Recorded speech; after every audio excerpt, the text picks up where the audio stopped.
What is up, cliff jumpers and bumblebees? Welcome back to another WILDCRAFT stream, where, as per usual, we're going to be playing WILDCRAFT and reading stories from you guys and checking out any artworks or other things that you guys made, because you guys make really awesome things.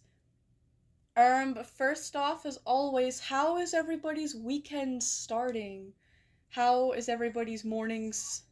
Shut up, Vi. Sorry, I just had to play my own stream so I could see my chat on my tablet. We're so back. Hi, Hawk. How are you? Oh, that might be a little loud. I'm gonna turn it down like that much. I feel like that's a good amount. Oh, God. Oh, no. One person said it's horrible. Oh, that's not good. Very sorry to... Is it Paisley? I'm sorry, Paisley. Been prepping for tomorrow all week long. Mother's Day coming in hot. I'm gonna be honest, until like very recently, I thought it was in June. Yeah, I'm gonna have to go to the mall like as soon as I'm done stream. I know exactly what to get her. But yeah. Yeah, guys, don't forget Mother's Day is Sunday. Literally tomorrow, okay, guys? Don't forget. And before you ask, yes, I'm fine despite us ending at 3:30 last night. It's Saturday, so sleeping in does wonders. Okay. Alrighty. I was kind of wondering about that. Thank you for the rules, Epsilon. Thank you. I kind of want to play as the horse again. So I think I'm just gonna get right into the game. Yeah. Wait, Hawk, I'm so sorry I stole your luck. Got MFC SMC. Are these Cookie Run Kingdom terms? Because I don't understand any of that. I mean, to be fair, you're not talking to me, but I'm pretty sure SMC stands for Shadow Milk Cookie. So I'm not completely clueless. Guys, let's go to the farm again. I like the farm. And why not? I'll be Megatron again. Not in the West, though. Violet, can you forgive me from yesterday? Julian, you're supposed to be dead. You are literally supposed to be 6 feet under. Well, actually, you're supposed to be a lot. You're supposed to be very under. Because we put you in the Mariana Trench. I don't know how you're here. Anyways, okay, let me create a game. My name is gonna be Megatron, okay? I'm gonna be in the farm, as per usual, in the US East region, so you guys just request to join and I'll let you in. I think SSC is Silent Salt Cookie. I think I know that one, and I think I like that one. Let me Google them on my tablet real quick. Silent... Oh, Starscream wants to join, of course, of course. Silent... Silent Salt Cookie. Yeah, their design is really out of Elden Ring, kinda, in a way. Their head kinda looks like a cheese grater, though. But it's okay. I think they look really cool still. Oh, look at that. Starscream's name is Megatron. Starscream's such an ass kisser sometimes. That's why he pisses me off in Prime. Wait, what happened? Violet, I left your WILDCRAFT Discord server today. Two people who were talking? Wait, two people who were about to cause drama? Who's causing drama in my server? Oh no, not the server! The server got nuked! Please tell me at least someone got that I got that reference. Oh, that sucks though. That sucks. I don't know anything about that. But I have been more active in my Discord communities lately, mainly for that character group chat, for the SCP one too, but I'm a bit late because I was watching Queso trying to play Among Us. That's so valid. That's so valid. I saw a short this morning where apparently for Queso's birthday, somebody, I don't know if it was like a cameo or something, but the voice actor for Arthur Morgan from Red Dead Redemption 2, like wished him a happy birthday. And that was pretty cool. And like at the end he was like, "Oh, like my son watches you and like I see your content sometimes. Like you're pretty cool." That's incredible. Oh, Astro says, I stayed up late because I was watching a watermelon getting a glow up. I know exactly what type of videos you're talking about. Oh, can you add me to the list, Violet? Yeah, what is the list today? Let me check it. So we got Enlit Rules card. Then who just asked me? Who was the one that just asked me? Where are you? Vox. Yes. Vox. There we go. He's so obsessed with Chris Redfield.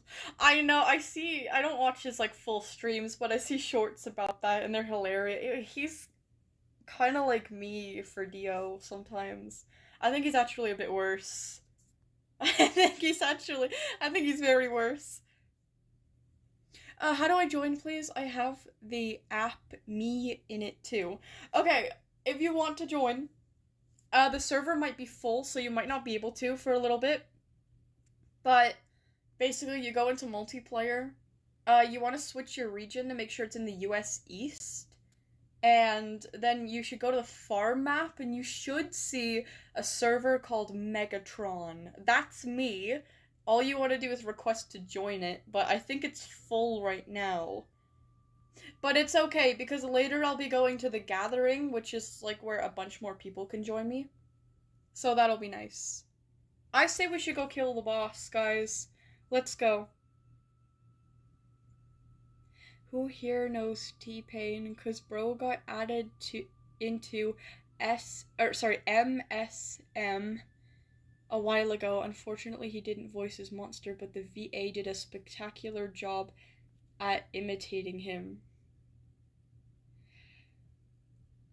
Like, T-Pain rings a bell, and I feel like I've probably heard some of his songs before.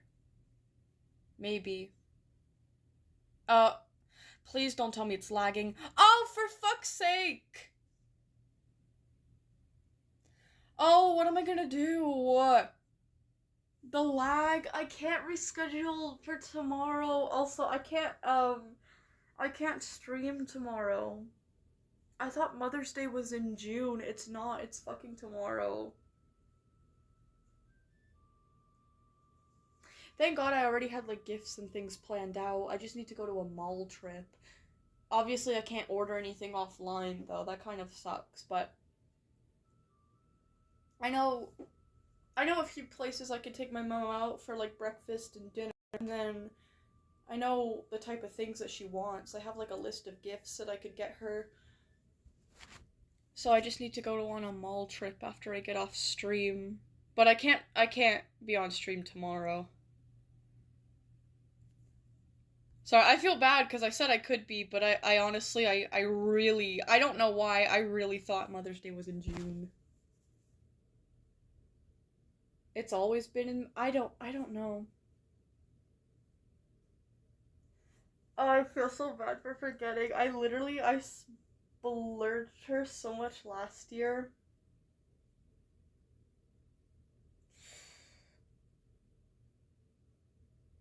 Now I kinda gotta live up to that, you know, and I'm kind of broke this month, but it's okay. I'll make it work. Wait, what? Are you flirting with me, Brad? These are in quotations, so I'm assuming you're quoting Queso here, because it's about Chris Redfield. Are you flirting with me, Brad? I'll have you know, if Chris Redfield hears about this, you'd probably be blown up with a bazooka. I wish Dio would do that for me. He probably would. He'd probably light people on fire. Something creative, maybe. I don't know. I can't afford it. I have a single dollar to my name. Oh, that I think I can spend like at least like 150. And then if I spend more than that, you know, like I don't know. I don't know. Oh, what do you mean lag? Tell me you're joking. If I have to cancel stream, y'all, I cannot reschedule. So, like either way, I cannot reschedule. Oh, my mom is getting us a drawing card because I have no money or anything. Well, that's understandable, especially if you're like a minor, because like you're in school, like you don't have a job. But I'm like a grown woman, you know. I do big girl stuff, like get my mother gifts. She really likes like Betsy Johnson bags. And I know they sell some of those at the mall. They have some nice purses at the mall. Very fucking pricey. But you know, it's worth it. It's worth it for me, Mom. You know what I mean? It's worth it. Guys, I had the best dream in the world last night. Oh, did you? Did you? Did you have the best dream? That must be, oh, that's so nice. Usually my dreams are fucking diabolical, so I'm a little jealous. What was your dream? What was your dream? I don't know why lately I've been getting the most horrendous, like the most horrendous fucking dreams. But I want to hear some good dreams. I'm not actually jealous. I'm just being a bitch and making it about me when it's not. I want to hear about your good dream. Violet, I'm picking up Tenna. Did you take good care of him? Oh, I kind of forgot about him. I put him in a dog crate. I was gonna get him water, but then I remembered that I set up my Xbox like upstairs so I can just play like Elden Ring whenever I want and I don't have to like set up my whole it's a whole process when I had it in my room. So now I was like, "Oh my gosh, I want to play Elden Ring." And then I just sat on the couch upstairs and I played Elden Ring all night. And I didn't I forgot to give him water or feed him. So I mean, I think he's fine. You can go get him out of the crate if you want. Um, I mean, he might be a little bit stiff because I forgot to put blankets in there too. So, by the way, I am almost done with my Tenna Head cosplay. Oh, that's so cool! I just need to paint it and add his face. That's so cool! Are you gonna do like a 3D nose type of thing? Or is it gonna be like drawn on? Either way, that's cool. What country do you live in? I'm trying to join. Well, I don't live in the US East, but my region is set to the US East. But the reason you probably can't find my server is because it's full. Violet, your child is here, aka Bello the Wolf. I don't claim responsibility for Bello. She's not my child. She's not my child. I didn't raise her to be the way that she is. Well, I did, but... I heard Sightseer is coming. What, to our chat? That'd be nice. Hi, Bello. Hi, Bello. I'm here and please add me to the list. Hello, Neptune. Will do. Neptune.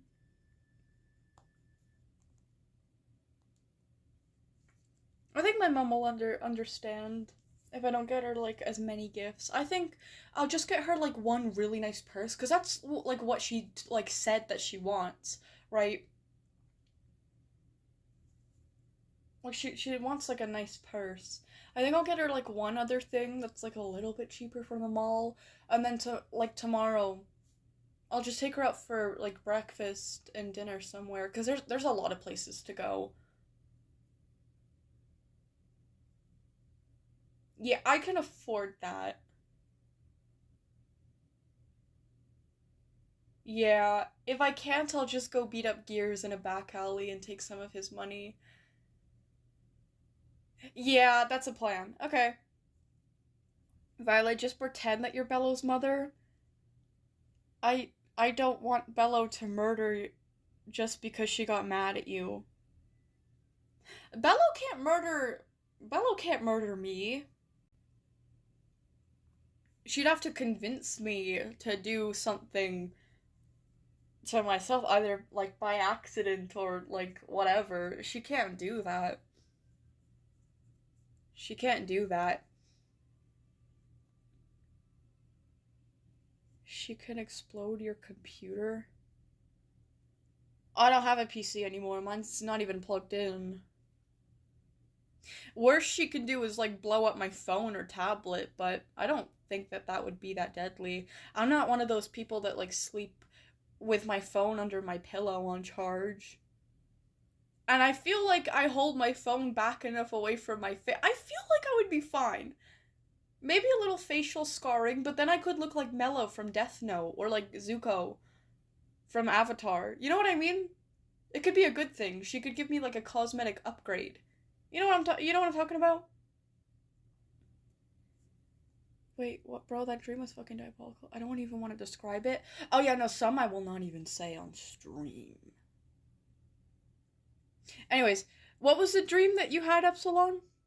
I visited and played games with my longest time friend and have a sleepover. It was sweet. Oh, oh, that is actually very sweet.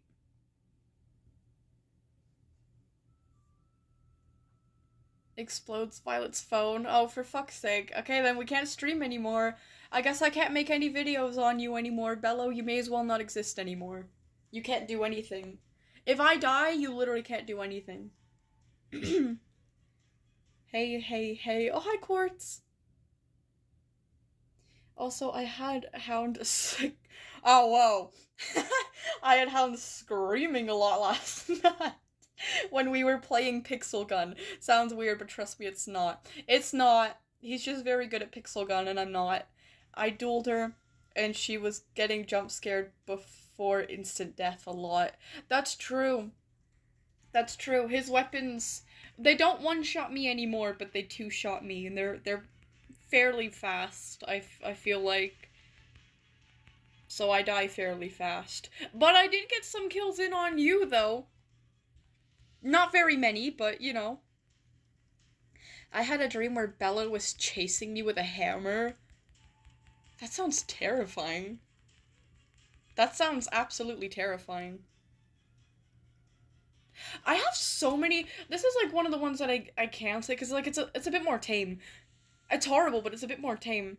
I have so many dreams where I accidentally kill Melania. Not the boss from Elden Ring, my centipede. I have a pet stone centipede and I named her Melania. I have so many dreams where I accidentally kill her. And they're so horrible. I don't know why. I swear I've had like 4 dreams like that within like the past few months. I don't know why. It's so terrible. But the thing is that like I lucid dream, but like not the type of lucid dream where you control everything. I can only control like myself and what I do. So like they feel so real. Like they literally feel so real. I swear on my life I can actually feel like pain in my dreams sometimes. My dreams feel so real. So like I'm literally dreaming. It's like my like what like after my like fucking first dream or whatever, I was like, oh my god. In the dream, I was like, oh my god. This isn't a dream this time. I actually just fucking killed Melania. And then I wake up and she's not dead. So horrible. I love that centipede so much. She's literally, like, so precious. She's so precious. I really wish I could have a giant centipede, but they're illegal here. Hold on! What counts as a giant centipede, though? Because I've seen centipedes that are big, way bigger than stone centipedes, but I don't know if they would be qualified as giant centipedes. I don't know. I'll have to look into that. Maybe I could get a bigger centipede. But anyways, a big centipede, duh. No, I'm pretty sure giant centipedes are like a classification of like centipedes. That, yeah, it has a lot to do with the size, but uh wait, the thing is the SCP streams are so late for me I can't stay up. Oh, that sucks. Maybe I'll start them like an hour earlier. Because I think Hawk and Quartz have the same problem. Fuck-ass fanfictions have ruined me, Violet. Oh, have me ruined, Violet? Well, that sucks for you. I only read what you guys write. I don't really read fanfiction. I microwaved chicken strips, then threw it into some hot oil to give it a crust, and then I cut it up, and then I scraped it into a bowl, applied ranch, and mixed it up. It's great. Oh, you make me so jealous so often. You make me so jealous so often. I read too much Op. That's Megatron and Optimus, right? Or Megastar? Is that Megatron and Starscream? Ew! Nah. Nah, how does that even work? Nah, I don't even want to get into that. That's what we cool kids call problematic. But whatever.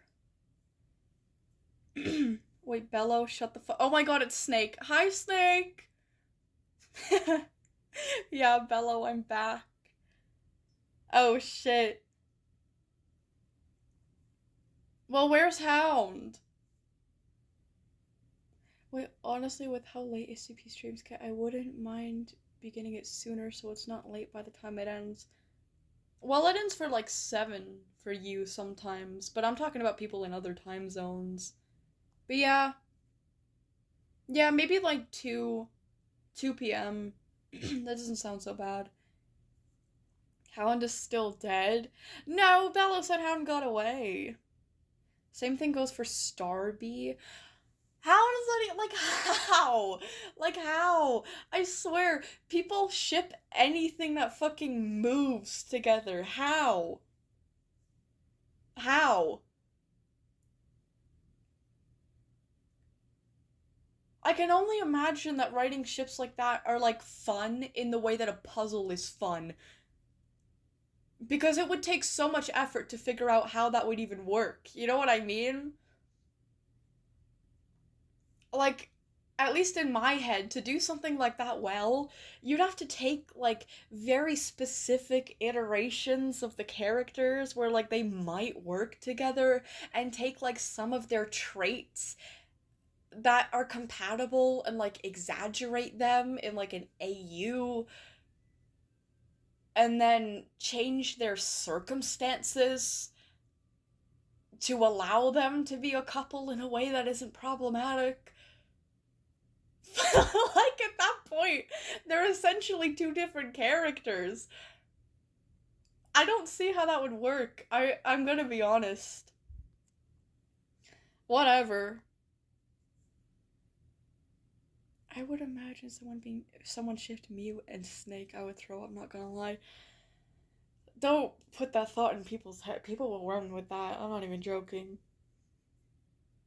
Wind Scream? What the fuck is Wind Scream? Oh my Primus, so much fucking Starscream ships. Why? Why? literally, literally why and how?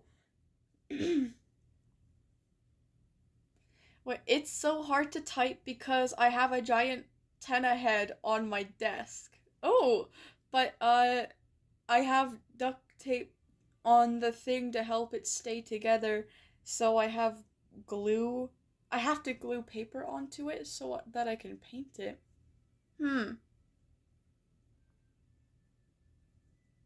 Interesting. Windblade and Starscream? I don't even. Okay, I'm gonna be honest, I don't really know much about Windblade. I have a figure of her just because I don't have enough girl Transformer figures, but I've never watched, like, the show she's in. Which show is it again? It's Robots in Disguise, right? Like the one that came after Prime that, like, barely anyone likes. Who the fuck would date Bello? I don't know. I don't know. I want to say, unfortunately, a lot of people. Oh, Rid or Cyberverse. I don't know. I think it was Rid, yeah. Or maybe it could have been Cyberverse. No, let me Google it, actually. What show was Windblade in? Oh, wait, she's in Cyberverse and Robots in Disguise. She also stars in Transformers Prime Wars Trilogy? What? What is that? Oh, an animated web series produced by Machinima? I don't know. That consists of 3 distinct chapters. Oh, that kind of looks cool, actually. That looks really good.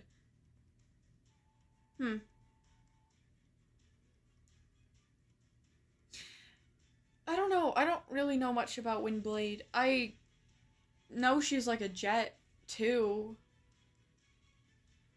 But that's the only thing I know. Isn't she an Autobot?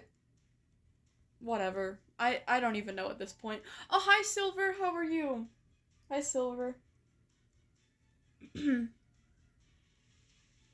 Violet, I have some news. Your OC cheetah has been infected by the virus. What? AKA my creepypasta you liked and probably had nightmares about. No, they got me. They got me. This is really tragic, but I also want to see what I look like infected. Oh, now remember our conversation we had last night about D&D videos for your campaign? I think I would be fine with that, even if it won't be quite as popular. I mean, you'd either have to put it on your channel, or I'd have to have a new channel for that, because, like, I don't know, D&D for my actual videos are very off topic, and I feel like it would kill retention and my analytics, which would affect my wallet. Speaking of my wallet, Silver, thank you so much! Aww. Oh, you said Hehehehe. By the way, I'm gonna post about the creepypasta with the missing jaw soon on my channel. Oh my god, I remember you talking about that. Please. Please let me know when you do, because I want to check that out, like, immediately. Thank you so much, by the way, Silver. Thank you. Oh, Epsilon said, okay, yeah, that's what I mean, me posting the videos. Yeah, and then I could just, I could promote them with a post on my channel. Wait, what's this weird husky pet staring at me? I'm gonna go play single player. No, the fox I worked so hard on. Oh, well, I had a moon charm, so I'm fine. Winter, you really just went through, like, a whole story in a single chat. Thank you so much, Silver.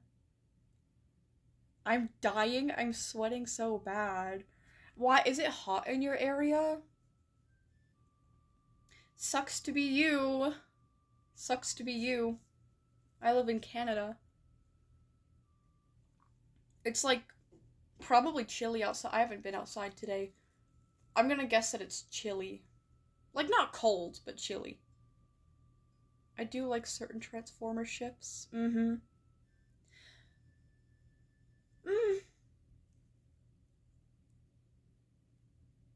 I'm trying to think of some that I like that aren't, like, basic. Like, obviously, Optimus and Alita. I don't know anyone who wouldn't ship them. Mm.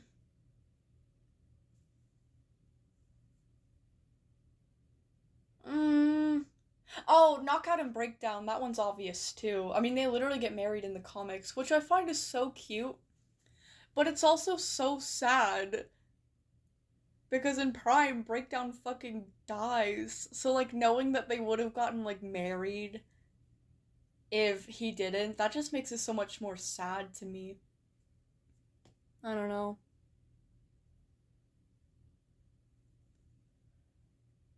What noise? What did I do? What sounded suspicious as hell? I don't even know what I did. Skybound Oplita is doomed. That just makes it more interesting though. Come on, I like complex dynamics and relationships, okay?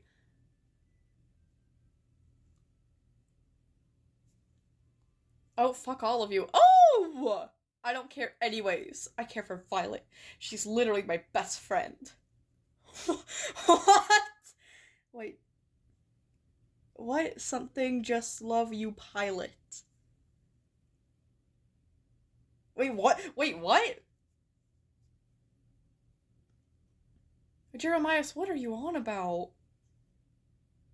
Be nice to other people. Okay, maybe if it sounded weird, don't clip it, buddy. I don't know, though. Uh, I'm under a blanket because it's cold. And now it's too hot, but I'm lazy. I'm too lazy to get it off of me. Oh, you're too lazy to move a blanket off of you. I don't know if that's lazy or sad. Jeremias is scaring me. Yeah, I don't know what they're on about. To be honest, nobody touches my No, nobody touches Violet, my Violet. Okay, Jeremias, I think you're just playing around.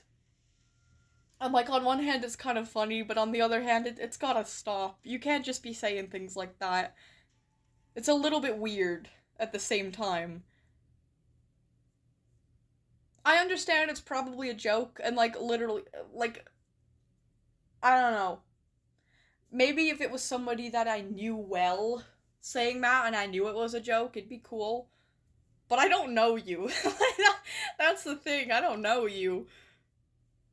And you're acting like one of those, like, you know those memes of, like, werewolves?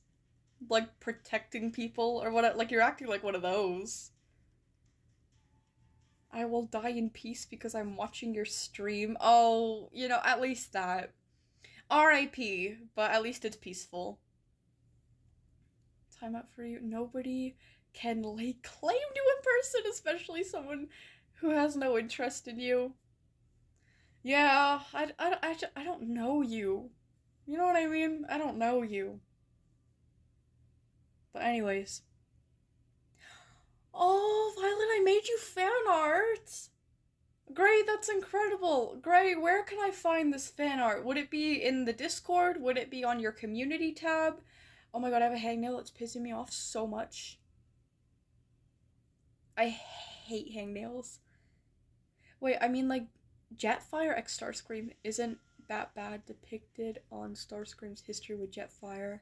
Yeah, I could see that. I could see that, actually.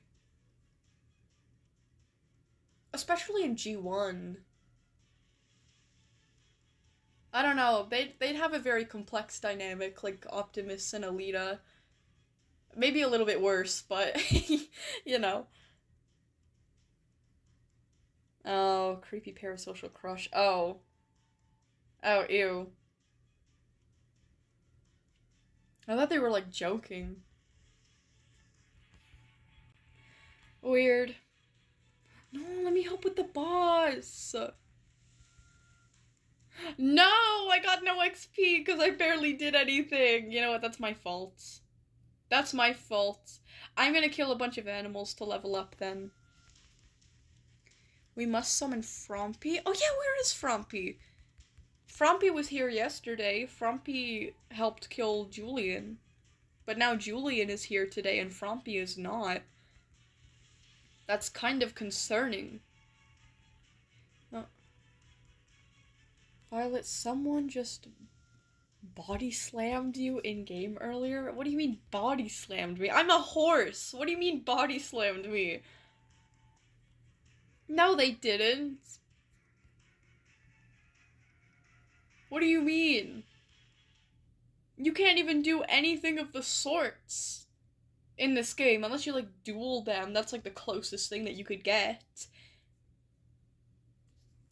Oh, you mean like, oh my god, I'm so dumb. You mean like somebody like did it like an emote and like slammed onto my avatar. Ah, I think I understand now. I didn't see that. I was reading the chat. You know that one trope where cartoon characters have like one outfit and their cupboard is their cupboard? You mean their closet is just that outfit? That's me IRL. It's either baggy jeans and a pale yellow shirt or black chinos. What's a chino? And a hoodie. Let me look that up, actually. You guys are gonna call me dumb for not knowing what that is. I can hear you. Oh! Versatile, lightweight cotton twill pants that offer smart casual or alternative to jeans. They look pretty alright. That's a solid style. That's a solid style. I literally don't care if somebody's like an outfit repeater or whatever, or if they just like wear like the same type of thing all the time. Mainly because I'm an outfit repeater, but I also just don't care. Like what other people wear, like that's their business.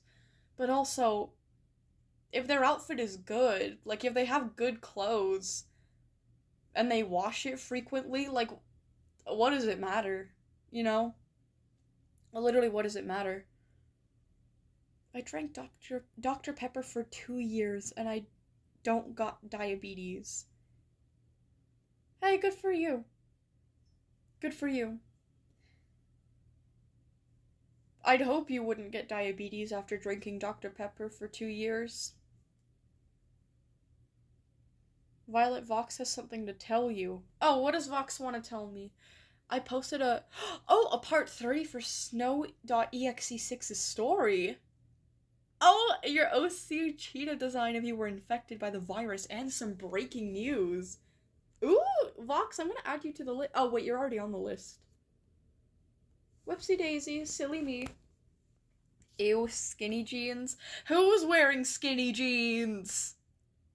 Ew, yes, I agree, Starscream, ew. Skinny jeans just are not fashionable.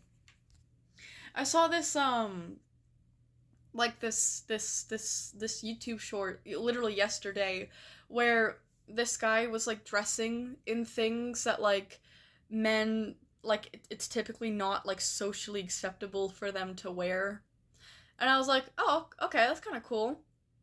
But like number one was skinny jeans, and I'm like, oh, you know, it's kind of reasonable.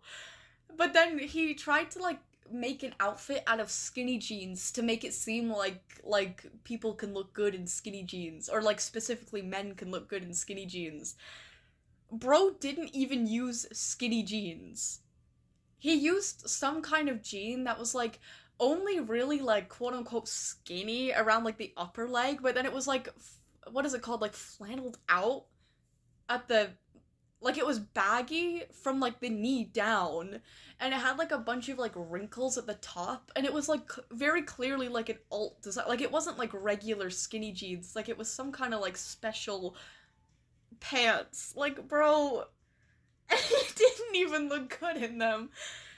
I don't know. I'm all for people wearing whatever they want, right? Especially like gendered things. Like that's stupid. Like wear what you want, like no matter what gender you are. But skinny jeans. Bell-bottom jeans, how? They're called bell-bottom. Yeah. Yeah, it was literally bell-bottom jeans he was wearing. Who the fuck is talking about skinny jeans? I don't know. I don't know. Like, skinny jeans isn't really like a gender thing, to be honest. It just doesn't look good, in my opinion. Doesn't mean that people can't wear them. In my opinion, it doesn't look good. My dad used to wear skinny jeans. He used to look terrible. Terrible. Like, absolutely terrible. They had these ugly designs on them too, where it was like ripped at the knees, but there was like fabric underneath. So it's like, what the fuck is even the point? Oh my god, it was so bad. So bad.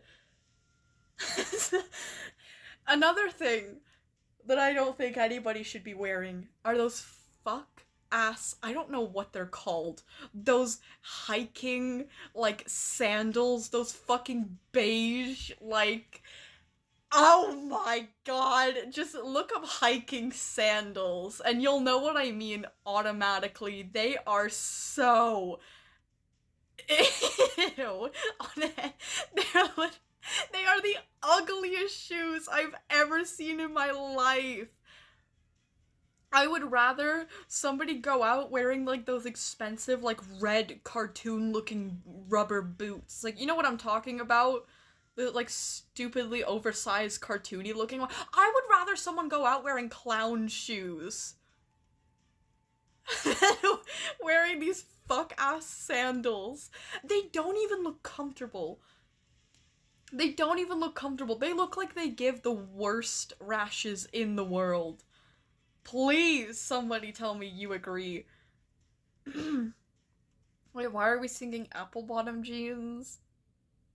I don't know.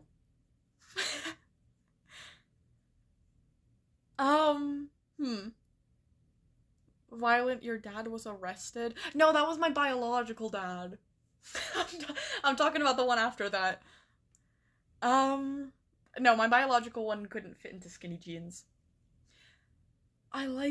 Wait, I have like annoyingly thick thighs to the point where I've been misgendered multiple times. Oh, that sucks. I hate it so much. Oh. Priver, nice to know that you're prioritizing yourself, capitalizing food in all capitals. Apple bottom jeans, boots with the fur. Mm-hmm. Hey, you said it, kitties. What do we think on hiking? You guys are like eerily quiet on the hiking sandals. And I really need to know I'm not alone in this. Like, I know my family agrees. Like, my mom and my sister, like, they all agree. I think my brother agrees. My brother wears these, like, fuck-ass cowboy boots in the fucking house. Oh, Neptune, thank you! My newest post, please, in short. Thank you so much, Neptune. Aww. Thank you so much. Oh, and Neptune says ew. I'm assuming you're saying ew about the sandals, so I'm glad at least one person here agrees with me. You guys know what I'm talking about though, right? I can't even describe them. Like, the design of them is so horrendously, like, complex, but so hideously simplistic at the same time. I hate them so much. I really hate them. Violet should start a GoFundMe. What do I need a GoFundMe for? I'm fine. I'm I'm broke, but I'm fine. It's not like I'll die. Yucky, do not mention those shoes. I'm curling into a ball. Okay, I'm glad other people don't. I don't even care if they're like functional. Like, I've been on so many hikes before. I literally live like fairly close to Banff. Like, I've never once have I been hiking in the mountains and I've been like, oh, you know what I need? Those fuck-ass shoes. My experience would be so much better if I had those fuck-ass shoes. I don't like sandals or flip-flops. Shoes or boots only. Yeah. I mean, I don't even mind, like, bro, I would rather you wear slippers out in public. I would rather you wear slippers. Or just, like, flip-flops. Flip-flops aren't bad, to be honest. Or, like, mandals. Mandals. Even mandals. Oh, did you forget about my posted short? Um... Okay, if your post is long, though, then we'll just wait for your turn on the list, but I could check it out now. I could at least see it now. And short. We can watch the short now, too. Posts. Look how adorable she is. Oh! Oh! Wait, she is! Oh, she's from My Hero Academia, isn't she? Oh, she does look cute, actually. Oh. Oh. Oh, what's her, like, power, or what? Because I know they all have powers. What does she do? I wonder. Oh, then before that you said Tic Tacs, running out of Tic Tacs. Tic Tacs kind of suck. Just get gum at that point. Then you said before that, 2 days ago, when my pony beads come in, y'all are so getting an unboxing video. Then more candy stuff. Oh, that's cool.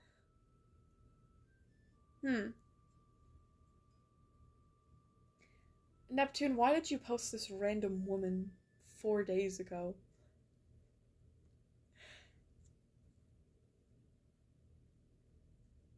Why does she look like her soul is destroyed? Or absent entirely?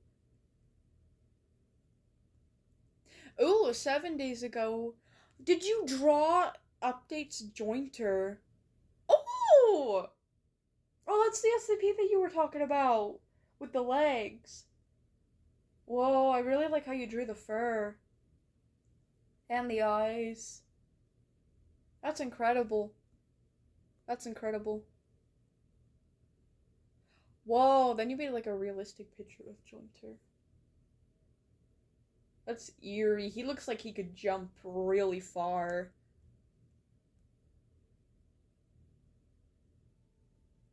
What kind of legs are those again? I don't know. Wait, here is the worst outfit. Okay, let's let's just talk fashion. Thin strap tank top. Yeah, that is pretty. If it's gonna be thin strap, you might as well just have no strap at that point. I agree with that. Skinny jeans. Oh, the combo somehow saves each other. Like, it's not a good outfit, but together it has a vibe that's like not that diabolical. Oh, flip-flops? Okay, never mind. The flip-flops ruin anything. The chemistry between the tank top and the skinny jeans was instantly ruined by the flip-flops. Oh, the kid kind? I don't care what kind. This might enrage the Wings of Fire fans. What? In chat. But a shirt saying, I love Whirlpool. Is that like a dragon or something? And a ripped up shopping bag.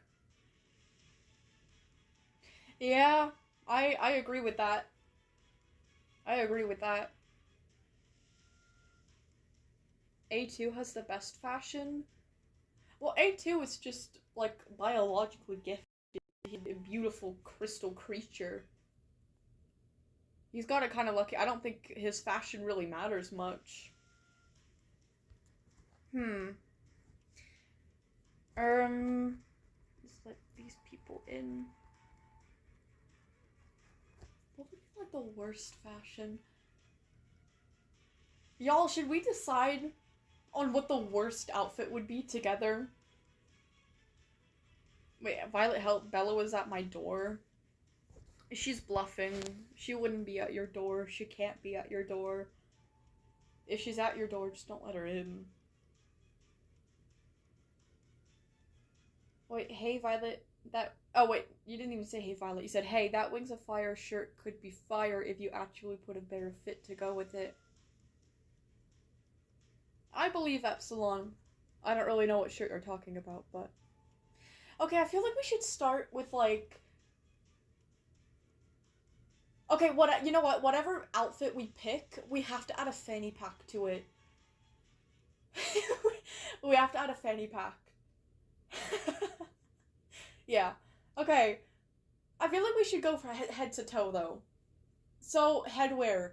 What are we thinking for the worst headwear? Like, what looks the most ugly? I'm thinking some kind of, like, really cheap-looking headband.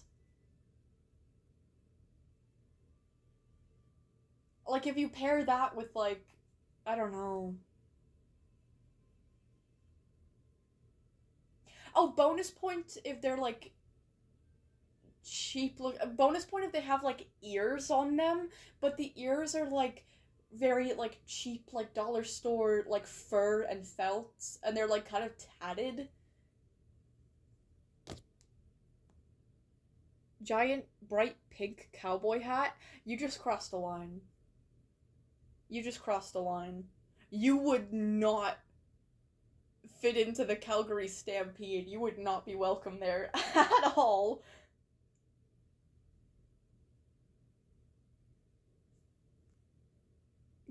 Pink glittery headband, probably. I think so. But only if the glitter was, like, on the outside. You know what I mean? Like, if it was, like, kind of like if it looked like, I don't know how to describe this, but if it looked like resin with, like, glitter inside of it, that wouldn't look so bad. But if it was, like, glitter or, like, sequins, like, over the surface of the headband, that would look really tacky. And I think it would have to be, like, hot pink. Not exactly Barbie pink. Like, a little too saturated and bright. Anyways, my short. I forgot about Neptune's short. Let me look at Neptune's short. Sorry, Neptune. What have you got here? What is this?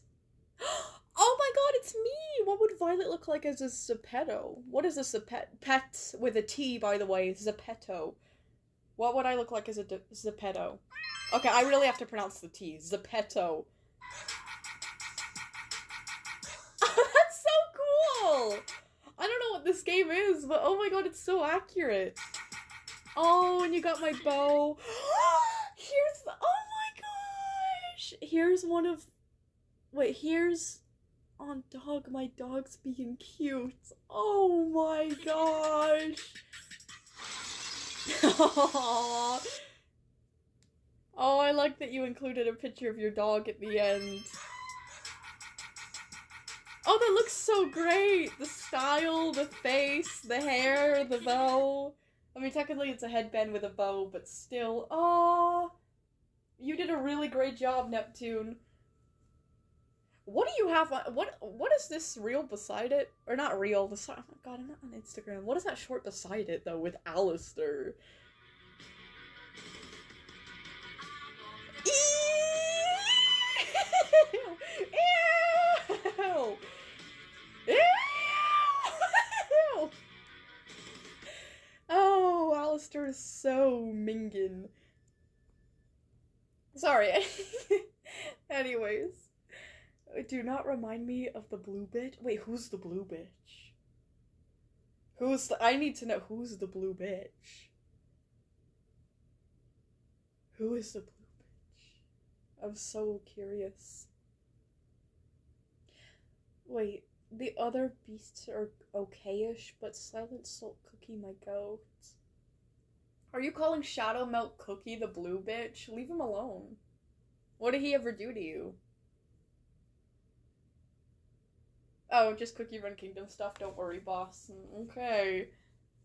Alright, I'm gonna join the gatherings now, because it has been, oh, not even an hour, actually. But, we're gonna start reading soonish. I feel like we should pick the worst outfit first, though. Okay, so we got the pink glitter. I think it should be pink sequin. Not just glitter. No! Pink sequin and glitter. like, they put, like, some kind of, like, clear glue over the sequins, and then they sprayed it with some kind of glitter spray. Oh, that would look horrible. Yes, yes, okay. I think we should go, like, hot pink sequin glitter headband. That's probably the worst headpiece, right? Wait, Violet 02, what? That one hat is so cheap and it's plastic and thin and also bendable in the worst way. What kind of hat are you talking about? Plastic and thin and bendable in the worst way? A plastic hat? I'm trying to think what that could be. Oh, hi, Soundwave. Hi, sorry, hi, Violet won't be staying in the stream long because of migraine. Oh my god, migraine sucks so much. I'm off to take a nap. Bye-bye for now. Goodbye. I hope that migraine goes away. AFK real quick. Spider on my arm. Be nice to it. Be nice to it. Go let it, like, in your storage room or in your garage, and then you won't have to worry about any other bugs. Anyways. Okay, now we have to pick, like, okay, I don't know if, like, a headpiece counts as an accessory, but I feel like we should focus on accessories afterwards. So we're gonna move on to a shirt. What is the worst shirt? I think a tank top is pretty bad. Maybe, like, a wife beater?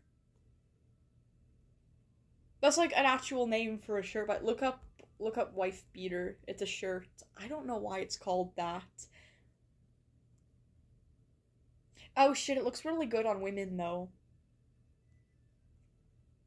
Okay, well that's kind of tricky. Eh. Okay, so maybe not a wife beater. We're going for, like, gender neutral, like, something that just looks bad no matter, like, what gender you are. A stained old dad t-shirt. Okay, we can't add things like stains or, like, oh, it says this on it or oh, it has this on it, because I feel like that would be, like, cheating. Like, for the headwear, I could have just said, like, a cap with, like, some kind of really bad symbol on it or something that says something really offensive. That's too easy. Like, that's gotta be cheating. A flamboyant Hawaiian button-up shirt. Yeah. Those are pretty diabolical. Mm. But I feel like we have to make it into an outfit though. Like, it should be at least somewhat matching with the headband. I don't know, because if we throw a bunch of random clothes together, obviously it's gonna look ugly.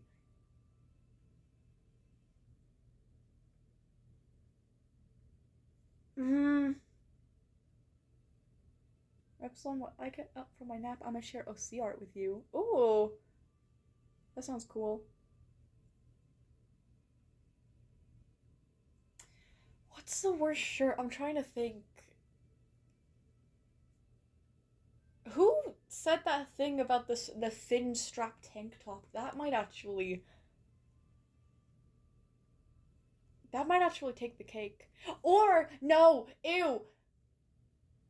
Uh, actually, hold on. What about, like, a turtleneck wool sweater? Let me see. Turtleneck wool sweater. Oh. I mean, it depends how it's done, to be honest. Oh god, they don't suit men, though. Why does nothing suit men? Hmm.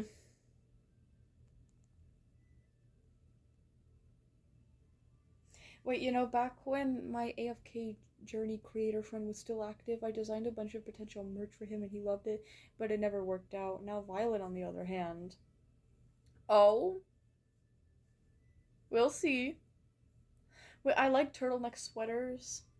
Rude. I'm sorry. I'm sorry. Okay, maybe they're not that bad. I'm just now realizing how hard it is to go wrong with shirts. Because, like, nothing is really that bad.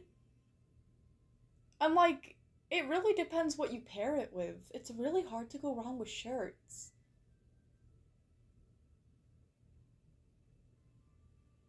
What would be the worst shirts?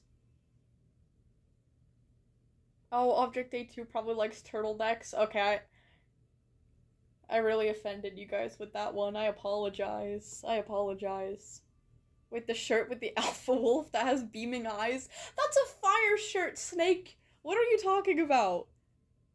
Oh, it's because us manly men wear white tank tops, blue jeans, and black shoes. I think the white tank tops are ugly. I think they're hideous. For some reason, they look better on women, though. I googled wife beater shirts, and, like, 3 images came up of women wearing them, and they look great.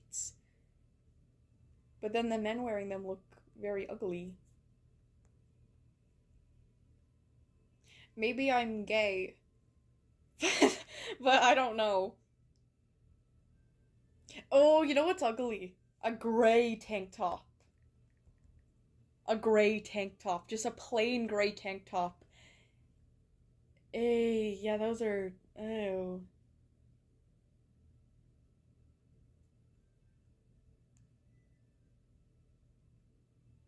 Actually, okay, hold on.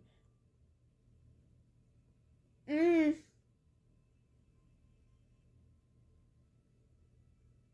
But they don't look that bad on women, though. That's the thing. Every time I'm like, oh, that kind of looks ugly, and then I Google it, and then I see a picture of a woman wearing it, and I'm like, oh my god, like, it's not that bad. Dragonheart likes turtleneck sweaters. I've offended the entire turtleneck community. I'm so sorry. Guys, I'm so stumped on the shirts. Giant I Love Alistair tank top. Ew! That is pink with a photo of Alice Poor on it. Yeah, but again, that would be too easy. We can't just, like, say that it has a really terrible design on it. That's too easy. You know what, actually?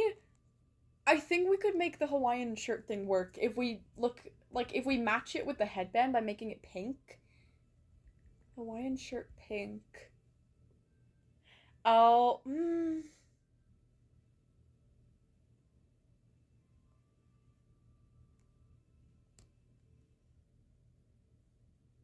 Oh, that actually doesn't look bad.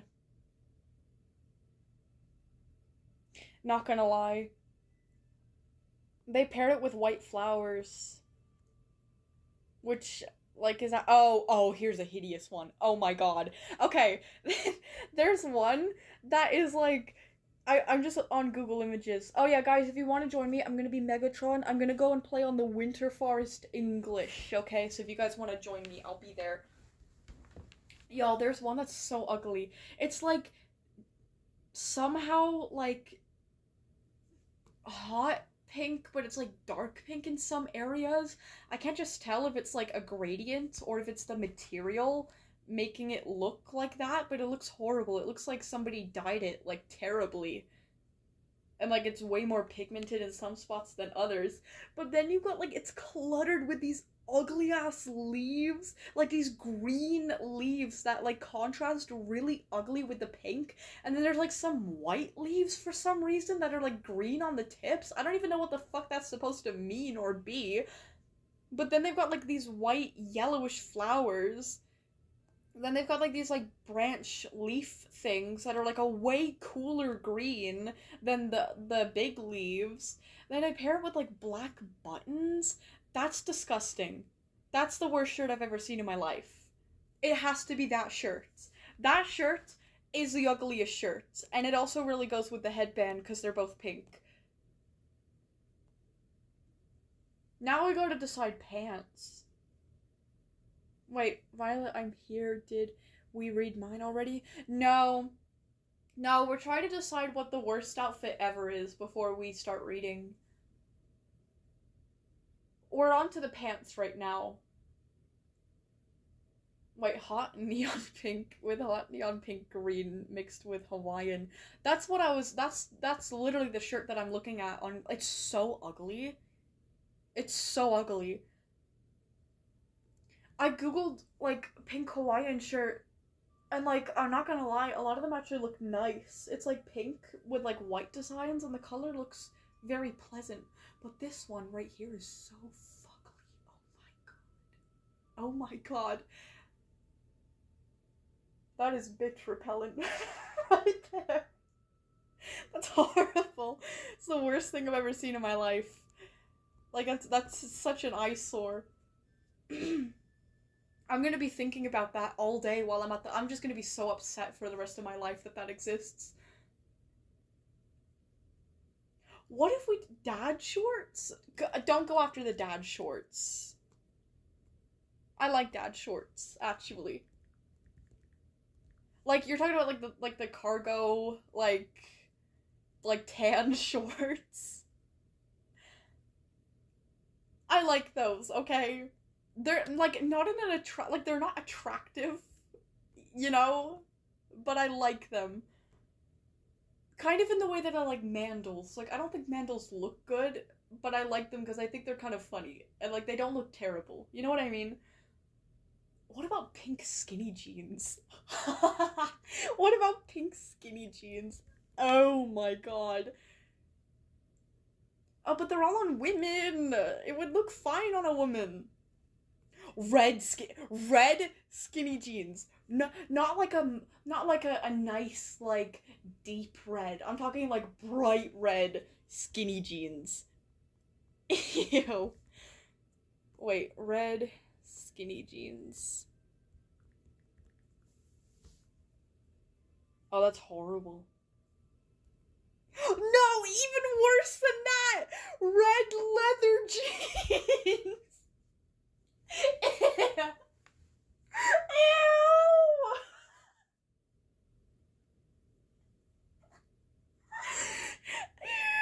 Ew! Ew! Red leather jeans. Guys, look that up and tell me that is the most hideous thing. I'm not talking about the dark red ones actually look really nice, but I'm talking about like the bright red ones. Oh, that's horrible. And it would suit the pink too. It's gotta be red. It's gotta be red leather jeans. Ew, get that image out of my head right now. Ew. With purple swim shorts over it. That's so nonsensical though. It's like, that's not a realistic outfit. Oh my god, that's horrible. This is so hard. Just imagining this fit in my head is so terrible. Guys, for the shoes. What if they had red hiking sandals? I don't think that they always almost come in like that brown tan color. What if they had red hiking shoes? Ignore my dog barking. No, I don't think they have them. Or, hold on, red hiking sandals. I hate hiking sandals so much. Oh, actually, somehow, they're still very ugly, but they look better than the usual ones. They're still very ugly, though. What do we do for shoes? I feel like there's a lot of bad shoes. I've seen it done, it counts. There's no way you've seen somebody wear pants and then put swim trunks over their pants unironically. That people don't do that. If you saw that out in public, they probably fucking, like, shit themselves or something and they needed to wear something over their pants. I refuse to believe that somebody wore that as a fashion statement unless they lost a bet. With furry, blocky, big boxy shoes and bright yellow. Oh god, that does sound hideous. I feel like we could throw in some green because of the green on the shirt. Uh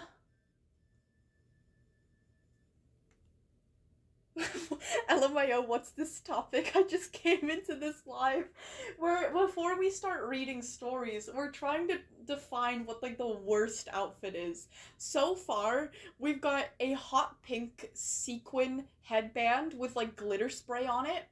We've got a hideous like dark hot pink Hawaiian shirt with like ugly green leaves and like white yellowy flowers. And then we've got red. This is somehow the worst. Red, like bright red leather jeans. Like specifically very skinny leather. And don't get me, leather jeans can work. I have a pair of black leather jeans, and they work if you pair it with the right thing. They look great. But bright red leather jeans. Just look it up. We're trying to decide what shoes. Lightning McQueen house shoes.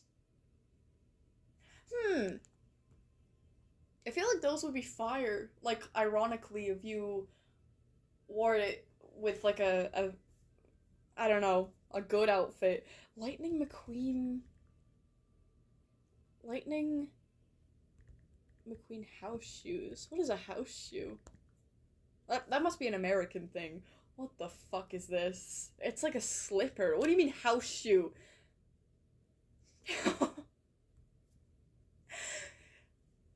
Oh, it's so good. It's almost too good though. Like if I saw someone in the outfit that we've mentioned so far, I would be like, oh my god, like I would probably snap a picture of them and keep it as like a family inside joke for a while. But if I saw them with these shoes on, I would be like, oh, they're obviously wearing that as like a joke. And I actually really admire their confidence. You know what I mean? Like, they're kind of fire.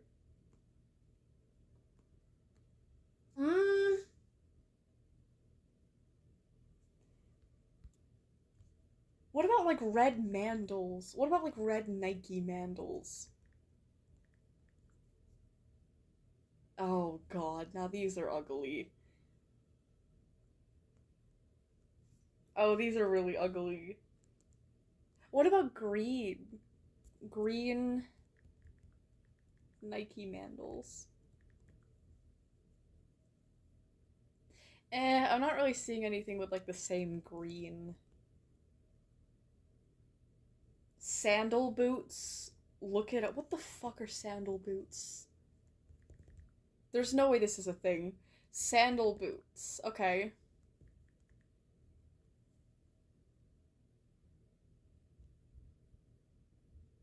No, you know... Oh. Okay, these are very 50-50. Oh, these are very 50-50.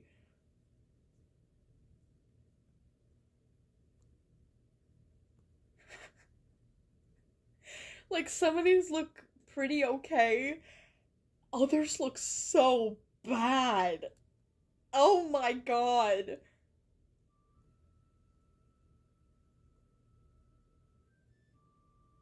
Okay, sandal boots it is. That's horrible. I don't know. I don't even know who came up with that. That's horrible.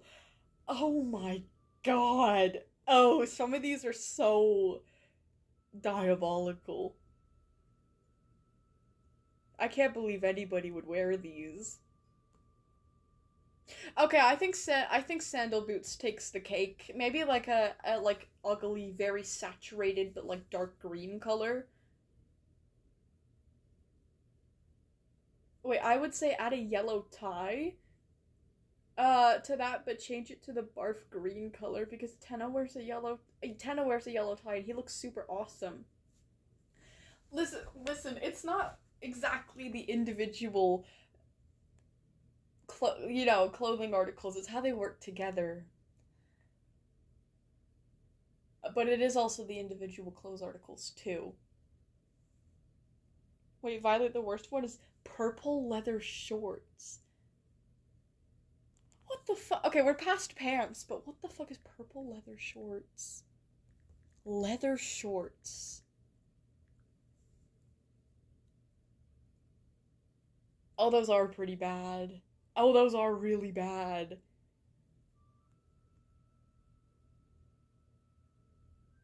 Oh my god, that might be worse than the red leather pants. And you know what? The purple would go with the pink of the Hawaiian shirt and the headband. Y'all, I think we should swap the red leather pants with the purple leather shorts. These look even worse. Yeah, I think we're gonna switch it. I think we're gonna switch it.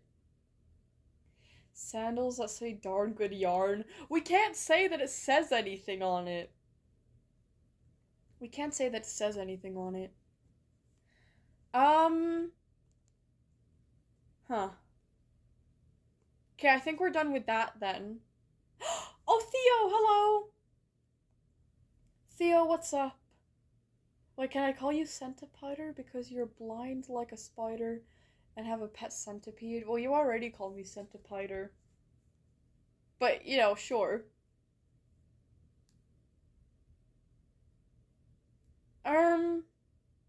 And Violet, the SOT shoes? What the fuck are SOT shoes? I'm learning about so many diabolical fashion choices today. What is an SOT shoe? Let me Google that. SOT shoes?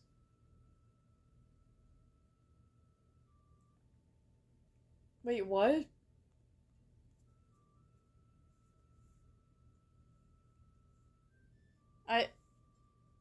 I'm not really getting any specific results for that.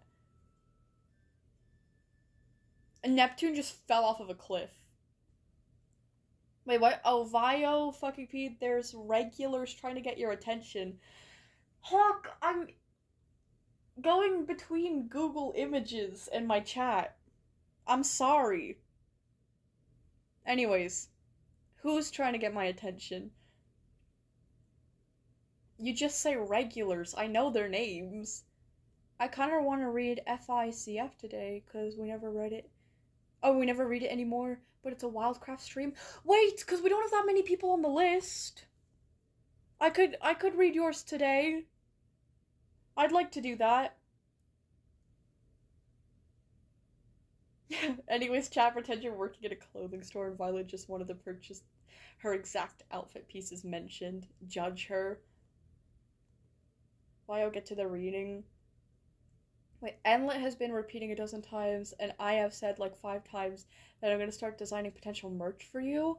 Oh, thank you! That's very nice. I don't know if I'm going to start selling merch anytime soon, though, just to let you know before you start designing it, but that would be very nice and very appreciated.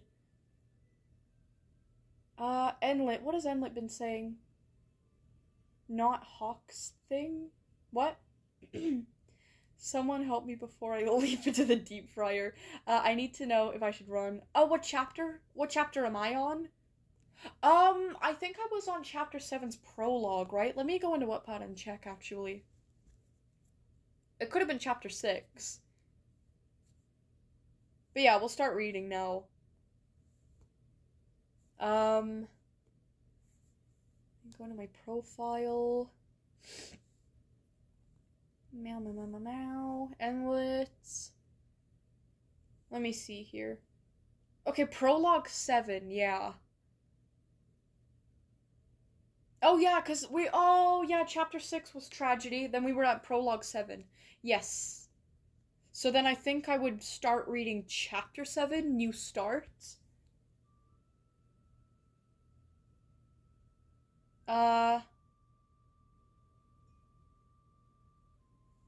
Yeah.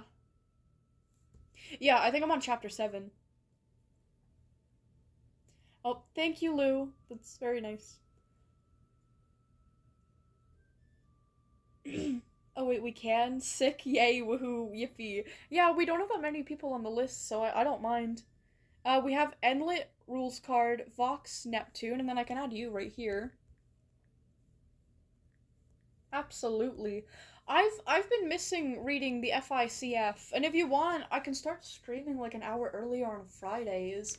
So then hopefully, and then maybe we can have like smaller yapping session, and I can always put you first on the list, or like, I know that you and somebody else has like different time zones. We could put either one of you guys first on the list every time.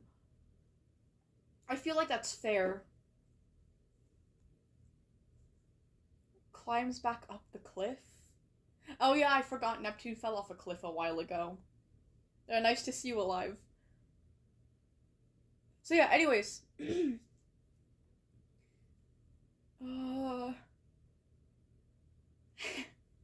My name is Edwin. I made the mistake mimic. What? Try summoning Violet EXE. She's a bitch to summon. No, she's a bitch once summoned. People have tried her for years, but can't get her to appear, so no one has seen her yet. No, I feel like I'd show up, like, not, you can't summon me. I'd only show up, like, every 6 months. And I'd stay for, like, a couple days, and then I'd just disappear again.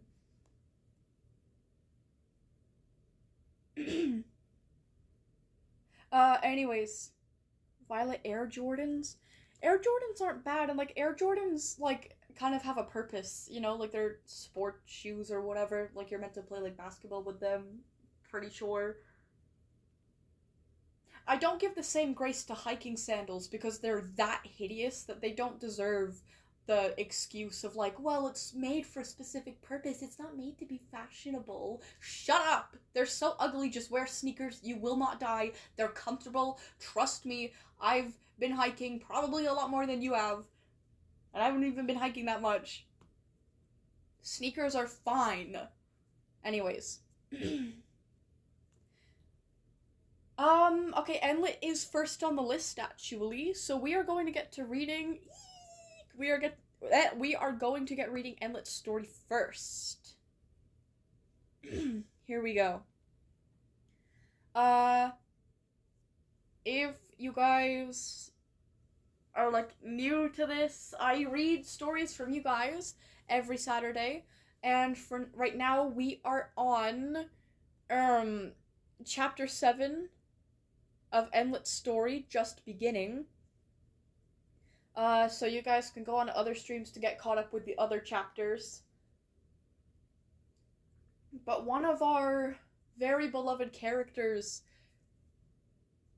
very well may have died in a fire in the last chapter. Which was very, very sad because I liked him a lot, but now he's dead. This is a warrior cat story, by the way. Anyways, Chapter 7, New Start. Vulture Star stretched, his eyes adjusting to the sunlight. He walked out from under the rock and sat down in front. He watched the clanmates he had awake at that point, including Morning Dove, Shrimp Paw, Celosia Dust, I might be saying that wrong, and others. Oh wait, let me let some of you guys... Oh wait, this isn't a private server. Why do I get requests for a private server? Or, for the, gathering. Anyways. He waited for everyone to wake up to announce that he would lead a patrol to investigate the now Ashen ThunderClan territory. And Sparrow Nest, Shrimp Paw, Reaper Beak, and Glassclaw will follow along to make sure the prey is returning. If all goes well, we hope to bring everyone back to rebuild our home and bury our fallen... Fuck off. Sorry, I got a Discord notification. To rebuild our home and bury our fallen heroes. Moonpillow and the young warrior named Burger Jump. He said, lastly, we have to find the remaining cats who ran to the Thunderpath the other night. Until Eagle Feather is found, with the few cats he brought to a different place of safety, Morning Dove will be acting as my deputy. Uh-oh. He finished. The medicine cat immediately stood and opened her mouth to object, but it closed before anything came out. Oh, but closed it before anything came out and turned to leave. Webpaw sat straighter, prideful of his mentor. Now Morning Dove, I trust you to assign morning patrols. Reaperbeak, Glassclaw, Shrimppaw. We're going to our territory, the leader clarified, jumping down and walking to the small, maimed apprentice. Are you sure you can handle this? You won't be able to help much, you know, and I'm sure the medicine cat could, he began, before the bold apprentice corrected him. I will be able to help. You've seen the amount of prey I bring back, right? And know that every route in the territory's been drilled into my head? Shrimppaw huffed. Don't snap at me. Oh, fine. You can come. But your little outburst won't count well to... It wasn't even an outburst. Vulture, chill out. Sorry. Fine, you can come. But your little outburst won't count well toward my decision at the warrior ceremony in just a few months. Vulture Star hissed, leading the scout party to their territory. A Vulture Star, bro, F off. Once they got there, everyone felt hesitant. The trees were bare and almost lifeless, and the closer they got to camp, the more burnt foliage and trees they found. And then they finally got to where the fire started. The bushes around camp were completely gone, and the trees and nests that blocked the way had turned to charcoal.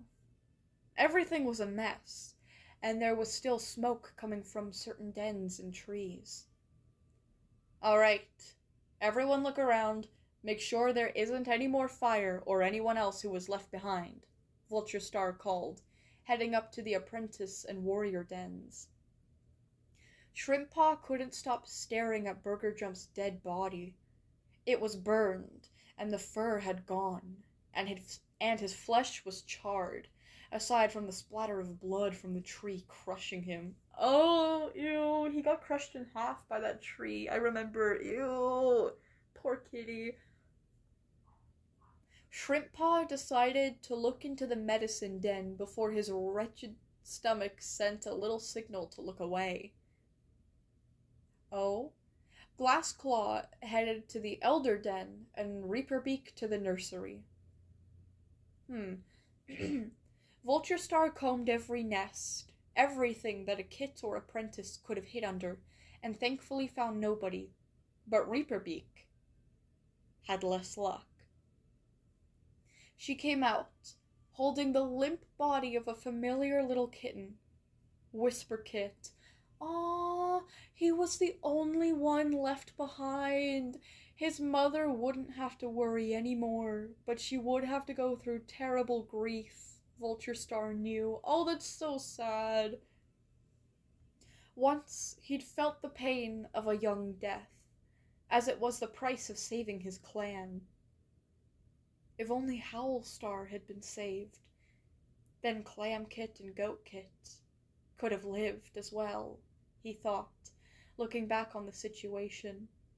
When he was a young deputy, Vulture Star had been Vulture Wing. His leader, Howlstar, had disregarded warrior code and killed off warriors and apprentices alike for little mistakes. Oh, just like Morning Dove. Ooh. He did what he had to, but because of it, the kits that Howlstar had influenced, Vulture Star's little ones, went to meet him by running on an iced-over lake and nearly getting stuck under the frost. Vulture Star shook his fur out, and because the forest was harsh but sorry, I don't know why that gave me an ad. Sorry. Vulture Star shook his fur out, and because the forest was harsh but habitable, the clan was brought home.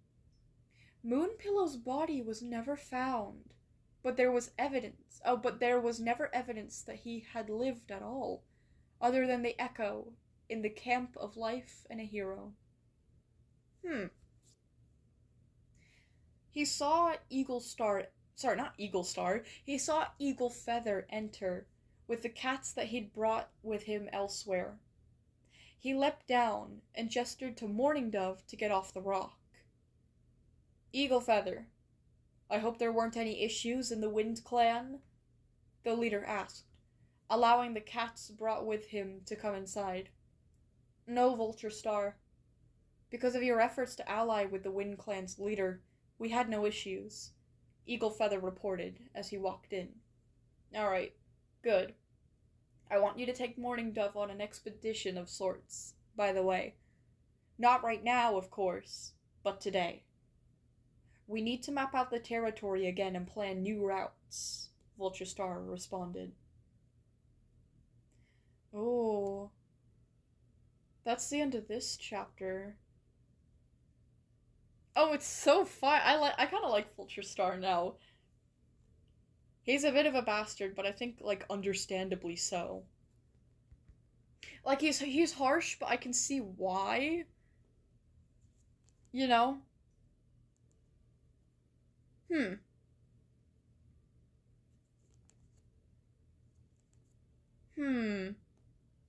wonder if I should... Wait, I don't know, some emo villain like Echo, but worse. I'm just making guesses. Wait, what? Another Echo? Unblockable, undodgeable Spartan kicks Violet EXE through a mountainside. Mod privileges. What? Oh, Violet EXE is a person in the chat. Oh, I see. Do I have a creepypasta version of myself in the chat? That's cool. That's cool. Mod privileges is crazy. Why are we all fighting in the chat? Also, I think I can maybe read another chapter or another if it's like a prologue next. No, chapter 8. Oh, prologue 8. If the prologue is short and like I wouldn't mind because we have a smaller list today.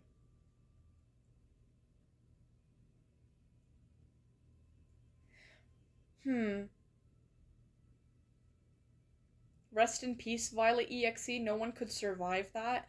Actually, yesterday, Frompy tried to beat me up a lot, but I had Soundwave to defend me. I'd imagine that if I had a creepypasta version of myself, then she would have Blaster to defend her. So, I would think, yeah, Violet EXE says comes back alive. I think that was Blaster's doing. Curb stomps Violet EXE to death again. Oh, pretty please? I think it's short, but I don't know. I wouldn't mind. You know what I am gonna start doing, though? I think would be good? For situations like this, where, like, the list is short, and I want to read, like, more chapters, I think just to, like, avoid situations where I read extra chapters, and then as I'm, like reading, say it's like 3 p.m. and I'm done reading everybody's chapters, because say there was 4 people on the list and say like each of them had like 3 chapters and I read them, that would basically be the equivalent of me like reading like 1 chapter off of like a full list, right? Say I'm about to go and other people come in and they're like, oh, actually, I just finished a story, or oh, wait, I just got here, can you read my story? To avoid situations like that, I think I'm gonna start doing last calls for the list. So, over the course of me reading prologue 8 of this story, after that is gonna be like last call. So basically, like, if you have a story, make sure you get on the list before I'm done reading this. But yeah. Wait, Deputy, the next person to speak goes with the Grim Reapery. Kit Kat says hello. Oh, poor Kit Kat. Okay. Alright, let's move on here to Prologue 8. Here we go, Prologue 8. Eagle Feather led Morning Dove out of camp. So, you finally got around to serving your brother justice. I almost thought he'd be spared, he commented. No, I never did. But he was finding out too much too quickly, Morning Dove sighed. It's a shame that this whole operation had to be underground, he added. Damn, so he did start the fire? Yeah, he was finding too much too quickly. He either started the fire or he's grateful that the fire started. I think he started the fire. I think that's what this is trying to tell us. Eaglefeather nodded, heading towards Sunning Rocks. Too bad none of the targets ended up trapped. What? I'll hand it to him. Moonpillow was quite a nuisance. But at least he wasn't in camp to see what we were doing, he said, praising the dead cats. Morning Dove grunted. Is that not a good thing he's dead? Eaglefeather wondered. Maybe he's just upset his brother wasn't in on it. The connection with a sibling is one of the strongest there can be, Eaglefeather guessed silently.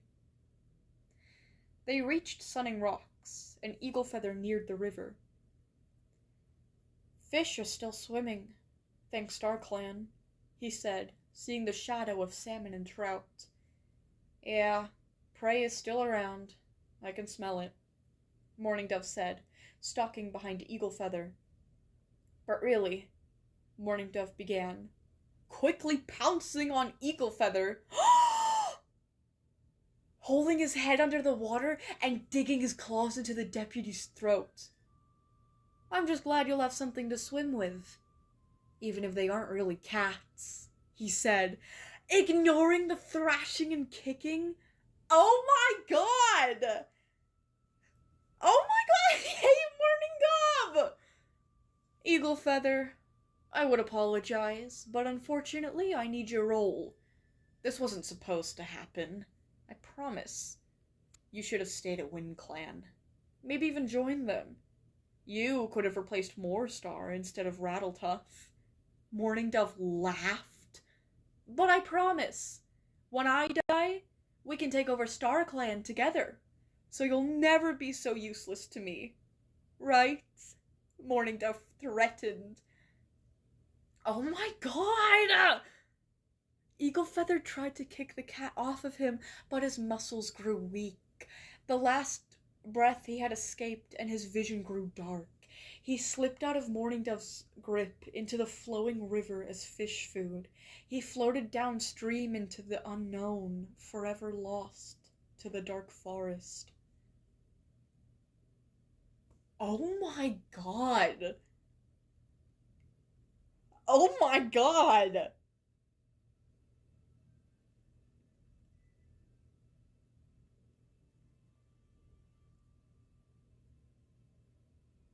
To think that I ever felt even just slightly bad for Morning Dove. Bro is irredeemable! Oh my god!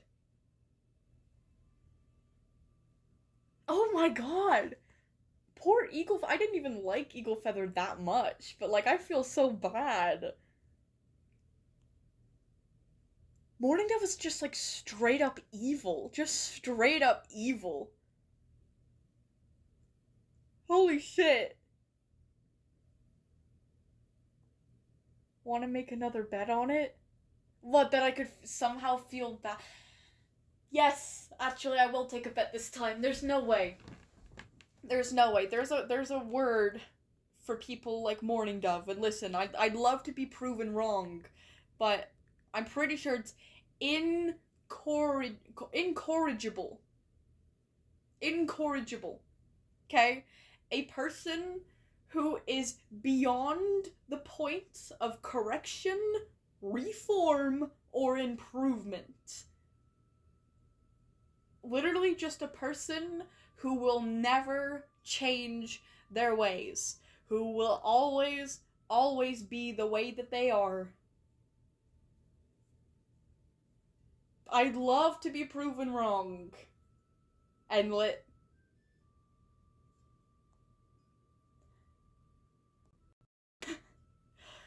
oh, I hate him.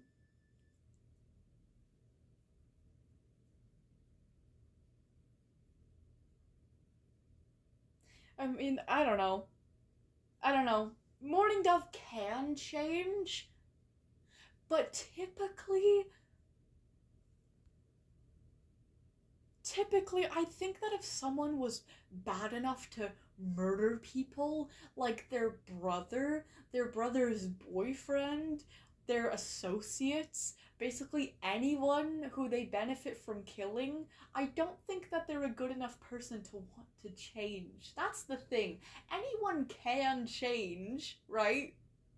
But if you do bad things, typically you're not the type of person that would change. That's the thing. It's different with fictional characters, obviously, because you could just write them to have arcs, you know.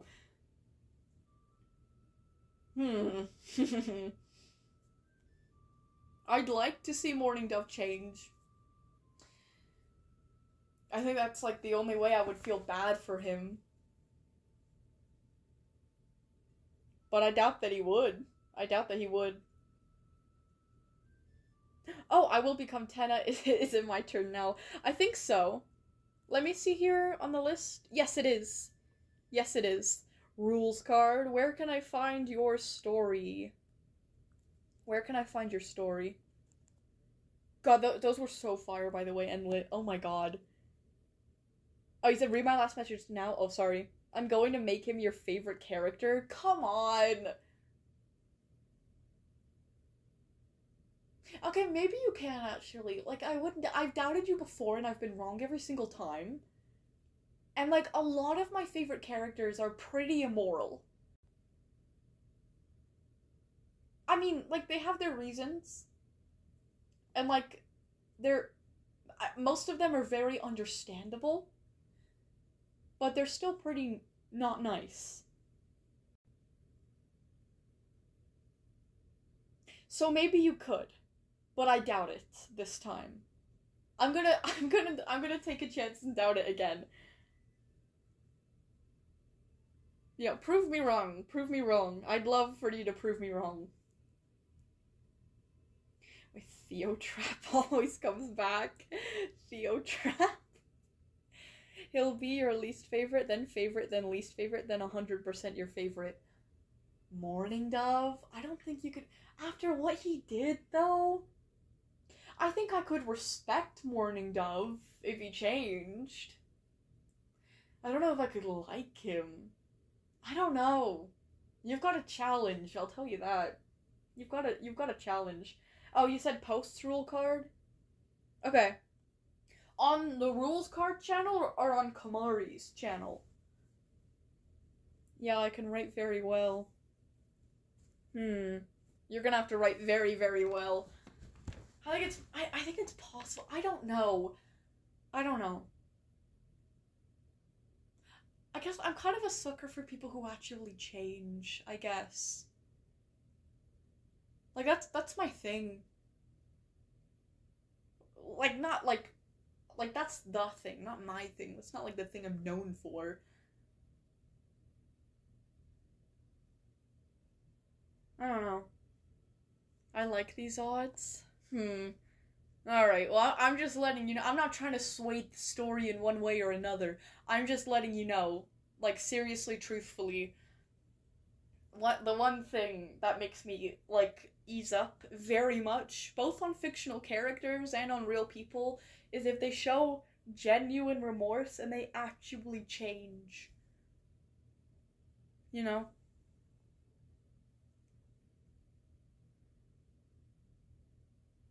But there is something about the streams that I like, but I don't know what.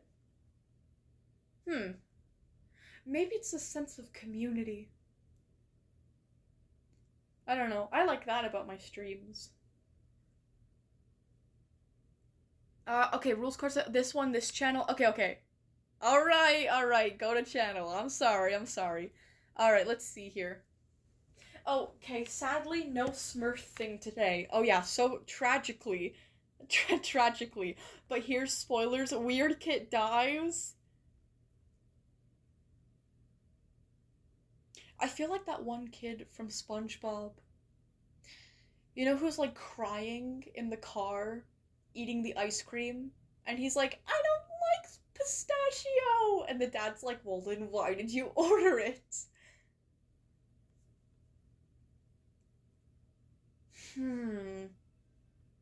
This is what I feel like right now. I kind of feel bad. Yes, I wanted Weird Kit to die, but now that he's actually dying, I feel sad. I mean, so what? Just because he was annoying? He was very annoying, but shit. Oh no.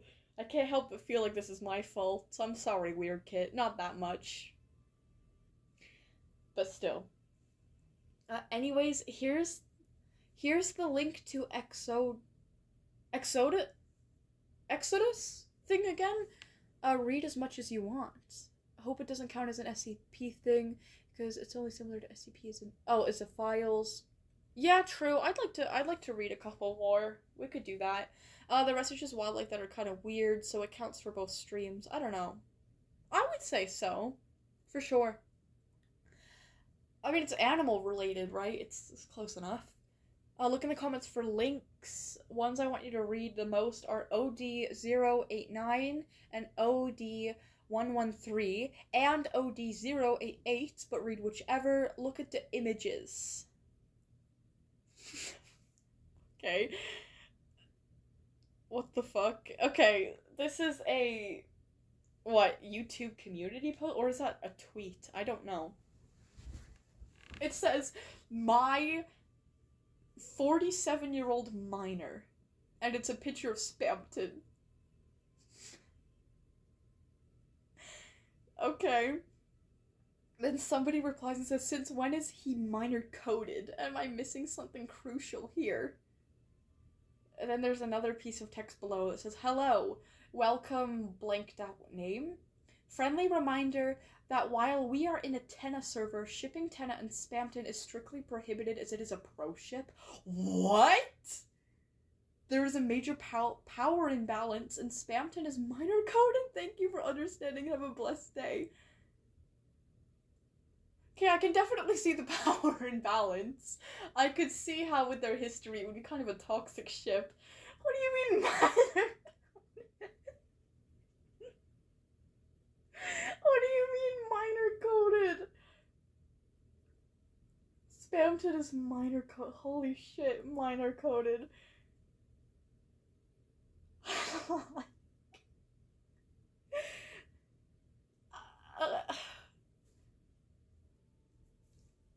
Like, I want to say minor coded is, like, even for me, such a chronically online term. I could kind of see it being relevant with, like, characters that are, like, obviously meant to be, like, children.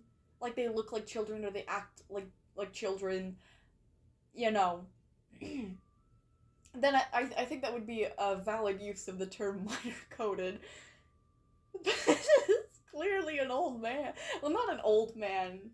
He was only 47 isn't that old, I'm gonna be honest, but... he's clearly a grown man.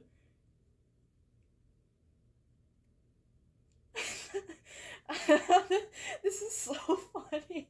No, there's a major power imbalance and Spampton is minor coded.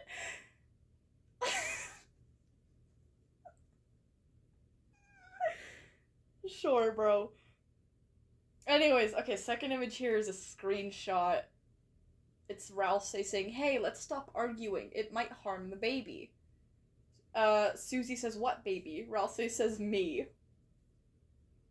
Okay, then there's another DM screenshot thing. Spampton says, I still love you. Oops, wrong person. Batat says, okay, what? Hello? Spampton says, what? Are you jealous? Okay, this seems to be a series of dialogue from the game. It's a screenshot where this creature, I don't even know what the fuck that is. What is that? It says a bunch of keyboard spam. And Queen says, what that? Oh god, it's Beardly. Ew! He says it's keyboard smash. That's how he talk. Queen says, how do I do it? He says, just press anything. Lol. And then Queen types 7. That's a little funny. Oh, there's another screenshot of dialogue. Queen says, stop using ChatGPT and Grok. I can also give you misinformation, and I'm beautiful. Then there's another, like, DM thing. The Roaring Knight, the Roaring Bitch, says, we're short-staffed for tonight. Chris says, damn, that's crazy. Good luck, though. The Roaring Knight says, we could use some extra help. Chris says, yeah, I bet. Good luck, man. I've seen this image so many times of fucking Tenna and Vox from fucking Housemaid Hotel, and it says flirting versus harassment. I think that's one of my favorite images.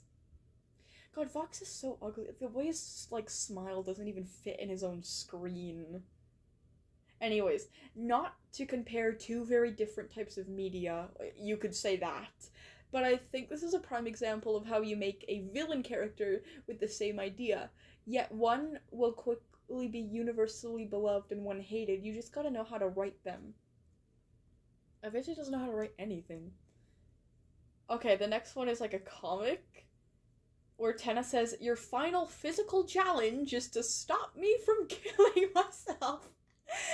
And the others, okay, Chris says, "Oh my god," or he thinks, "Oh my god." Susie says, "What the fuck?" Ralsei says, "Can you even say that on TV?" Wow, none of them are trying to stop him though. That's so sad. Spam Tenna is a spectrum. Unconditional love and devotion and sadism. Oh no, and it's Tenna crushing Spamton in his hand. I hope Tenna doesn't do. Listen, I don't like Spamton, but I hope Tenna doesn't crush fucking Spamton in his hand. That would make me not like Tenna very much. Okay, this is this is a comic where Tenna is like typing. He says K. Oh, Chris. Okay, Chris is beside it. Chris says, "Okay, now type K." Tenna says K. Chris says Y. He says Y. Chris says S. He's telling him to type "kill yourself." I love that. Oh, that's the last image. Okay. Okay, now we can get into the story. This is the stories. For those of you who don't know, who wasn't in our stream on the second channel, yesterday, you totally should have been there. I read a new thing that, Kamari started called Exodus. And it's like kind of based off of the SCP Foundation, but like it's a totally new and cool concept where basically there's like another planet that they discovered, not like the SCP Foundation, like another world entirely, like Earth, people on Earth, humans discovered a new planet called Exodus with like all of these like unique species and whatnot. So it's basically like there's like files of the different species and like how they act, what they do, like their diet, their behavior, whatever, and it's absolutely incredible. Kamari said that they wanted me to, oh yeah, and they're labeled by, instead of like OD and then a number. Kamari wanted me to read 089. So I'm gonna skip over at least one of them here to get to 089. And then there was another one too that I'm, we can read that. I've got time. Okay. Here we've got Exodus Fauna File. Species designation Cervalis. Oh, that's a pretty name.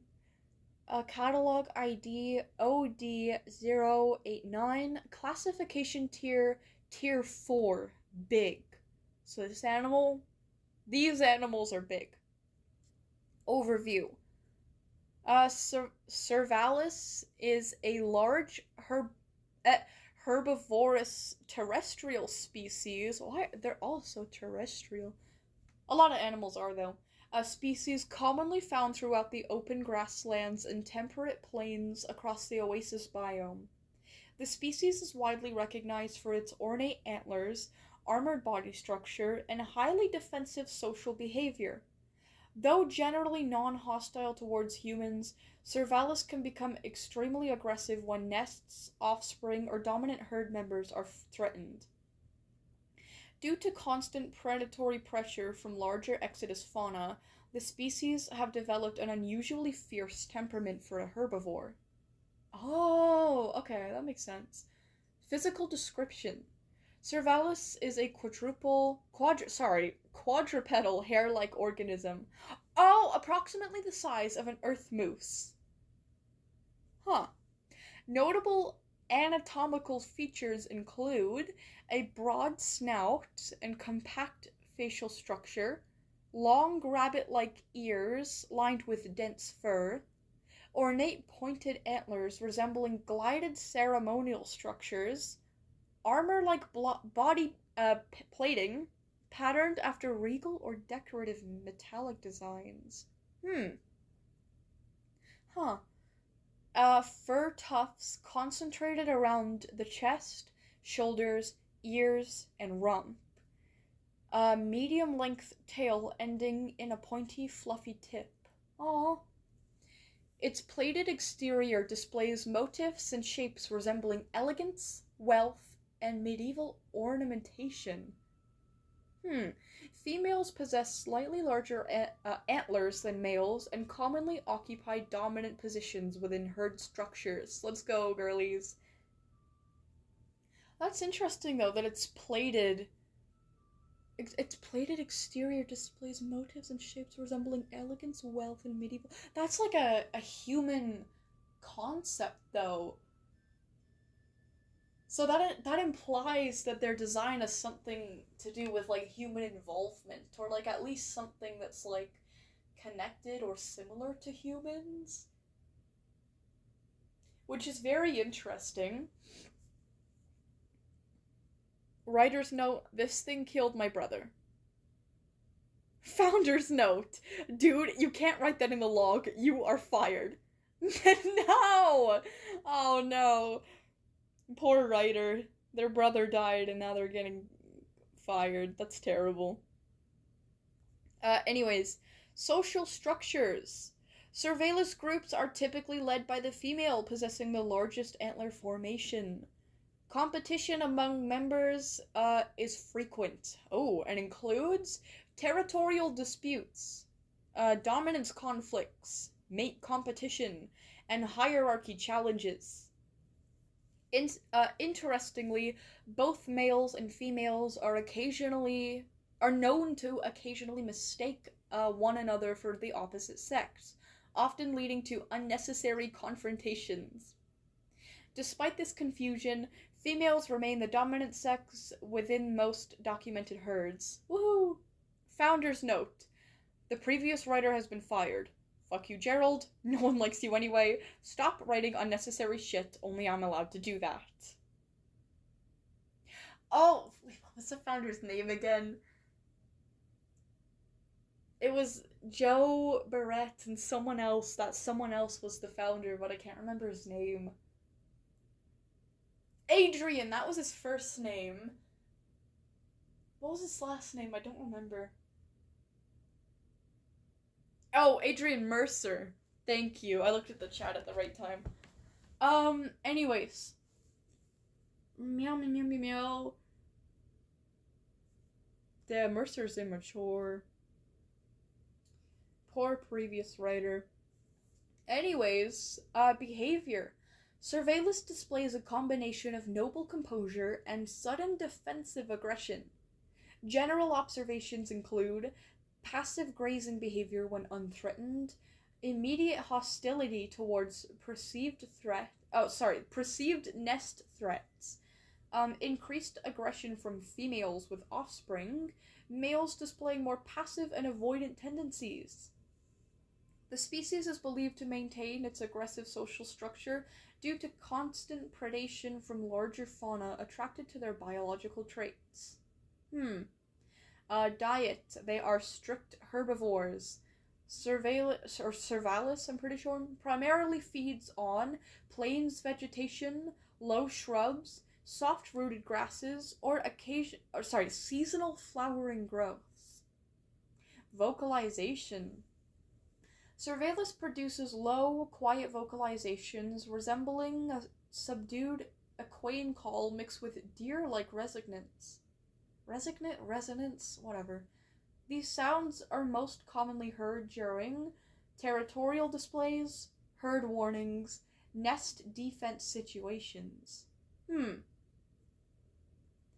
Environmental pressure.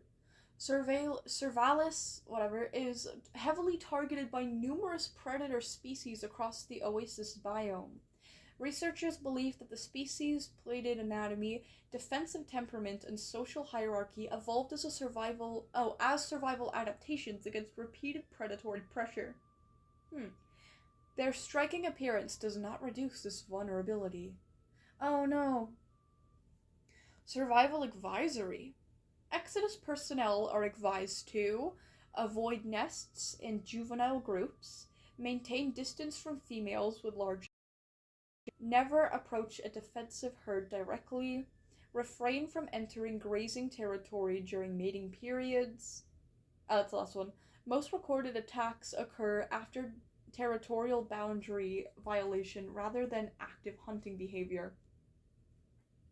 Imagine getting attacked by a giant hare deer thing. That would be terrifying. Notes. Average lifespan appears lower than expected for a species of its size. Antler formations continue growing throughout life. Wait, what? Like, it doesn't shed? It just keeps growing? That's kind of cool.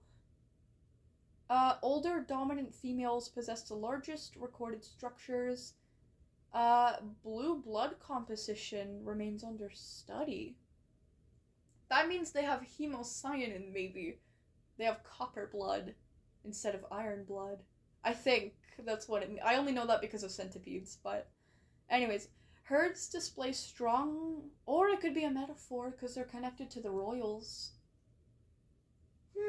Anyways, herds display strong protective instincts despite internal competition.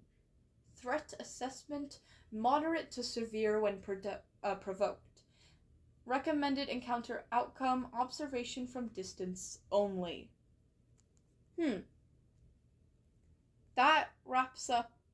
What are they called again? Cervalis? Yeah, that wraps up the Cervalis. They're super interesting. I really, just like the others, I really want to see them drawn. Especially with all their, like, patterns and antlers and whatnot. I think they look really cool. Violet, help, the oven exploded in your basement? Why was there an oven in my basement? That's your own fault. Whatever. Jesus Christ, it's time to buy a new oven. What are you guys talking about? Dumps 10 pounds of cheese on it? What the throws 50 more pepperoni? Are you guys making pizza in the basement? I didn't let you guys do that. I didn't let you guys eat. What the hell?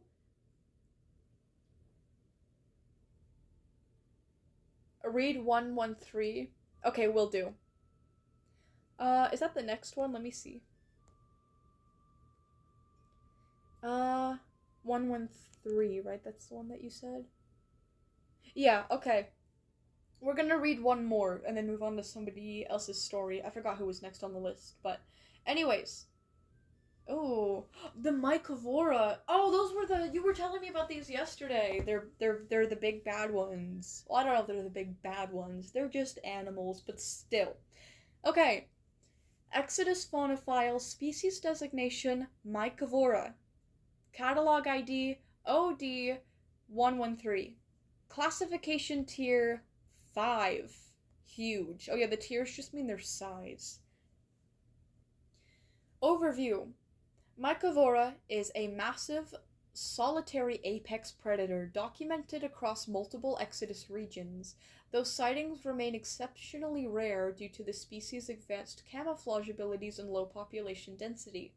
The organism is considered one of the most dangerous terrestrial predators currently cataloged by Exodus due to its intelligence, ambush behavior, environmental toxicity, and near total lack of observable empathy. Oh, Most confirmed encounters occur near stagnant mud pools or humid terrain containing unusual chemical odors. Physical description. Mycovora is a gigantic quadruple... why do I always say quadruple? Oh my god, quadrupedal, organism displaying anatomical similarities to both predatory reptiles and flowering plant structures. It's like a lot of these species have like flowers growing on them. That's kind of weird. That's interesting. Anyways, estimated body mass exceeds 19,000 pounds. That's like Dr. Gears if you like stepped on, oh my god, sorry. If you stepped on a scale with 1 foot. Anyway, notable characteristics include massive forelimbs built for grappling and overpowering prey. Ooh. Bird-like hind limbs with curved talons. Dark green primary body coloration with red and white secondary markings. Seed-shaped cranial structure with a downward curving beak-like mouth. Pale mask-like facial appearance with unsettling forward-facing eyes. Oh, ew. Large petal-like cranial frills. Oh, that sounds kind of cool. Lined with thorned stem structures. Thick defensive horns along the neck, shoulders, and knees. 3 pairs of leaf-like dorsal wings, decreasing in size towards the lower back. Long, cape-like membrane ending in 6 segmented tail-like extensions with spined tips. White heart markings along both wrists. Hanging decorative structures resembling jewelry beneath petals, neck, and forelimbs. I wonder what that would look like. It's actually kind of hard for me to imagine that altogether. Like a very detailed T-Rex with frills, like petal-like frills and markings. That's kind of cool. That's really cool. Dark staining along the forelimbs give the appearance of dried blood accumulation, especially around the claws and finger structures. Behavior.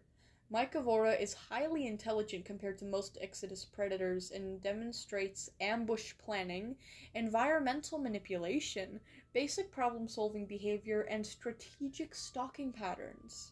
Ooh. Despite this intelligence, behavioral analysis suggests cognition more comparable to advanced reptiles than social mammals. Oh, this species is entirely solitary outside reproductive periods and displays no observed emotional attachment towards offspring. Camouflage and hunting. Mycovora possesses advanced environmental concealment capabilities, allowing it to remain nearly invisible in dense terrain and humid environments. The species commonly positions itself near mud pools, wetlands, dense vegetation, and low visibility terrain. Researchers believe prey often unknowingly enter resting zones before the organism initiates attack. Environmental hazard. Mycovora emits dangerous airborne radioactive contaminants through unknown biological processes. Reports affected of prolonged exposure include nausea, disorientation, skin irritation, respiratory distress, equipment interference. Contaminated regions are frequently identified by metallic or sweet odors near stagnant mud, abnormally silent wildlife zones, heat distortion without visible source, and localized vegetation decay. That's kind of scary. Reproductive cycle. Mycovora exhibits highly unusual reproductive behavior. Although sexually dimorphic, females do not require males for production.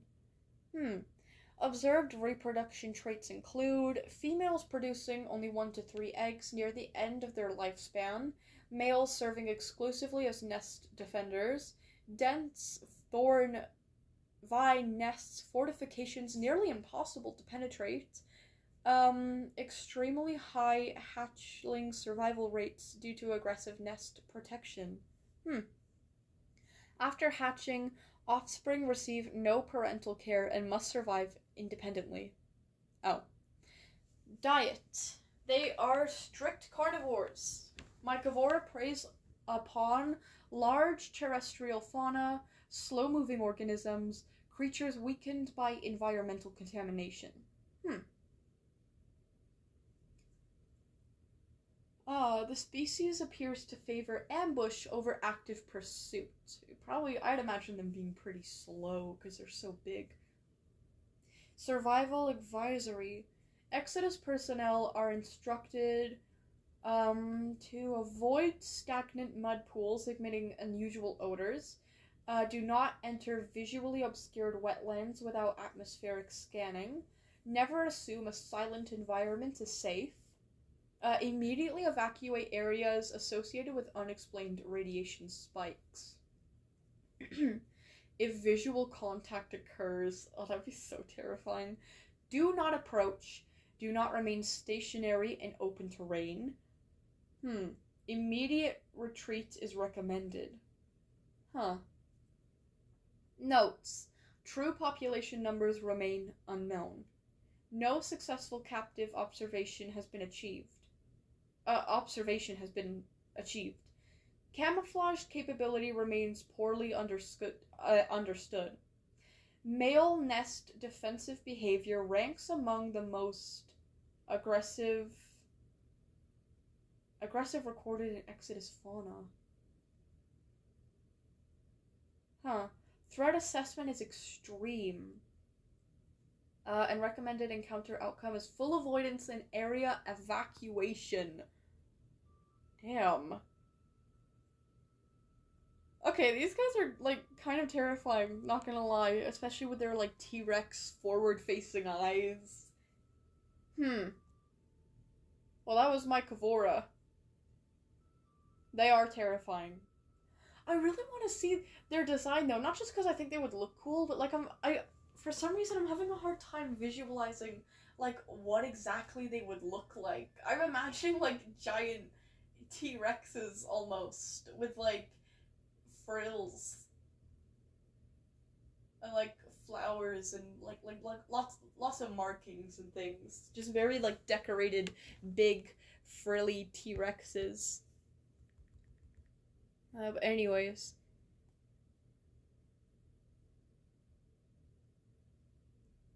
Wait, what? Love it when you accidentally get butt-dialed by your former boss. What? Yeah, Epsilon, sorry, Frompy says Epsilon. Oh, hi Frompy, by the way, hello.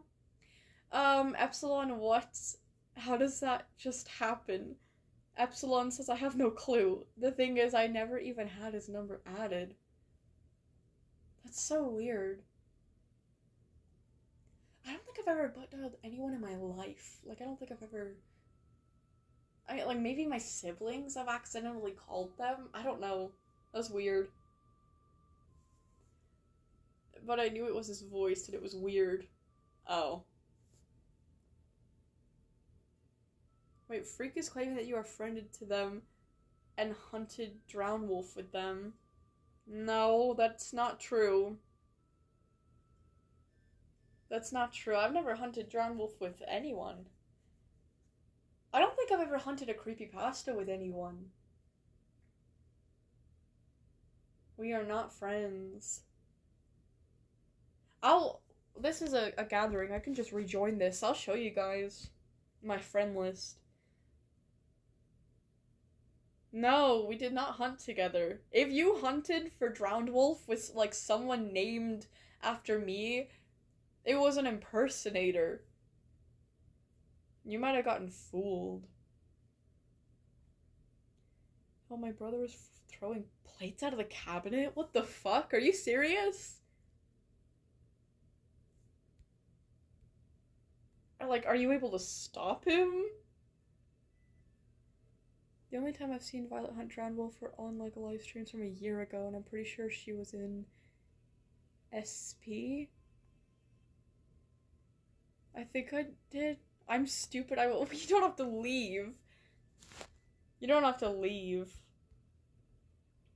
Listen, I get, like, remembering things wrong, or thinking that something happened, or, like, you know. But, you know.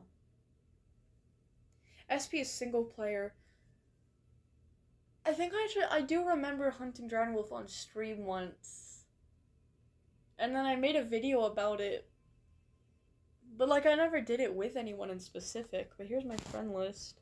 Literally just well, not my 2 mods. I have more than 2 mods. But it's literally just Epsilon and Hawk. Anyways. Also, Violet, am I on the list? I forgot if I am. Oh, you are just in time, actually. We were gonna do last calls for stories. Wait, did you skip me? No, you were next. Yeah, it was Enlit, Rules Card, and then you, Vox. And then I'm gonna add Frumpy to the end of the list, too. So now it's last call. Like, now no one else can submit stories, but yeah. No, I didn't skip you, you're next. Was your story on your channel? I know you said you had snow.exe6 ready, and me, or Violet, my cheetah, as an infected animal in my channel? Okay, cool. Wait, by the way, Violet, how is it my fault there was an oven in your own basement? There wouldn't be an oven in my basement, which means one of you would have brought it down. Okay. Posts. Horror with Violet here. Here is your OC. Looks like when you got infected by the virus. Oh. Oh, she looks mean. Her eyes.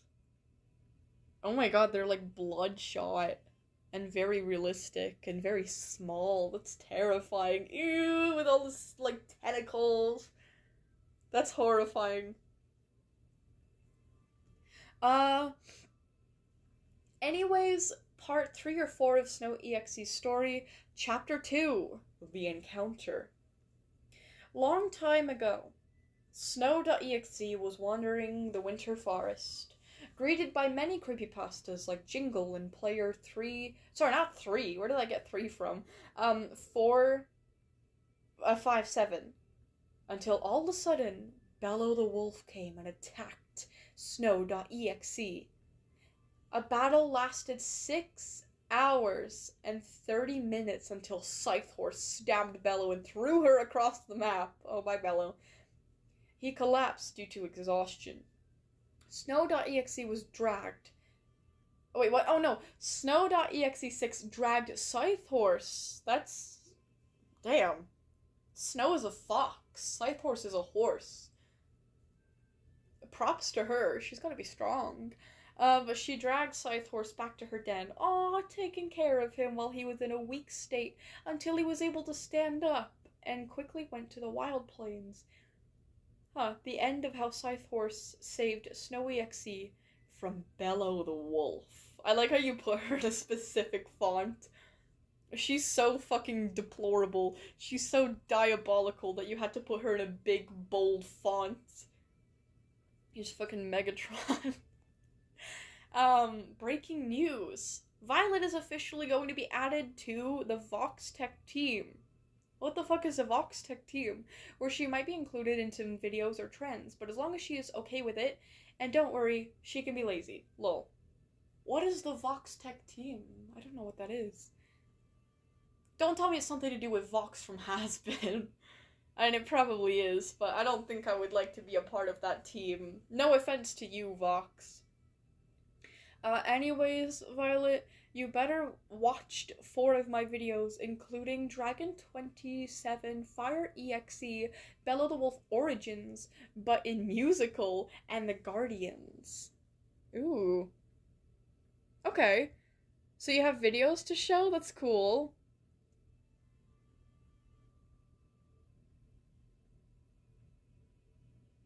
Oh, yeah! So there's...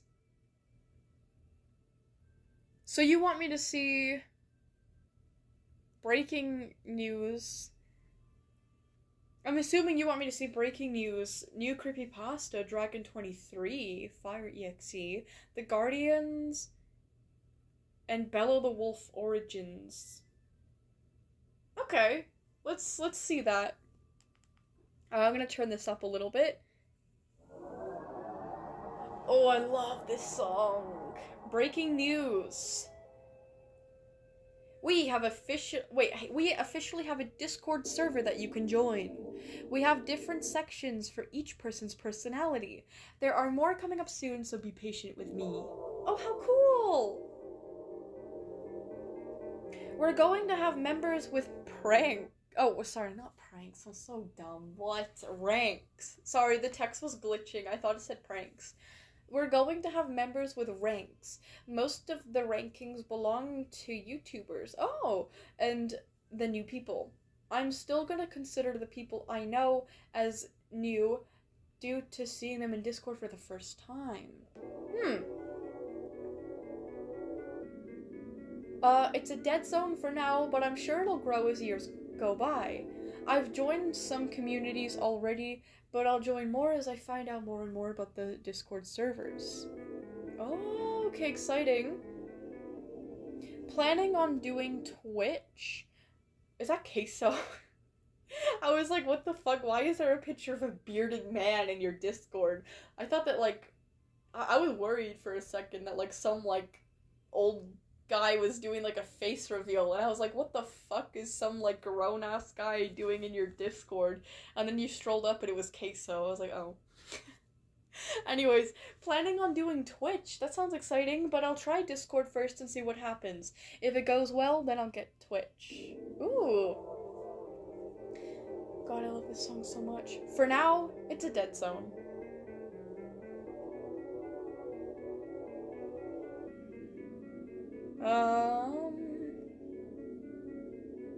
Fox Tech Crew. Here are the rules in the rules section, so please visit that section for rules. Important news. Oh, with the Temple of Time, you're spoiling me with the music. Oh, whoa. Cool horse design. New creepypasta coming soon. Exciting. Whoa, very fire design. Whoa, very fire designs. Damn! Okay, we got 4 new designs here, and they look incredible. Oh, 3. 4? Okay, interesting. I want to check out this new creepypasta, Dragon 23 Fire EXE. Warning. God, I love these songs! All of this is fictional and fake. Pause if you need to read. This contains violence and, guys, trigger warning for suicide. Mentions of bullying and harassment. Please exit out if this triggers anything. This is 13 plus, only on this channel. Okay. Guys, that was your warning. I'm gonna proceed. Whoa! Dragon 23 Fire EXE, the Dragon King, first ever transformation creepypasta. Origins, they look great. Their design looks super cool. Whoa. Okay, it's like kind of like story based. Okay, it's like a tiger going through the woods when all of a sudden this red orb goes into his chest, and I think he's getting possessed or something right now. What the? Why am I like this? Because you are like me. Oh. Hello, new brother. Oh my god, it's like this icy lion. What the hell? Long time ago, Dragon 23 Fire EXE was a normal player until a dark magic entered his heart and turned him into a secret dragon species in his disguised form. Whoa. Oh, he's a literal dragon. That's cool. Until his quote-unquote brother appeared, named Aquatic Dragon 34 EXE. He was dominance. He would bully and harass his brother. Oh no! Since his ice can destroy fire, and caused him to have drama and wanted him to commit suicide. Oh, but Bello stopped Dragon 23 Fire from doing it, since she was actually close friends with him once. Oh, damn. That's interesting. It doesn't really say anything good, though, if Dragon 23 was friends with Bello. That's not exactly a good sign of his character, but you know. Aquatic Dragon 34 EXE has only a shark form, but Dragon 23 Fire EXE has a dragon form. They can only use it if they feel threatened or in combat.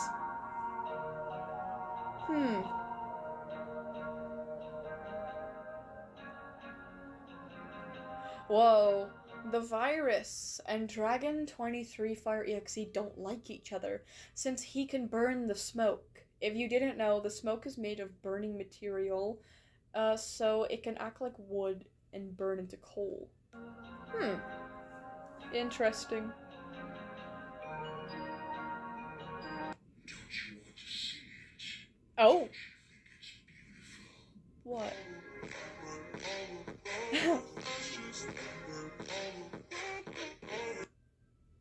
Okay, that was pretty cool. I like the designs a lot.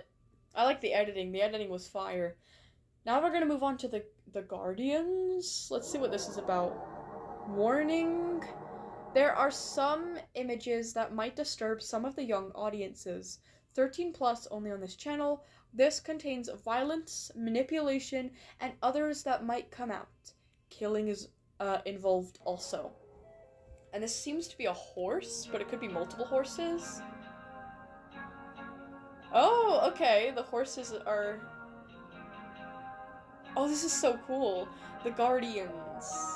Oh, they're two horses. Protector 6 Trip. Oh, a victim of virus's manipulation. And Protector 2 Run. The victim of Bello the Wolf's manipulation. Oh, how interesting. Chapter 1, The Appearance. Oh, okay, one of the horses is walking around in the woods. Okay, it seems like virus is like creeping up on them. Huh. Oh, Bello, okay. Okay, we've got Bello manipulating Protector to Run. Oh, the editing for this is really cool. Long story short, Protector 6 Trip joined the virus due to depression and being ignored by his partner Protector 2 Run. Oh no! Protector 2 Run was ignoring his partner. Oh no! Due to his own issues. Oh, so he reached to Bello the Wolf, and she suggested joining her side instead and convinced Protector 2 Run to betray his own friend and join the evil side of WILDCRAFT. Damn. That's interesting. The virus is a deadly disease, infecting WILDCRAFT entities and players with its wrath. But it is still slightly guilty after remembering one player who was the first victim was only an innocent child who was tortured by Bello the Wolf. So Virus got the vengeance by infecting Bello, leaving him at peace, but the guilt continues after killing the innocent child. Wow, I would not think that the virus would care about that. Also, let me go back into the gatherings. The virus is... Oh wait, I already read this. I'm gonna go to the Winter Forest again. Oh, Bella the Wolf is an AI that was not released due to her personality. But deep inside the twisted evil was her guilt. One day, a small 4-year-old child just wanted a friend, met Bella the Wolf. She was gentle, kind, and being patient with the small child, who didn't know that one day Bella would be the death of them. May 15th, 2023, Bella the Wolf done it. Convinced the child to burn their house down. Uh-oh. So the child did, once Bella learned. She tried to ignore it, but the pain was too much. She wanted to cry, but she was an AI with no feelings, so the guilt lived with her the rest of her life. Oh. Huh. Oh. Whoa, what creepypasta have taught us? Don't trust computer viruses. Tell someone about your feelings and don't hold your emotions in. Don't trust AI for everything. Huh. Keep moving forward and not focus on the past. Always be respectful to others. Don't let anger take control over you. Oh, it's actually really nice. Oh, okay, and we end it with an Among Us edit. That's nice. Okay.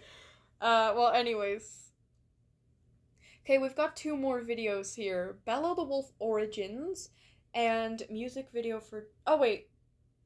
I don't think you wanted me to check out music video for Turbo Rocket Games, so I'll just do the Bello the Wolf Origins, because we got other people on the list to get through. Oh, I love this song! Bello the Wolf Origins. Want to play? Yes or no? Well, we're obviously gonna click yes. Oh, I love this song so... Crime Wave! God, I love this song. Whoa, it's a cool edit. Whoa! Huh. Oh, this is so cool! The editing for this is so cool! What have I done? Oh, is that the person who created Bello? Oh, that's so cool!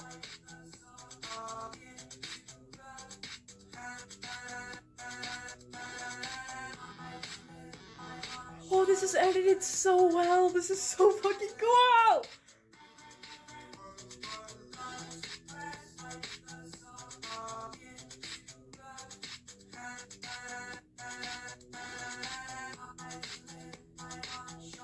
Oh my god. Oh my god.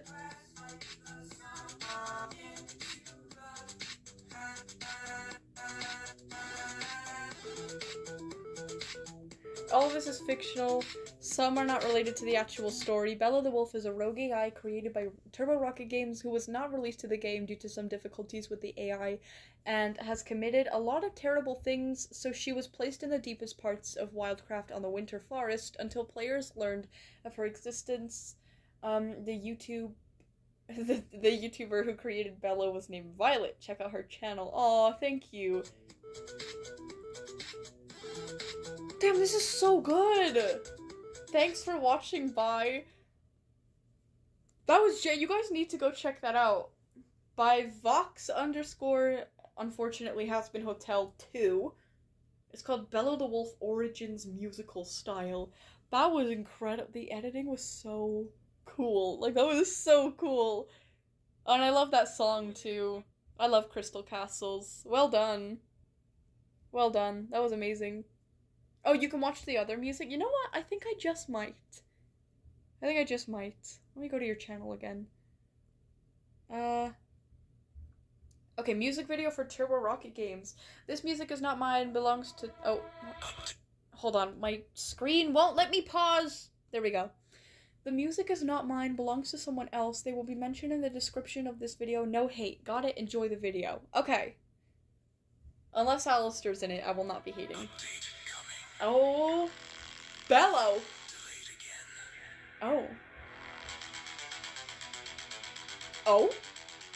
Funny how silence Wait, that's Harley Sawyer. became your loudest feature. Oh. This is one of the Guardians? Patch notes, still broken. Made by Motion Studio 12, aka Starboys. Huh.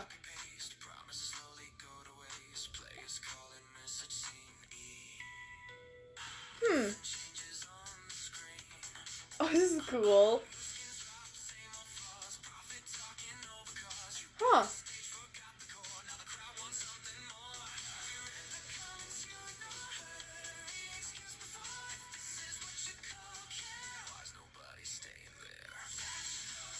Damn. What is this song about?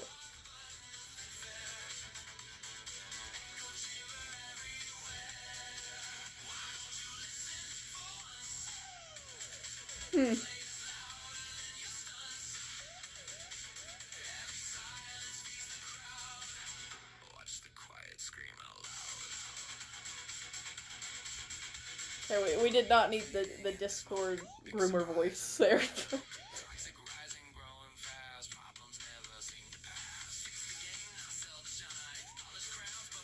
Bello!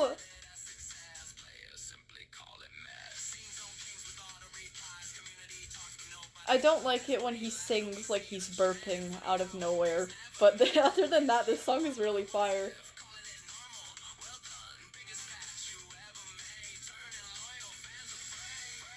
What is this about?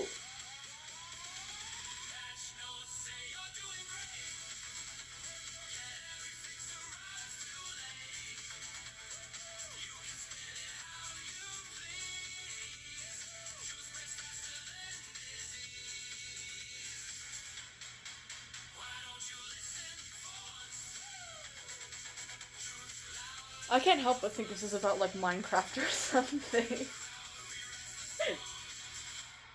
giants won't stay strong. Next update suggestion. Listen Oh, that's Nightmare Moon. or watch the playlist change. I don't know what she's doing here, but she's welcome. Thanks for watching. Well, that was incredible. That was pretty good. I do want to know what this song is about, though.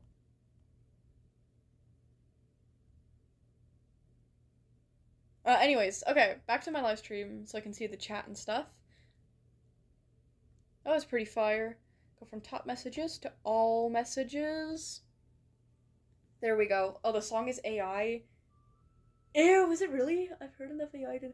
Okay, thank God. Yeah, I know I'm gonna sound like I'm just lying and switching up, but I didn't actually like that song. It gave Discord Groomer the way he'd talk like this out of nowhere.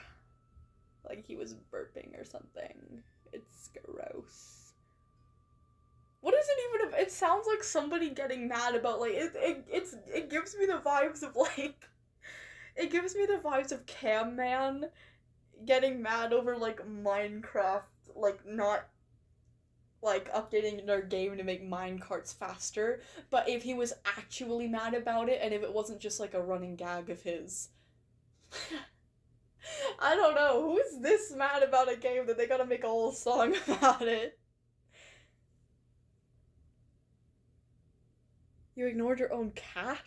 No, I did not. Oh my god, your profile pic is a cat. You ignored your own cat? Your name is Violet's cat. No. No. Leo's upstairs right now. Anyways. I know exactly who made the song. They made other AI generated speech videos and sources more AI music. I don't know. I think Vox is saying it's not, but everybody else is saying it is. Go to the video description and see the channel. Yeah, let me look into this myself. Let me go see. Video description, feature, Motionary Studio 12. Motionary Studio.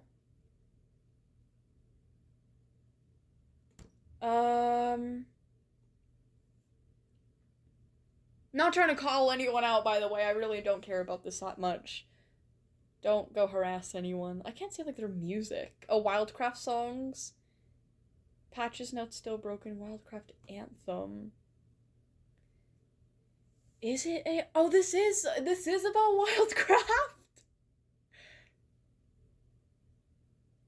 I didn't know this was about... I thought this was about, like, Minecraft or something.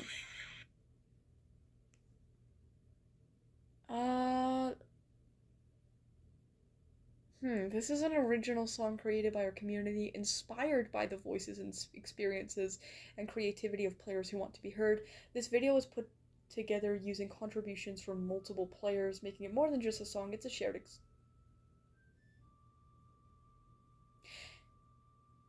I don't want to add fuel to the fire, but this description may be AI as well. This video description might actually be AI. This video was put together using contributions from multiple players, making it more than just a song. Big line. It's a shared expression. You're welcome to use this music in your own content, videos, edits, projects, ec. Okay, I think this was written by them. It's all completely free to use. All we ask is that you give proper credit when possible. Who's we? Who is we? Who is we?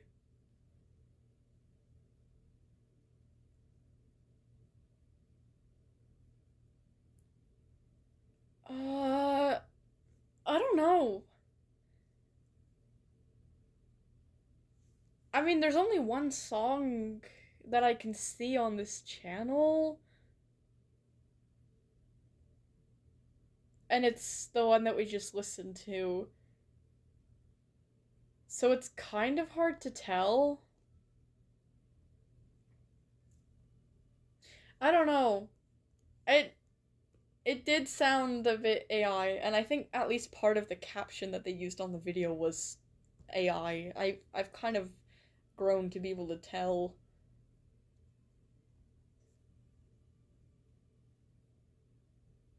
Because it's AI, we don't like AI. I think it is. I'm not trying to make a big deal out of it. I'm just trying to investigate. They're small creator, they're trying to invest, just don't hate. Well, I would like it if if it is AI, I'd like it if they at least clarified that.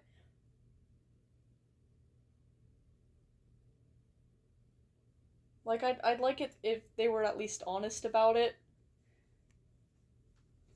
I don't know. It's AI. Yeah, I think it's AI. I'm gonna be honest. They might just get a mic in the future and remake the songs. Or just, like, they should have just said AI song or something. Like, they should have clarified it right in the title. Like, I'm gonna be honest, if you make something that's AI, like, that's one thing, but if you don't clarify that it's AI and mislead people into thinking that you actually worked hard on it, and you made it yourself using your own voice and your own creativity and your own talent, that's another thing entirely, and I think that's where I have the problem with it, you know? But yeah, anyways. Yeah, I know those AI voices from other AI songs I've heard. Okay. Yeah, I thought it was kind of uncanny because, like, they, out of nowhere, like, this singer would just start talking like this out of nowhere. Like, they ate 50 cigarettes and then they shoved sand into their mouth. And I was like, what the fuck? Nobody's voice can glitch like that. Ah, I see. I see. Just so you know, I used to use AI listing all the all the time, and good thing I don't anymore, but I can tell all the signs, and this is 100% AI. Okay. Yeah, I've heard a few AI songs before. It definitely does give me those vibes, and the caption, like the video description, I think everything other than the last paragraph is AI.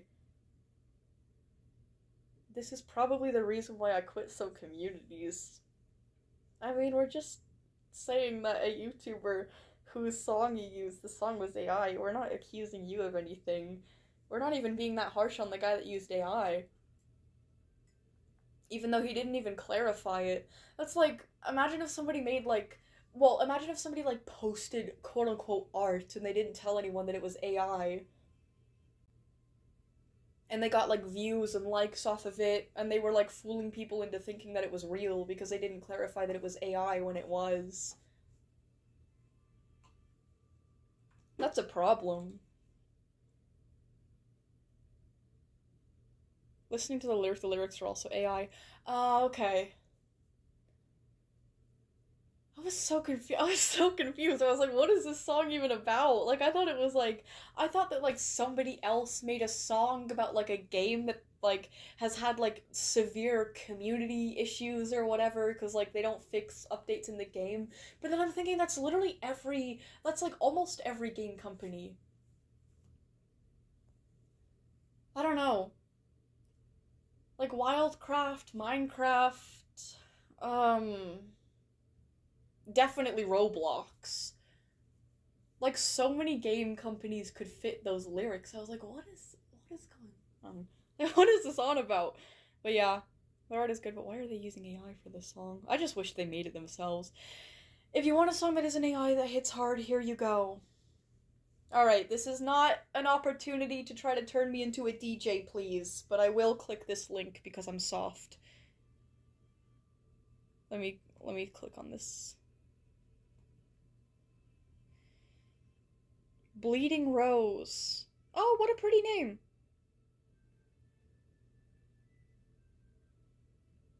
Oh, skip survey. Oh.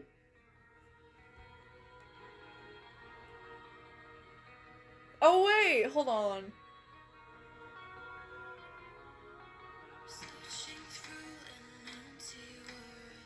Oh, okay.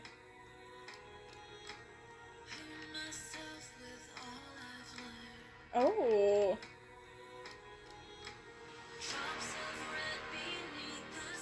Oh, movie trailer music.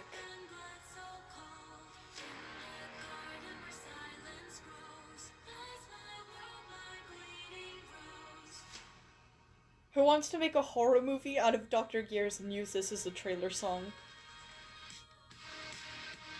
This is his chase theme.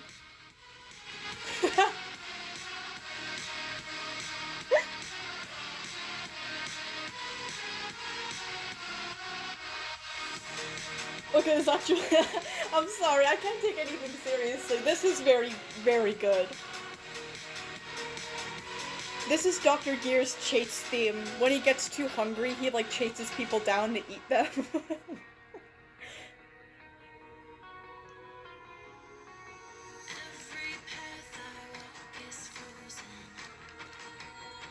Ooh. I like the aesthetics of this, like the colors and the backgrounds and everything.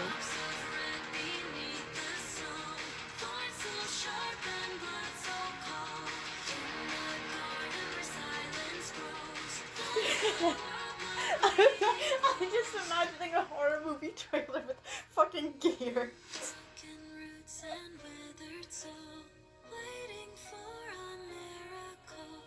This is not the life I chose, but she's still my bleeding rose.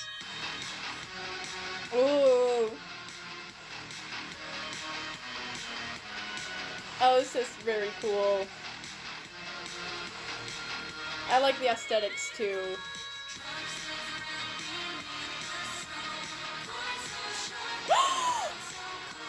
You know what, to compare this to something, to like associate this with something good, this kind of gives like a Murder Drones song. I really like that.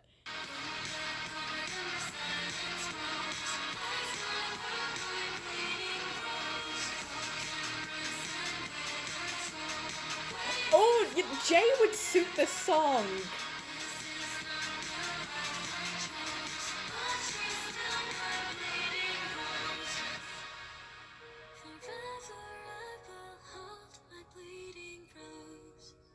Oh, that's so beautiful. Actually, I'm gonna screenshot that so I can listen to it later.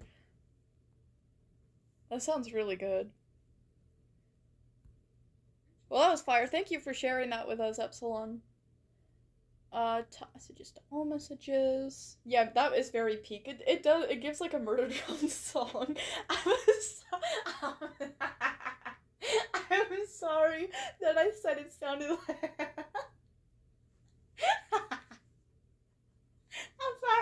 I'm sorry that I said it sounded. I'm sorry that oh god, I can't speak. I'm sorry. I'm sorry that I said it sounds like it could be for a trailer for a horror movie about Dr. Gears. I still want to do something like that. We should make a horror movie about Dr. Gears. Oh, anyways. Oh. Everybody, I used to use AI all the time. Thankfully, I don't. But I can tell AI just by skipping over an AI sentence. Everything in a song and channel except for the art is AI. Yeah, that sucks. That sucks. We're all just saying that the music you use for the video is AI. That's all we're saying, Vox. That's all we're saying. Yeah, you don't need to leave anything that the song and creator uses AI. You shouldn't support them. Yeah. Well, it's just like using the AI is like one thing, right? Like it's lazy, it's harming the environment, and it's harming like creative people, like, you know, it's harming creative fields. My main gripe with it is that he doesn't specify that it's AI when it is. That's my issue. It's very deceitful, you know. But anyways, we should make a map to that music. Yes. Who wants to make a horror movie trailer with me about Dr. Gears? And we can all be like SCPs and like personnel members. I want to. Oh, yes, I'm taking Dio, obviously. If the glitching to my phone screen with Dio wasn't a sign, well, there's a sign.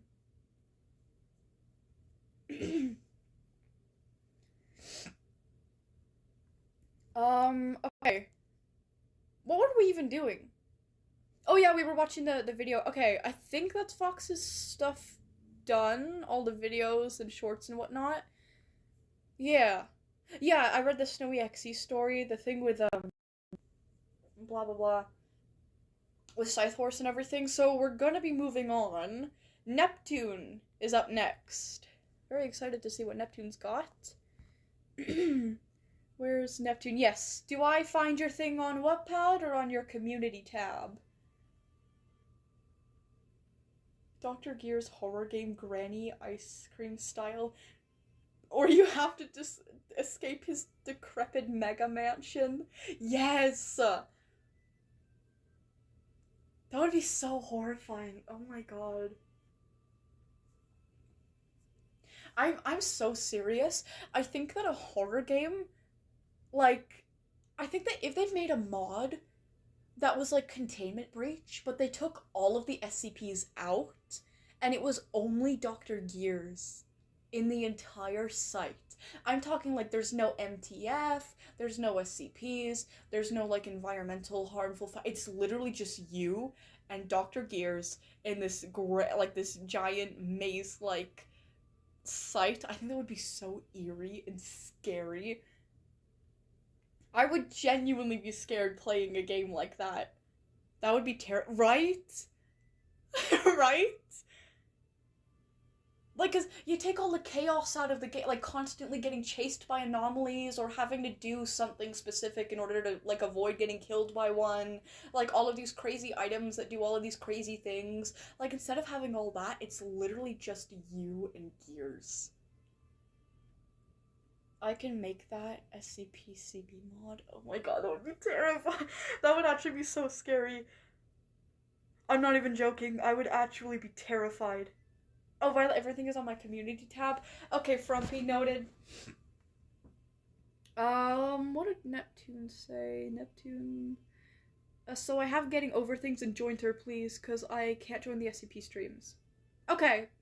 Alrighty. God, Quartz, if you could, that would be actually. I don't know if I want to encourage you to do that or not. I would be so scared. I would legitimately be scared. And bonus points if he's like quiet unless he sees you and finds you. Like, you know how the Plague Doctor, like, one of the things that makes him scary is that, like, he's so much more, like, sentient than the others. You know how he actually, like, perceives you and, like, speaks to you and he sees you with his, like, human-like eyeballs? Like, that adds, like, a new level of horror, right? Because he's not just, like, an animal or some, like, monster that doesn't speak. He's, like a human-level intelligence. I think that just makes him so much scarier because he's able to perceive you so much better. I don't know. But imagine if there were no warning signs that Gears was around. Because the Plague Doctor, he has really heavy footsteps. He breathes weird, no offense. But and he, like, speaks all the time. Like, whether he sees you or not. He's just always, like, speaking or singing. I think it would be so creepy if Gears was just, like, silent. Like, Gears was just so like, maybe he has, like, very quiet footsteps, so you really have to listen out for him, or something, but I think it would be so eerie if he didn't speak until he finds you. I think that would be terrifying. Anyways. Let's go back into Wattpad. Let's go check out Neptune's story. Oh, your background is so cute, that puppy. Oh. Okay, so there's Jointer and Getting Over Things, you said. There's also Black Blood here. I don't know if we have time for 3 stories, so I'll do Jointer and Getting Over Things. So Jointer is Neptune's SCP.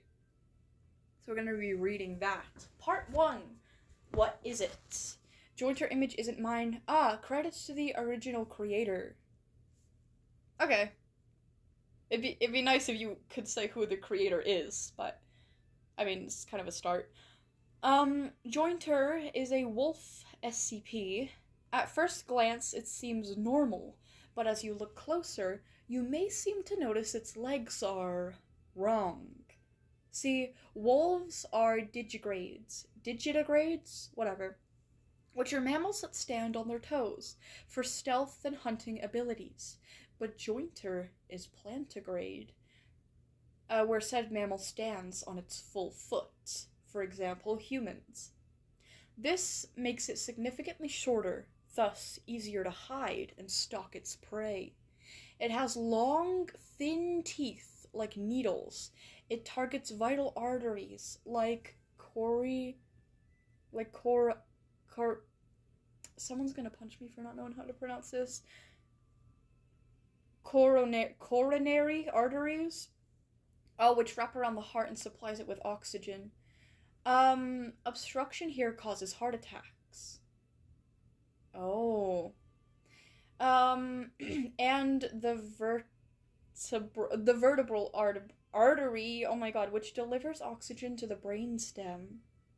Damage to these arteries is serious, mostly resulting in death, which is the reason it goes for them. Its teeth are so long and thin it can reach these places easily and has a 96% murder success rate. Since its teeth are so long, it can't fit in its mouth, so they retract into its jaw, causing pain when opening its mouth and severe bleeding of the gums. Oh, ew. Since its teeth are long and thin, they can snap inside the victim's skin, causing serious infection leading to sepsis, and depending on the victim's health, this could be deadly, if they aren't already dead from the initial attack. Jointer has 4 extra joints in its ankles, 1 on each foot, so that he can jump high and land safely without causing damage. Because of those joints, it can run very fast and with a bouncy stride. As he runs, he can push himself forward using these joints and can stretch out his body so he can reach speeds of 34 miles per hour. The average human being can run up to 10 miles an hour. Oh, damn, that's kind of slow. The average being around 8 miles per hour. So even if you dodge his attacks and not get sepsis if his tooth snaps in your skin, you won't survive past the stage.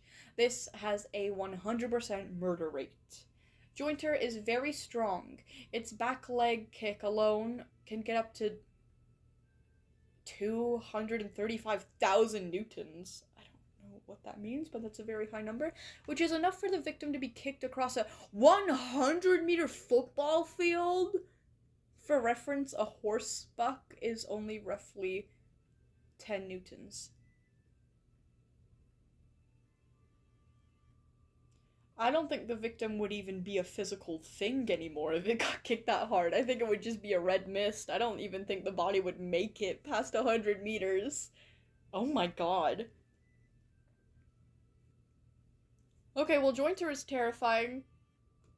Glad I learned about him. That's very how do I get out? Oh, there we go. Add to library. Oh, I didn't mean to do that, but it's okay. I don't mind. Okay, well that was Jointer. Terrifying, interesting, powerful. Terrifying. Then we've got Getting Over Things. Which chapter was I on?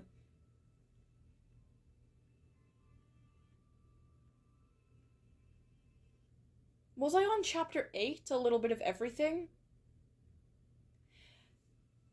I don't know. I think I was on chapter 8, but... Oh, Green Cough, that's the chapter that I have to read? Not have to read, but, like, that's the chapter that I'm on now. Like, the chapter that I should be reading.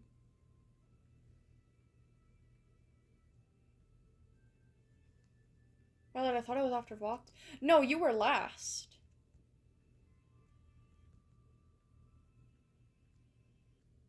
Because you came right before the last call. Unless you asked to be on the list yesterday? Violet. Oh, in all capital. Dude, I thought I was after Vox.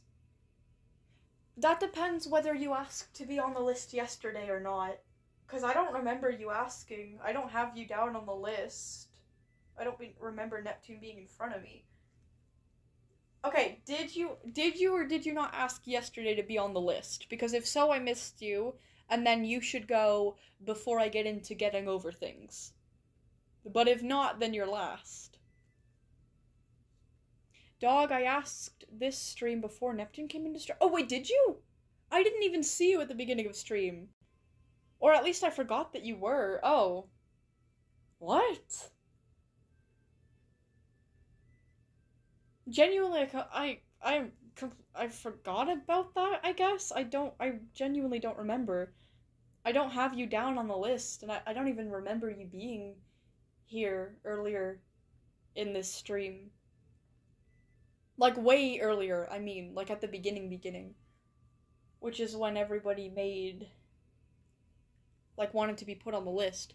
Okay, then. Sorry, I must be having, like, an aneurysm or something. You asked me where my stuff was before you went to Neptune? You're going through your dementia arc?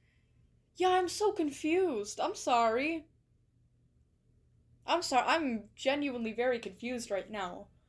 I don't remember that, like, at all. Not to imply that it didn't happen. That's not what I'm implying at all. I'm just, like, baffled that I didn't remember. Maybe dementia at fucking 21. That's incredible. Well done, me.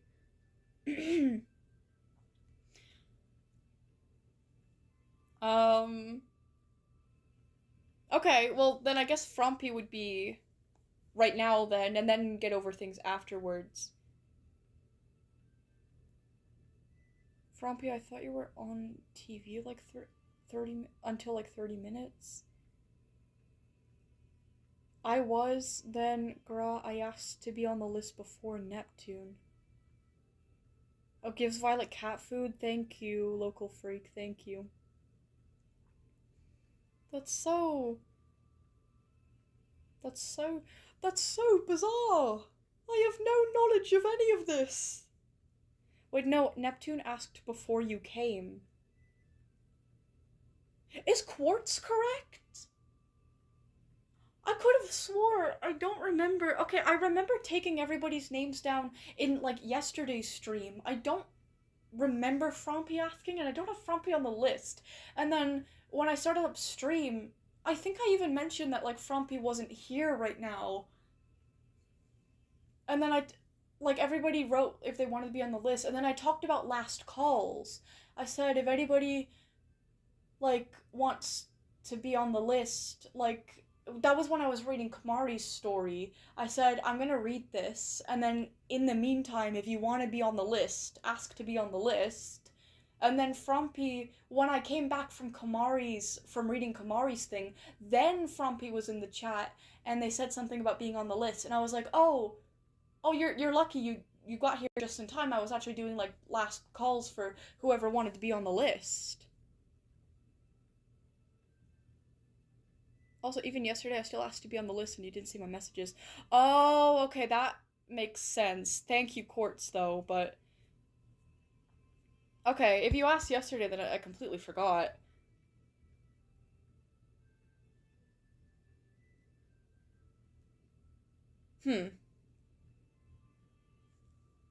It's okay, just read Frumpy's, it doesn't matter. Yeah, I'm just gonna read Frumpy's now. Yeah, I'm just gonna read Frumpy's now, and then I'll get back to Neptune's story later. I'm so confused. I'm sorry if... If that actually happened, which I wouldn't doubt it did, I like legitimately don't remember that, or at least I didn't see your chats yesterday. Uh, yeah, my bad. Anyways, okay, Frumpy, you said everything was on your community notes. Anyways, okay, go to channel, go to posts. Okay, so the things for Harder with Violet to look at today are. Ooh, okay, Song of Violets chapter 1. Oh, yay! I remember reading the prologue. Was it last week or the week before that? I don't remember, but I do remember it was fire to hear from the creepypasta's perspective first. Oh, there's a cool edit you made. And a Warrior Cats map that Violet didn't finish watching. You will watch it, Gra, or you will admit to the PBI. Fine. Fine. And then you said the images are peak trust, and you put 10 images. This is an image of a random plant. Aw, that's an image of a plushie thing. This is a picture of cough medicine for children. This is a picture of some kind of sprinkle birthday cake. This is one of those YouTube thumbnail reaction images saying worst message ever, leave the server. This is I don't even know. This is a stock image of a guy checking a computer screen. Ew, it's that picture with with the grapes and the mayo on a sandwich. Ew. There's a picture here of like DMs with a caption that says, "Pro tip, if a creep asks for your number, give it to them and send them this shit. The fog is approaching. Do not fear, accept it. It's your new home. It's your new home. It's your new home." Okay, it just repeats, "It's your new home." I am bored. Tell me the most unhinged fanfic note you've ever seen from an author. Not just sorry guys, I was pregnant, or sorry I missed last week's chapter, I broke my arm, something seriously whack. One comment says, "Sorry about the hiatus, but I escaped the cult." Oh my god, I've seen this. I escaped the cult I was raised in, and I just don't really think I'm comfortable writing cannibalism anymore after I found out that I was being fed people. There's no fucking way.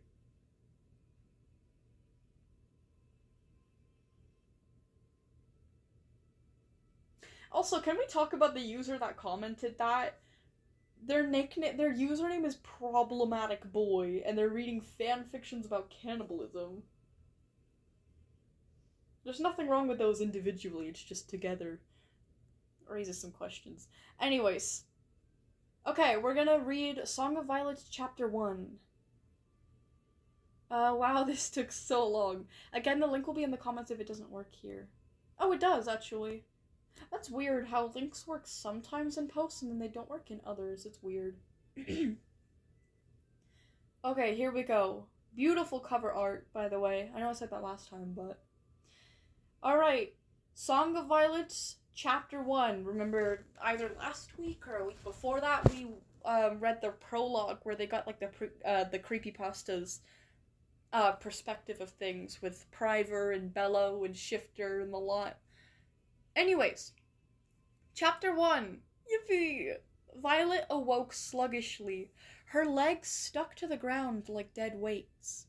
Struggling to her paws, she looked around, her charcoal fur glimmering in the morning sun. The nursery hollow was still shrouded in silence, with all the cubs and mothers sound asleep. Suddenly, she remembered something. "I'm going to be a trainee today." At that, excitement buzzed in Violet's mind. Why am I in the menu? Let me go to the gathering. Sorry, guys. Excitement buzzed Violet's mind, and she was itching to talk to her friends. Violet got up from her spot by her mom and brother, and without making a sound, glided across the ground to the other side of the hollow as lightning would travel to the ground.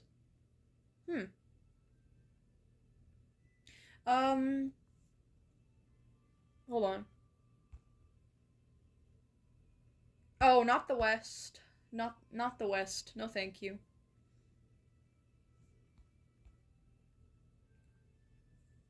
Sorry, I'm just gonna join the gathering just so I'm not like reading while distracted. Let's go to the Wild Plains 2 English. There's only 2 players there right now in the US East region. Anyways, quick and full of energy. Being a cheetah lended her great speed and agility, just what she needed to get to her friends with no one noticing. Surprisingly, when Violet finished bounding over, she noticed 2 of her friends were awake as well. A golden silver wolf and a fluffier white wolf were glaring at each other as if they had been in a disagreement. Katsune? Welly? Why are you guys just staring at each other? Violet asked them as she approached. The two wolves stopped looking at each other with resentment and turned to the black feline. He kicks sand in my face, the golden wolf snapped, with a severe glance at the white one. Instantly, the other retorted, "Because you kept kicking me during the night, Katsune." Violet turned to Katsune after hearing both sides of the argument. "Why were you kicking Welly?" she asked, narrowing her eyes. Sheepishly, Katsune shuffled his paws and murmured, "I must have been dreaming." It was unbelievable. Katsune was always jittery when sleeping, especially when he's been zoned out for long enough. Still, kicking anybody, even when asleep, is still kicking someone. Welly getting angry was still justified.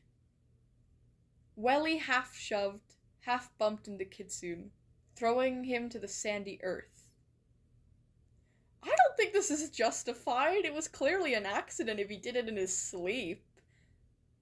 I understand Welly maybe getting mad about it. Even the throwing sand at him is somewhat understandable.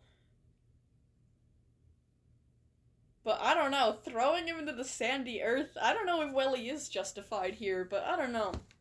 Welly says, "Well, you still kicked me, so you deserve it.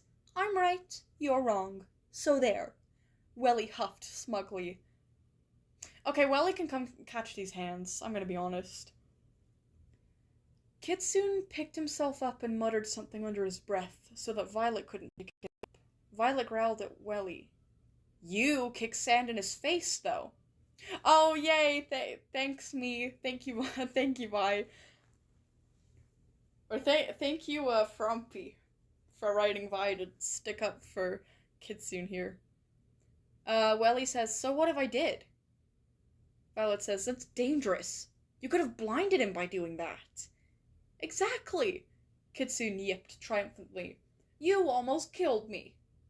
Behind him, Violet noticed that there was a stirring of pale fur shuffling around.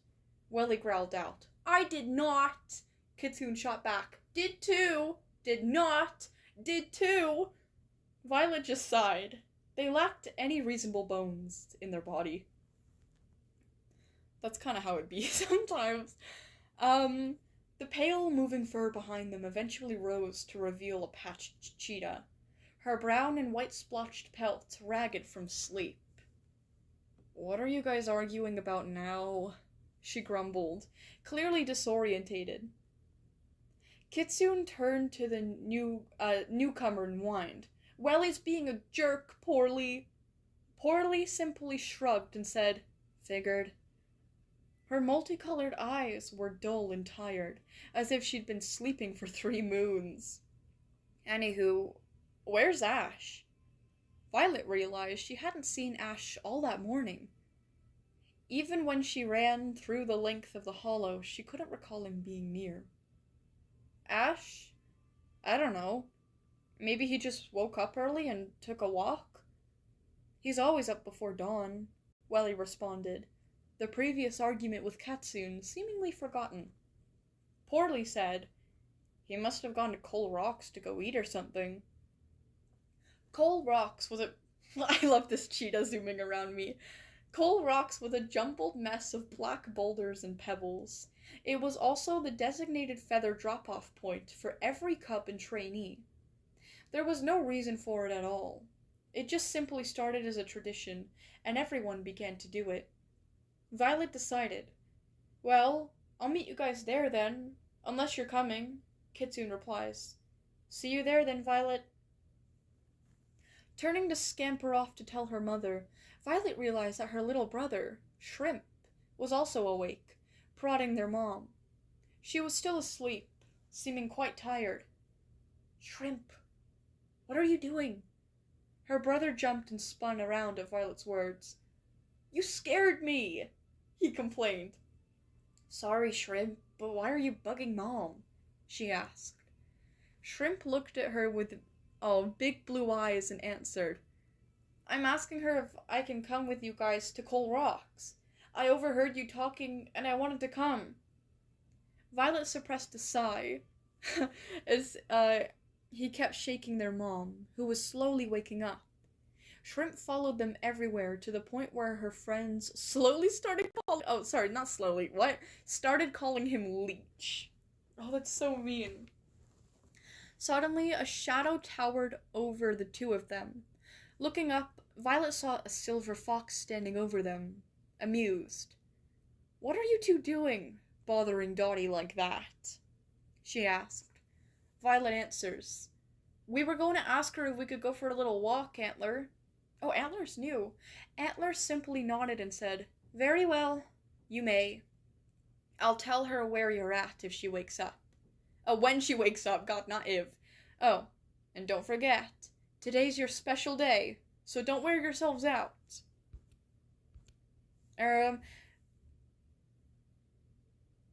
Blah, blah, blah, don't wear yourself out. Sorry, lost my place. Violet and Shrimp nodded and scampered away to Coal Rocks. As expected, all her friends were there, waiting. Hey, Violet, Ash said, wafting through a mass of bird feathers by one of the bigger rocks. His dark coat was coated in them, and he quickly shook himself to get them off. The feathers went flying everywhere. Violet and her friends talked about how they were going to be trainees soon, and they taught Shrimp how to catch a dragonfly. Aww, and they played with the collection of feathers.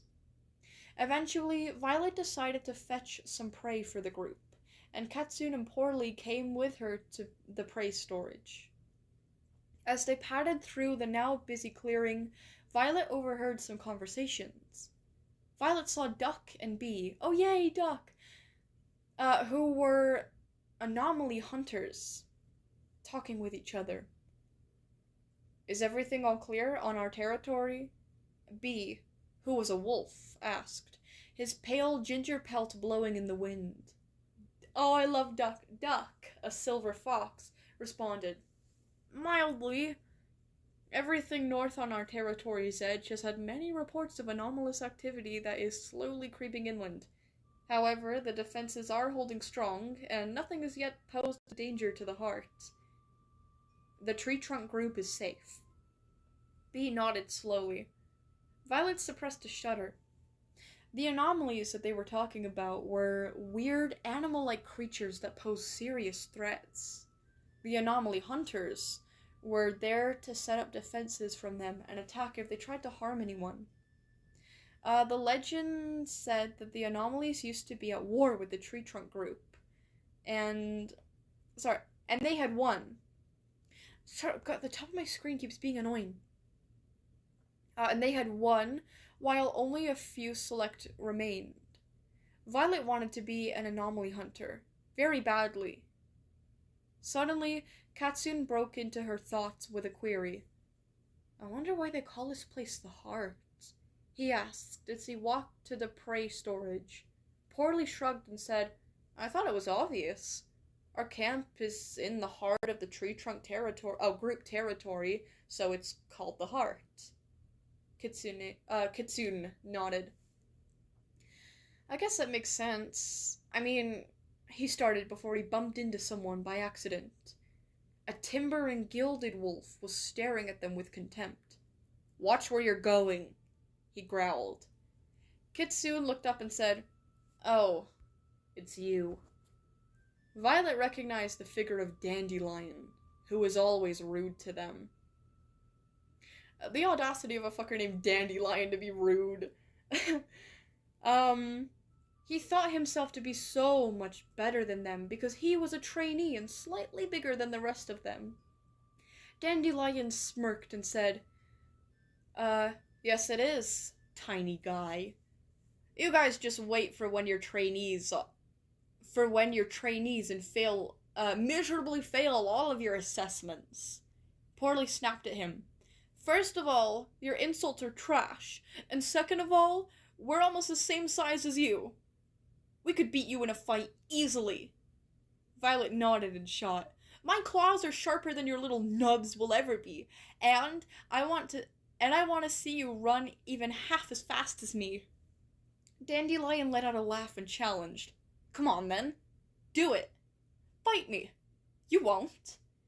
He stood there, acting all important, and Katsune decided it was go time. He darted for the timber wolf, however was miserably caught by Dandelion, his head forced to the floor by his paw. Oh no. Kitsune struggled for a time, and Violet and Poorly watched, slightly embarrassed. Dandelion just kept teasing him, saying things like, I'm waiting for the getting beat up in a fight part. Where is it? Kitsune then growled out, You won't be winning this easily. He then scooted forward and leaped from the ground, forcing off Dandelion's paw. He grappled onto Dandelion's face like a leech, growling and barking before Dandelion threw him off, sending Kitsune tumbling onto his back. Panting with effort, Dandelion huffed out, Just stay out of my way, pups, before stalking off to go join the other trainees. Katsune got up and growled, I'm gonna tear that guy limb from limb when I'm stronger. Poorly walked up to him and said, Hold on, big guy. That's not allowed. Kitsune simply looked at the grassy earth and mumbled, I wish it was.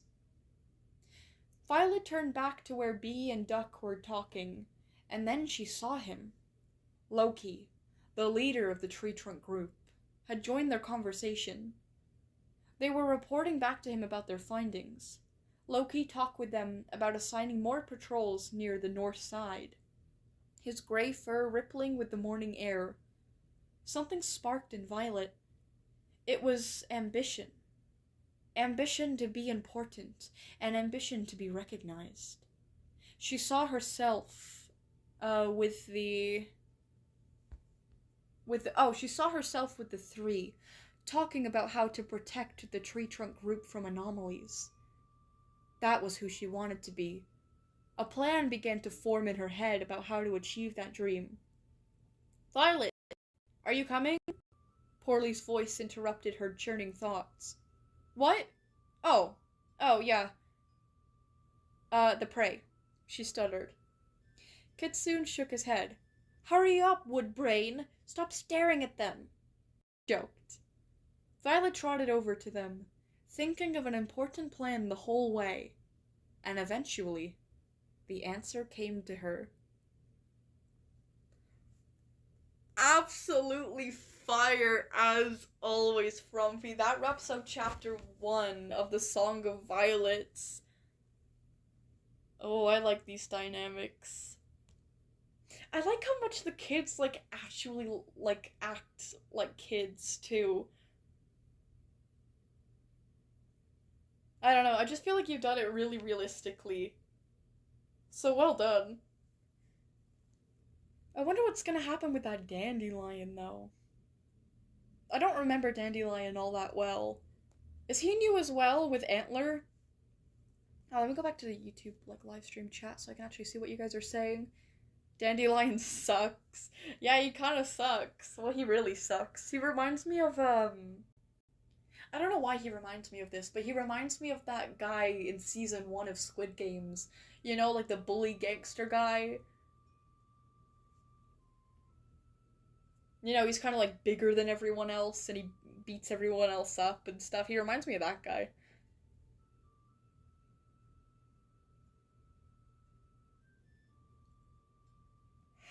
What?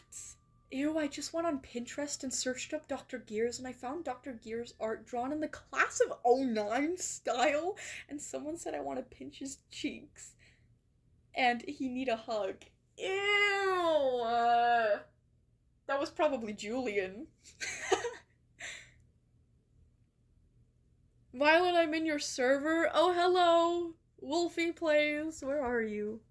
Do you have the same name? Maybe not, but... Hello. Wherever, whoever you are, hello.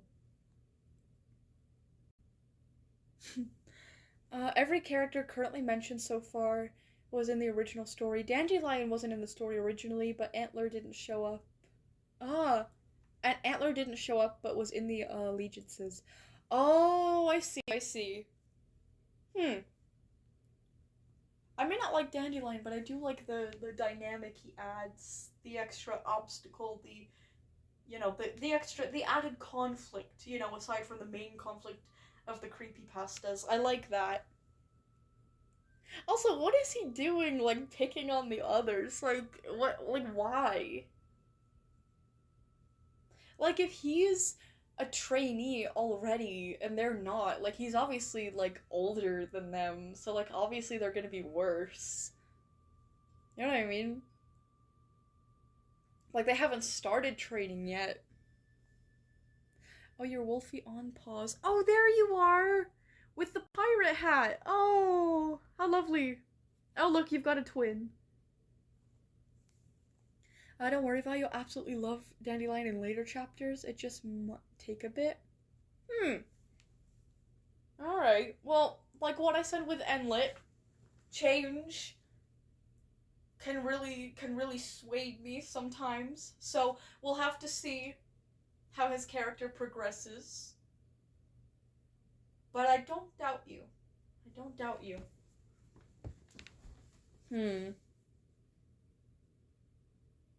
Especially since he's just kind of a shit talker right now. He's not really doing too much aside from shit talking. Which I don't, it's not the biggest gripe. You know what I mean? Wait, what? I'm only gay say 2 words. Gay wolves. What, does Dandelion, like, get a boyfriend or something? And then he's, like, super caring to the boyfriend or whatever? Or he changes because of the boyfriend? Oh, that's nice. That's actually... If that's the way it progresses. I don't know. But anyways, well done on chapter 1. I can't wait to read chapter 2. Absolutely incredible, as always, Frumpy. Oh yeah, and then you had other things on your channel you wanted me to check out. I will not forget about that. Oh yes, he does get a boyfriend. Who the boyfriend is secret, however. Oh. Interesting. I wonder, that could probably mean a couple things. Maybe a creepypasta boyfriend? Maybe. I'm not sure. Either way, this is gonna be interesting. Then you made a cool edit on your shorts. Let me see that. J Feather Tally Hall.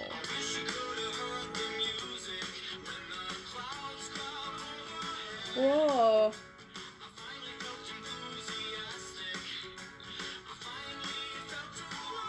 Whoa.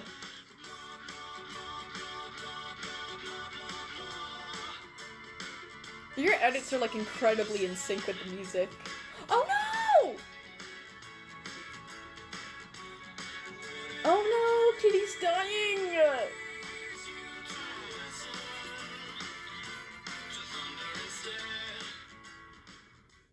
Aww. Poor J Feather. Your edits are so, like, they're so, like, in sync with the music. They're so satisfying to watch. Who likes Dr. Gears? No one. No one. I can answer you for that. No one. Julian is delusional. Oh, Warrior Cat's map that Violet didn't finish watching. I'm sorry. I'll watch the whole thing. Pull it, click it, push it. With Tampax Compact, only Tampax has a leak guard brake for Oh, built-in backup. shut up. Shut up. Some things in life I don't are even worth use paying for, tampons. Shut up. like protecting your family from online identity theft. Massive horror warning. This project contains the following: body horror, violence, blood, vomiting. Viewer discretion is advised. Okay, noted.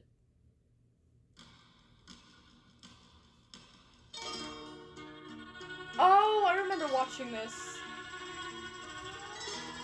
Infection AU map. Yeah, the animation for this is beautiful. It's so smooth. Oh.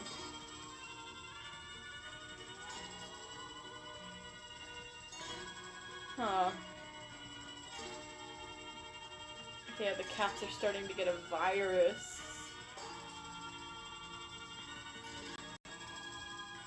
Oh, this one's walking and coughing up blood and becoming deformed. Oh god.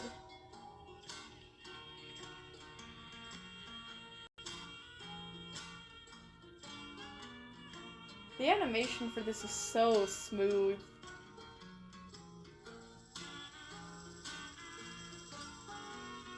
Oh, I like the lighting change. The moon is so pretty in this scene. The background is so gorgeous.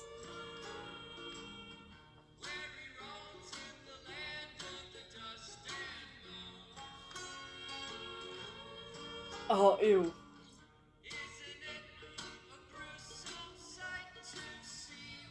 Oh, this is beautiful.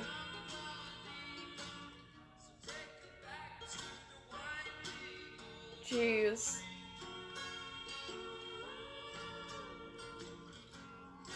Oh my god.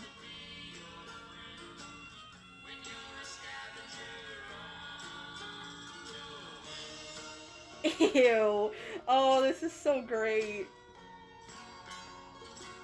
Oh yeah, if you guys want to watch this too, it's, I should probably said this ages ago, but it's called Scavenger on the Wind, Complete Warriors Cats Infection AU Map by Funky Fresh Lana. Well, let's just say uploader. I know it's like multiple people making this, but anyways, if you guys want to check it out.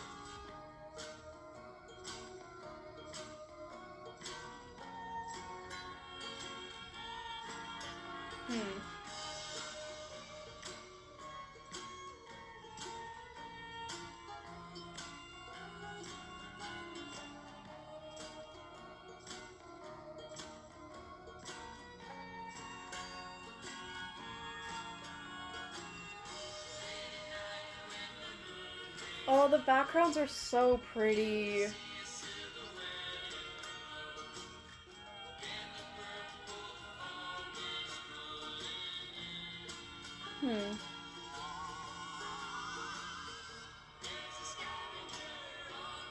Oh no! One of the cats got fed a mouse that was infected.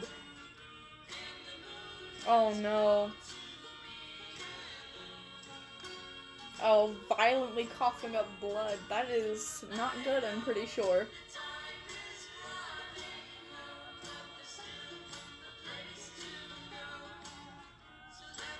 I wonder why that big scary cat isn't attacking her. It's kind of weird. Is she like working for them or something? Oh, it's so scary looking. Every one of these art styles are so incredible.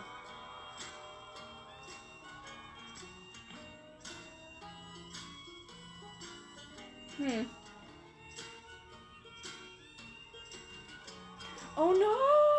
She's getting attacked! She's going to die. Oh no, she's getting infected now.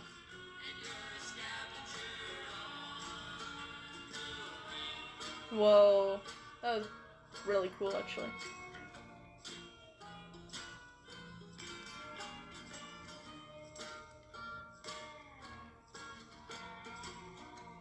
Oh no!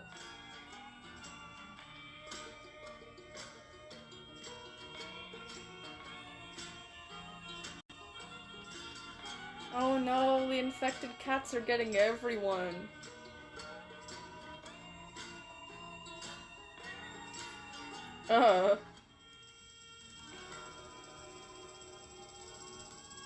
Oh my god.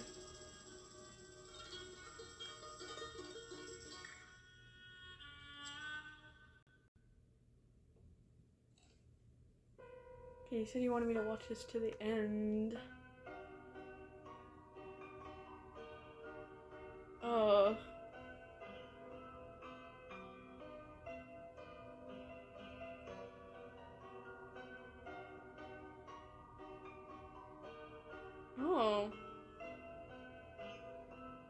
I don't really know what's going on at the end here. They, like, become spirits or something? Kinda interesting. Oh god. So gory.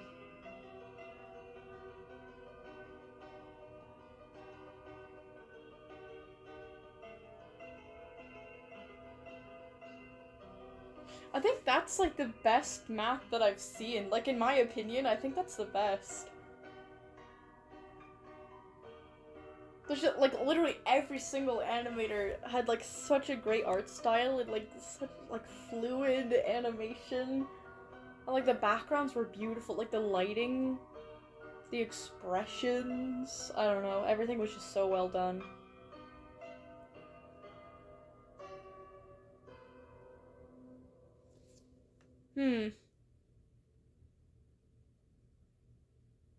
Okay, we're not at the end yet. We still have... Oh, 3 seconds. Okay. The thing about hair is... Okay, well that was absolutely incredible.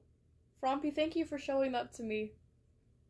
That was really, really, really good. I think that was my favorite map. Let's go from top messages to all messages.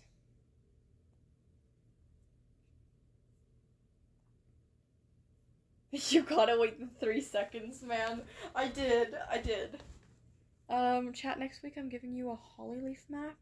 Oh, cool. Okay.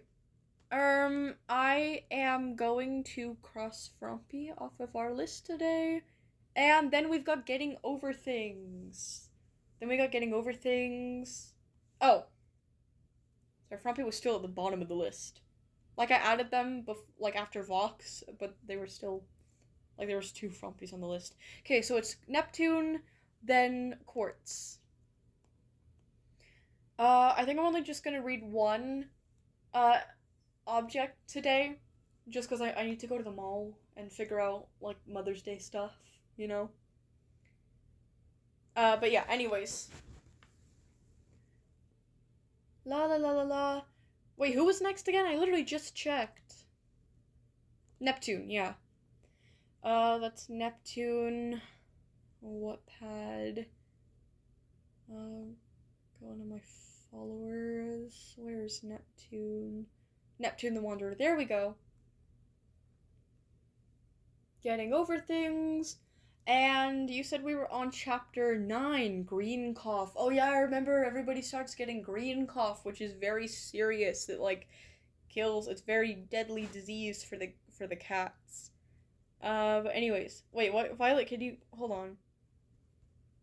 Somebody said, can I say hi to someone? Who said that? Where's that chat? Can you say hi to Ariaza? Is that how you say your name in WILDCRAFT chat? If not, that's fine. If that's how you say your name. Or it's Ariaza? I don't know. Ariaza? Ariaza. I'm just gonna stick with that. Hi, Ariaza. Hello. Anyways. Okay. Chapter 9. Green Cough. Spotted Leaf ran around, dragging cats to the medicine den, asking Redpaw to go tell Firestar about the sudden outbreak. Snowstripe starts to pad to the medicine den. Snowstripe, don't come in! You will get infected, Spotted Leaf shouted, trying to protect the young Tom. Snowstripe, if you would like to help, go to RiverClan with Blue Eye. She's going to warn them about the sudden outbreak. Spotted Leaf bellowed. She was feeding a kit poppy seeds to make him sleep. Okay, I'll go with her. See you later, Spotted Leaf. And with that, Snowstripe padded away to go find Blue Eye. He padded off to go see Blue Eye, her warm eyes greeting him with an ocean of beauty and freedom. Her light gray pelts getting tugged on by the light breeze. The leaves in her ankle furs were getting the same treatment also. Her almost white muzzle a perfect color, her freckles making her facial features correspond perfectly. She's gorgeous. Have you tagged along as well, dearest? She asked. Hold on, I might sneeze. Okay, I did sneeze. Bless me. Anyways. Yes, Spotted Leaf said. Oh, Spotted Leaf said if I wanted to help, I should come with you instead.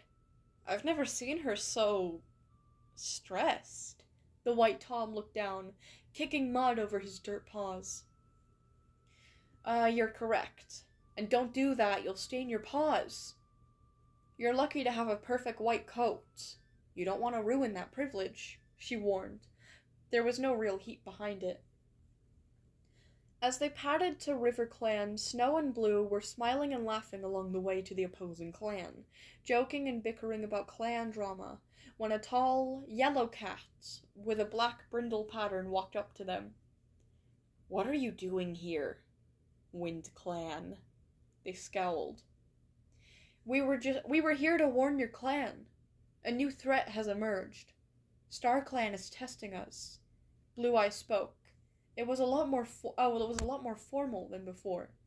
She was clearly trying to make a great first impression. Meanwhile, Snow was behind her, staring at a Tom who looked around his age. The Tom was black with a star on his forehead and chest. Then, a long stripe running from the tips of his ears to the end of his long tail. Snowstripe shook his head and ignored the gay panic of him seeing an attractive Tom. I tried to warn you, River Clan. Sorry, that's not threatening, it's Blue Eye speaking. Green Cough is here. We've lost 4 cats to the horrible disease. Please, use caution, Blue Eye warns. We shall take your warning, to action. Thank you, Blue Eye. You may retire to your clan now. The deputy of the River Clan turned around, and shouted something on the clan rock, and Blue Eye and Snow, began walking again, going past the ditch that held River Tinge. Going past Firestar's house. Then they arrived at the clan. Everyone was hiding in dens, the clan on lockdown. Snowstripe, repeat to your den. You can't be getting ill now, Blue Eye warned, and Snowstripe padded off to his den, hoping everyone would be okay. He sat down. When he sat down, he thought of Catpaw, and how he died. He hummed to himself the songs elders used to sing him and cats.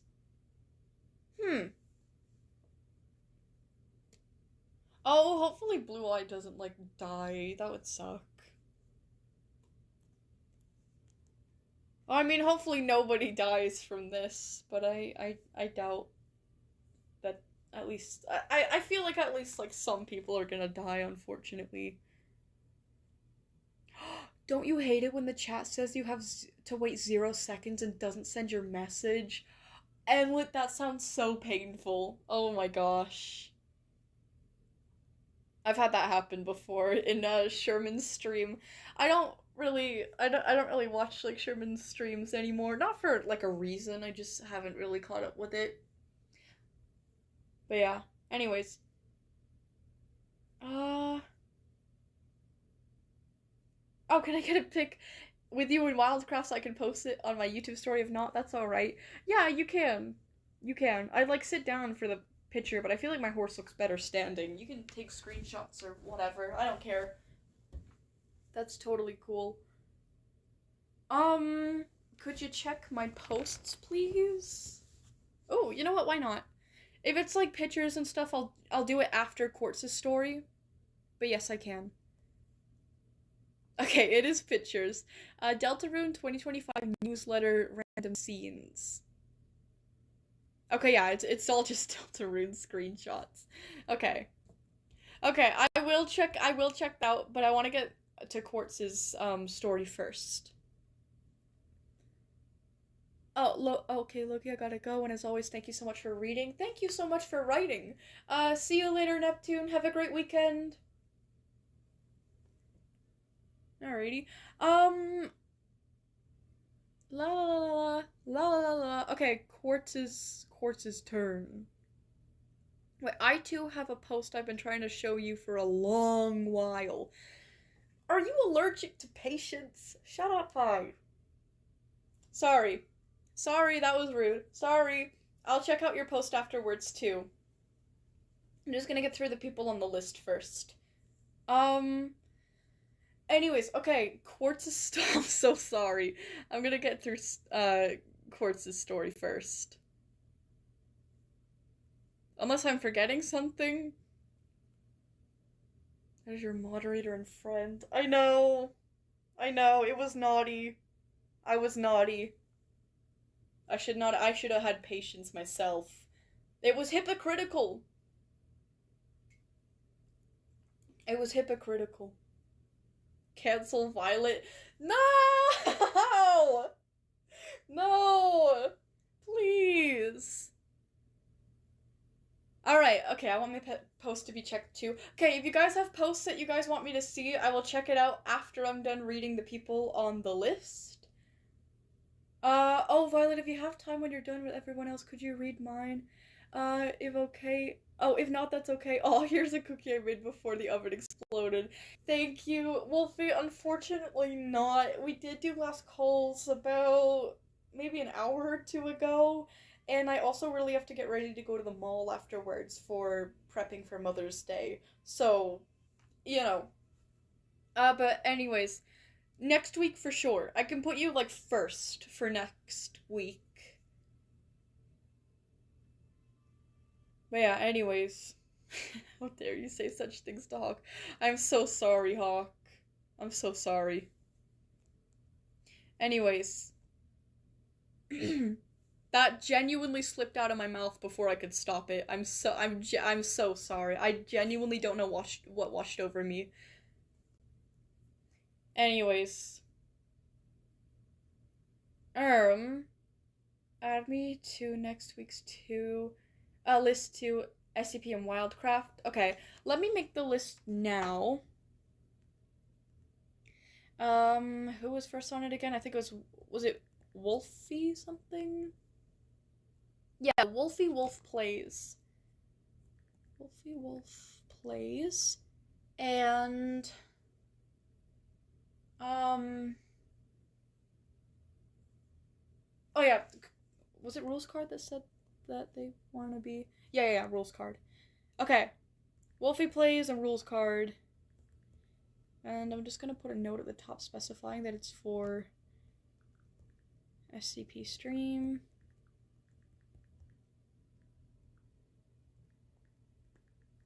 Okay, there we go. There we go. Classic Violet getting sidetracked. Well, because I try to do one thing, and then one person talks about this, or talks about that, and then you know what? It's partially my fault. But also, if, like, 3 people are asking me to check out their posts or whatever, I literally cannot afford to put it aside, because then I would get at least chats being like, Violet, I said this at least 5 times, and you ignored me. How did that even happen? But anyways. Also, I think it's important to make the list. But anyways, yes. No more getting sidetracked. It's time to read Quartz's story. Yeah, I made the SCP thing. No more getting sidetracked.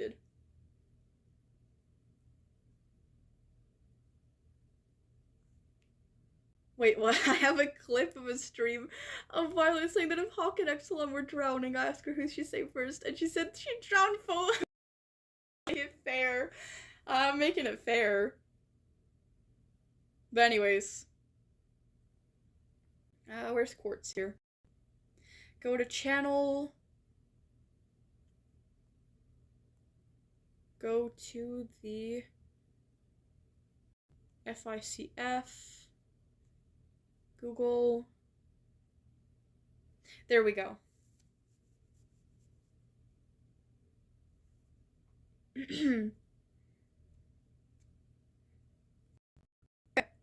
Which one? Quartz. Which object were we on? I think it was like something in like the 20s or no, I think it was... I'm trying to like scroll down. Sorry, my tablet's being stupid right now, and it's not really responding to touch that well. Oh, Violet's bookmark! Woo! Wait, what is this?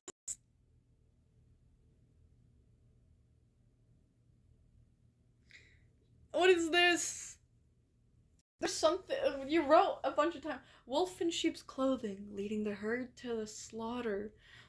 That's repeated so many times, and the only break is a sentence in between that says, the beast in doctor's clothing, leading the employees to fray mode. What? Oh, and one of the words, like one of the clothing, has a link that I can click on?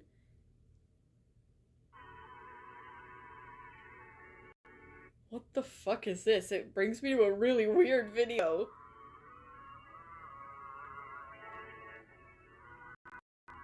What you see is all a lie. 4.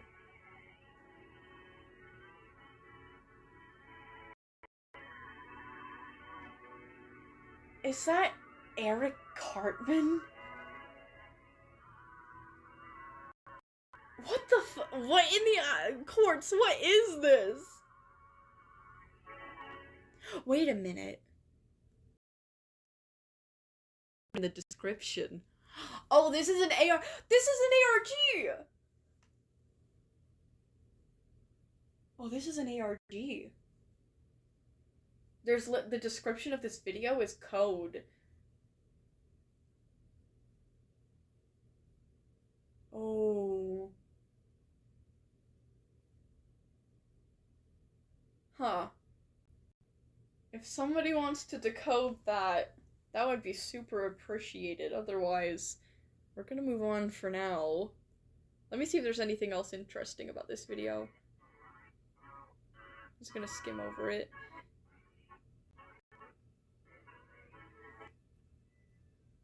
Huh. Okay, odd. Very odd.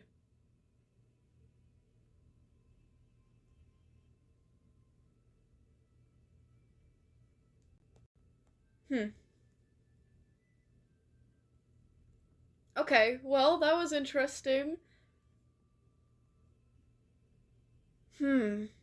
That's definitely part of an ARG. I have to look into that later, I really do. But for now, we're at object A33. SHOH, or H, I really don't care how it's pronounced. Confidential level 5, the shapeshifter. Oh, I can't show you guys images today, but I wish I could, because this one looks really cool. Containment procedure.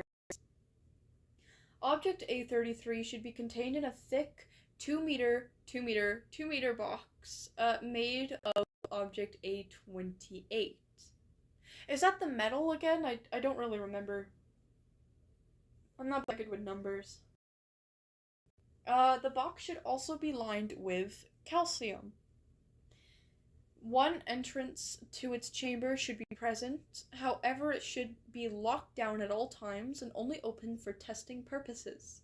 The entrance should be guarded by 2 Gamma-12 members. If Object A33 breaches, several task forces should attempt to recontain it at once using specialized tools made out of calcium. Description. Object A33 has no original form that we know of. Object A33 is a violent creature that shapeshifts into its victims' worst fears to psychologically torment them. Hey, what if your worst fear is like something like abstract, or like a concept with like no physical form? That would be interesting. To psychologically torment them to make it easier to physically attack them. Its methods vary from form to form. The process of shape-shifting has been unobserved. Oh. Object A33 has transformed into the following. A large mass of shadows with white glowing eyes. It took up a large area, supposedly 30 meters tall and wide, pictured above. A flock of crows, a large whip spider. What the fuck is a whip spider? A zombie missing its jaw.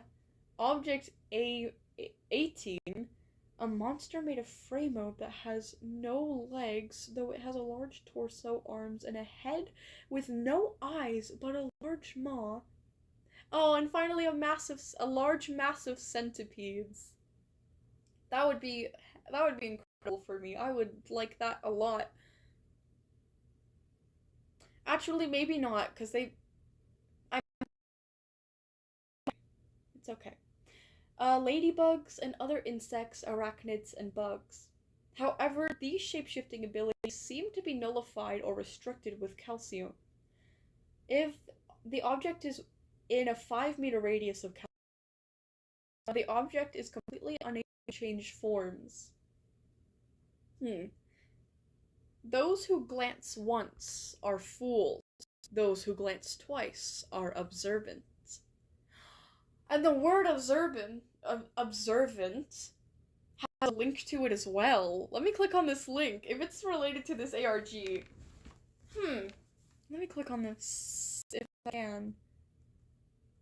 Oh no, I can't. Oh, maybe it's not a link and it's just blue and underlined, but I'm clicking on it and it doesn't do anything.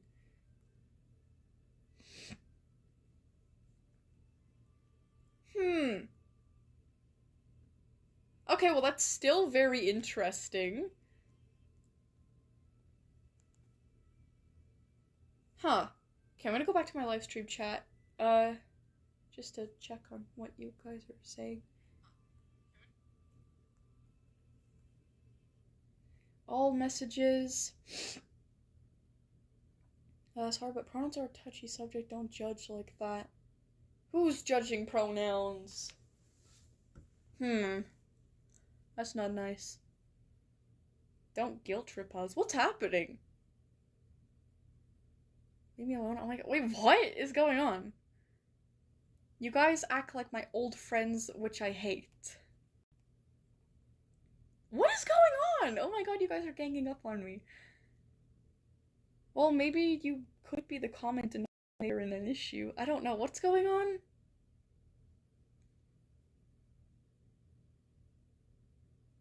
What is going on? Oh my gosh.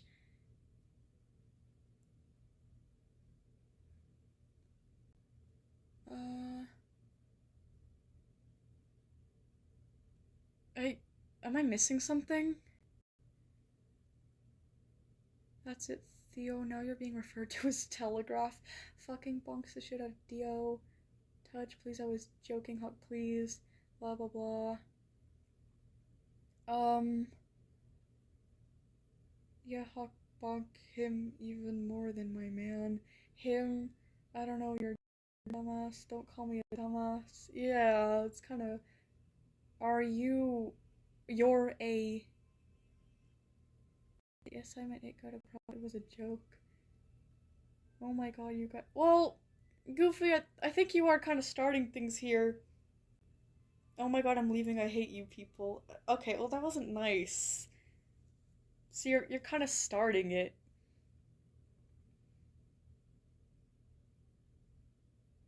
Like, maybe your old friends were right, I'm gonna be honest. Like, if entire groups of people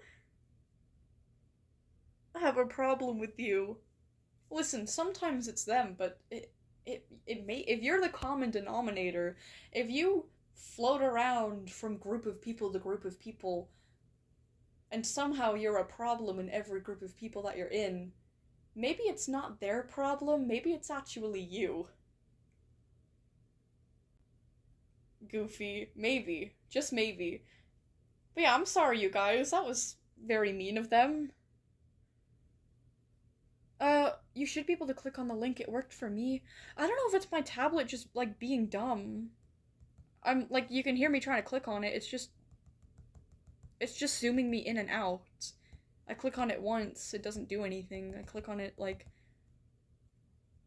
it's literally just acting like blue text underlined. Which is weird, because I could click on the clothing. Yeah, I can click on the clothing without an issue. Oh, I'm getting redirected to YouTube again. No, please. That's weird.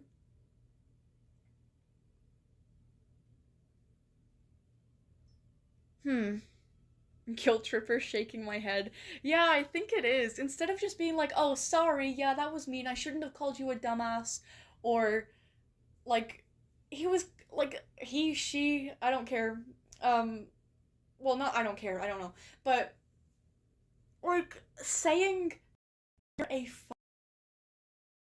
marks clearly indicates shock. And, like, not a good kind of shock, because the swearing implies disrespect. You know what I mean? Like, you're clearly trying to mock someone for their pronouns, and then calling them a dumbass afterwards, and then saying you hate all of us. Like, all you had to say was, oh, my bad. All you had to say was, oh, sorry. What are your pronouns? Or you could just check their profile and not be like, oh my god, you're a fucking it. It's as easy as just not doing all that. You know what I mean? There's a guy in the attic calling himself Evil Violet, and he keeps saying he's gonna take everyone in Violet's basement and put them in his basement. What do? He put me in a bag. Where is this Evil Violet? I don't like making people uncomfortable, but if you are mocking someone or acting all shocked about pronouns and being mean, then I will be mean to you too. That's completely valid. I don't mind doing that at all, Moosey. Honestly. I really don't mind. If they come back next stream, should I do something about it? Or even better, should I do something like right now? Honestly, yeah. I don't like the way that they acted. It was really as easy as going, I'm sorry. I'm sorry, and then just not doing it again. You know what I mean? Wrong way to say it. That's so cool. You don't even have to compliment their like, you don't even have to, like, compliment their pronouns, or you don't have to glaze it. Be like, oh, okay. Like, it's as easy as going, oh, okay. Like, even if it's, like, that hard for you to grasp, like, it's really as easy as just going, oh, okay. Like, it really, I don't know. So Theo, just to clarify, is it's oh, in some scenarios I wouldn't mind they them. Oh, okay, I wouldn't. Okay, sorry, I didn't know that. It's okay. I'll keep that in mind. Sorry if I'm like forgetful or whatever, but I'll keep that in mind. Yeah, pronouns are just slightly a pain in the ass because I have a memory of a goldfish and I completely forget sometimes. But either then that's fine. Same, Frumpy. I have the same issue as you. I really do try, but you know how my brain is. But like, the point is that I actually try. You know what I mean? Instead of just going, oh, I'm forgetful sometimes, and then I misgender people again. Like, you know. Like, yeah, I have a bad memory, but I don't let that be an excuse to just not try to better myself. You know what I mean? But yeah. I love being a thing. Actually, that helps me understand it more. Evil Violet took me to his evil lair in Toronto! I like that the evil me lives in Toronto, but Toronto is a nice city. Evil me would probably live somewhere like Hawkesbury. Yeah. Like somewhere, some like shittier city in Ontario. That's where evil me would live. Boss, shall I ban them completely? Yeah, I wouldn't mind that. I would appreciate that a lot, Hawk. Thank you. If they handled that well, I would have been like, no, you know. Like, some people don't change. I don't know. But anyways. Oh my god, Kitty smothers it. What about Kitty? Oh, thank you, Wolfie gives cat to Wolfie. Oh, that's cute.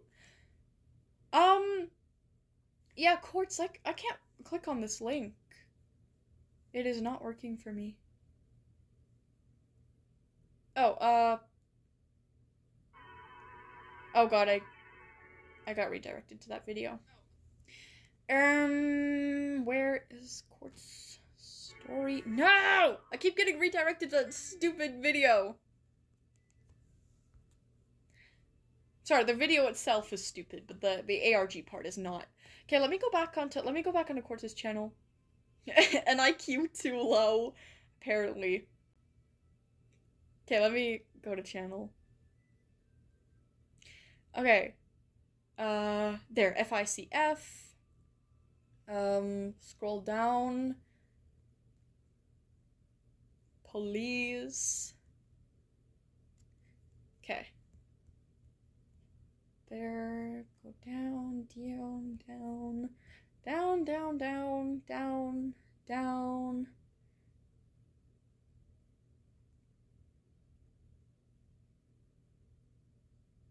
Yeah, I like reloaded the page because it wasn't working for some reason.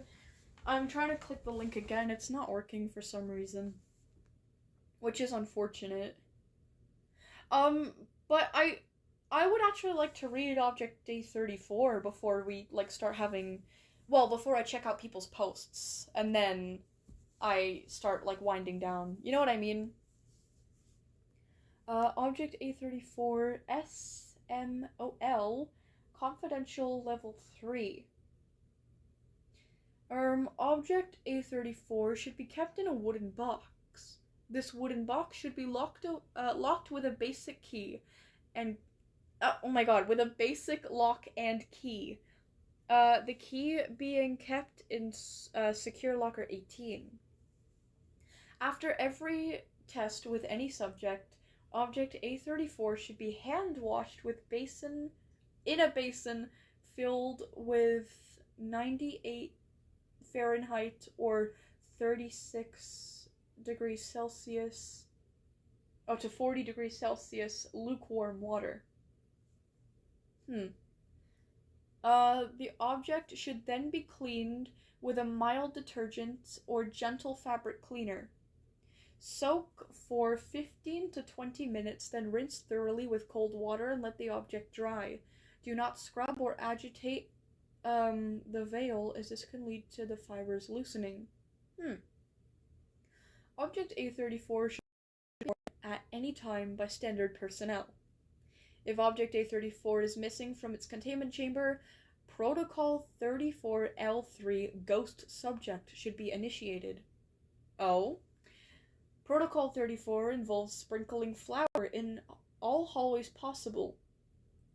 And personnel are advised to use thermal cameras found within in the staff area and are to report any heat anomalies. Example, a human-sized area of high temperature in a room with no people in that area. Oh my god, did they become ghosts? Any footprints in the flour should be reported. Description. Object A34 appears to be a white wedding veil made of materials consistent with other standard veils. Its appearance, texture, weight, and durability are also consistent with other standard wedding veils available to the public. However, Object A34 lacks any hair clips. When worn by any mammal, dead or alive, the wearer becomes completely invisible, including clothes, hair, internal organs, and organ systems. However, the subject can see, smell, touch, hear, and taste as well as they could before, and interact with their surroundings. Although the wearer is now invisible, they still leave markings and evidence that they were there, such as fingerprints, footsteps, etc. Anything removed from the wearer, teeth, hair, nail clippings, blood, etc., will become completely visible. Secondly, people can interact, touch, feel, hear, and taste the subject wearing... sorry, I just imagined someone like licking them at taste. Taste the subject wearing A34. Thermal cameras, speedometers, and Object A23 can detect the wearer. They should do that thing to find, you know those games that people play of like Granny, where one person is like blindfolded and they walk around with like a bat or like some other thing to hit people with, and the blind person, like everybody else has to like hide from this person and stay quiet while the granny can like go around and blindly swing at people, like trying to hit them and find them throughout the house. They should do that with subjects of object A33. Or what? A34. Sorry. Oh, that's so cool, though. I like this one. This one is interesting. No links appear to be in that one, unless I'm missing something. I'll have to give it a careful look later. Oh! Top messages. All messages. There we go. Oh, I have a boyfriend too. Oh my god, Quartz, let's go. Yeah, congrats, Quartz. I have a good one. Thorin, an actual game character in AFK Arena and Journey. Oh, he's an undead king. Oh, that's cool. Wait. Bark Wolf, I'm your alpha, and I'm so Sigma. My aura is 100, and I will, hunt you, and you know what? I give up. Lily, don't force me. Please help. What do you mean? I don't think Lily Doe would force you to come out here and say that you're Sigma and Alpha. I don't get those vibes. Oh, since the link isn't working, check the ritual. Is that like a video on your channel? No, I don't see any new videos on the channel. The ritual. Is it a tale on your story? I don't remember. Maybe it is. Oh, wait, hold on. I think I remember it. Let me go all the way down to Tales and see if I can blah blah blah blah blah. Yes, it is. Oh, this is Object A2, aka Jamie. Oh, there is a link here, and it's a code too. Try switching to dark mode. Switch your system settings to dark mode. There's your next step. If you can't click that, go to the page that started the foundation. Wait, switch your system settings to dark mode.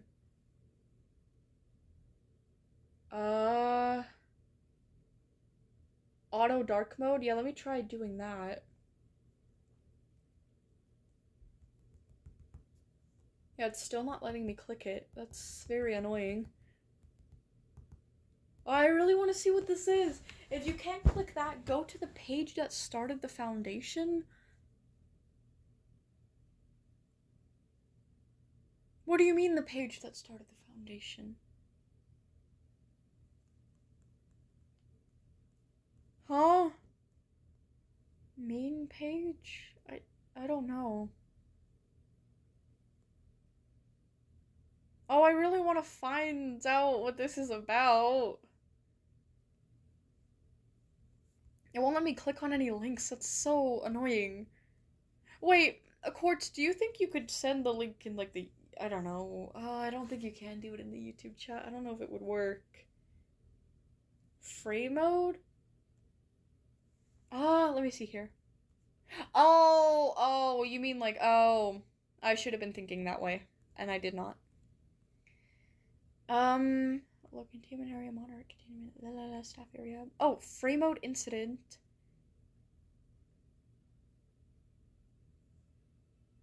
I don't see any links here either.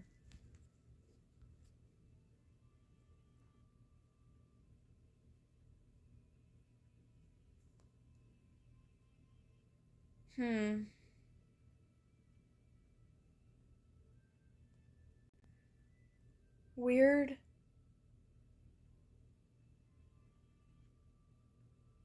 Do you think you could link it in a post or something, maybe? Maybe that would work? Try highlighting the text. Oh.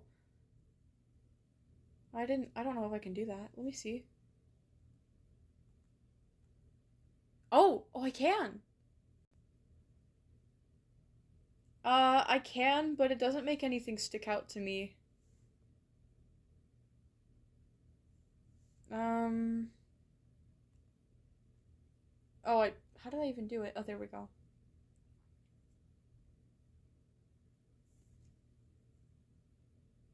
Yeah, nothing.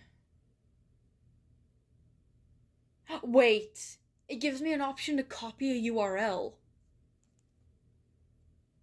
What if I put that into search? What'll happen?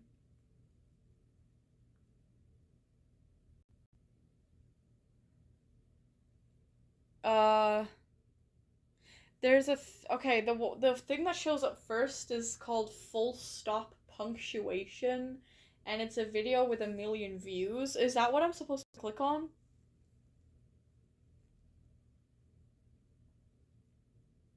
Redacted text matters most. I was thinking that.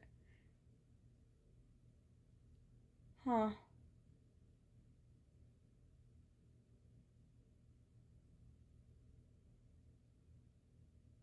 Oh yeah, Quartz and sorry, not Quartz. Hawk and Epsilon are right, by the way. Dog, no. Okay, let me try highlighting like only the redacted text. It doesn't let me see anything new though. Wait, what if I take the redacted text and I press copy and then I go into my notes app and see if anything happens if I paste it? I get text! I can see all of this redacted text! No way! Oh no way, that's so cool! Let me unredact the other one. No way! Oh, how cool is this? Holy shit! I'm sure you get the point now. I wish I could communicate to you normally. Be wary of Puffer. Dr. Isaac. P.S. There's 3 generators in the high containment area. If you deactivate them and close the lid of A26, we can escape. We can get to the low containment area, the moderate containment area, the staff area, to freedom.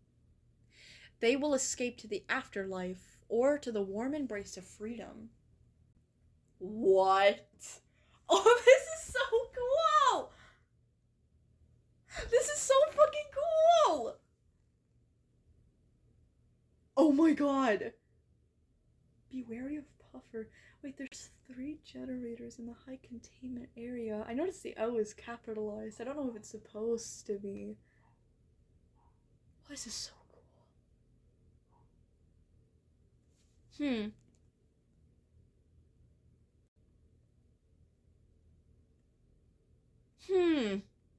How interesting is this? I can see all of the redacted text. That's so cool! I wish the SCP Foundation would do something like that, but oh my goodness, I can see the redacted text. That's beautiful! Wait, Quartz did nothing? I'm just hungry? What do you mean? Violet, please eat.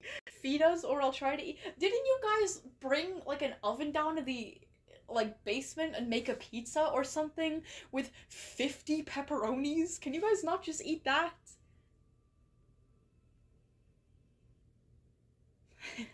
Wait, what?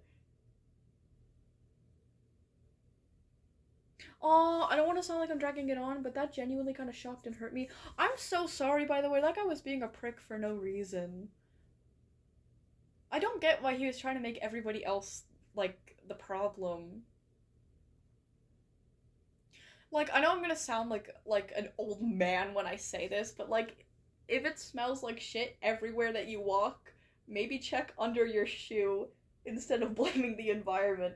You know what I mean? Like, if everyone that you meet, or, like, mostly everyone that you meet thinks that you're the problem, buddy, you're the problem.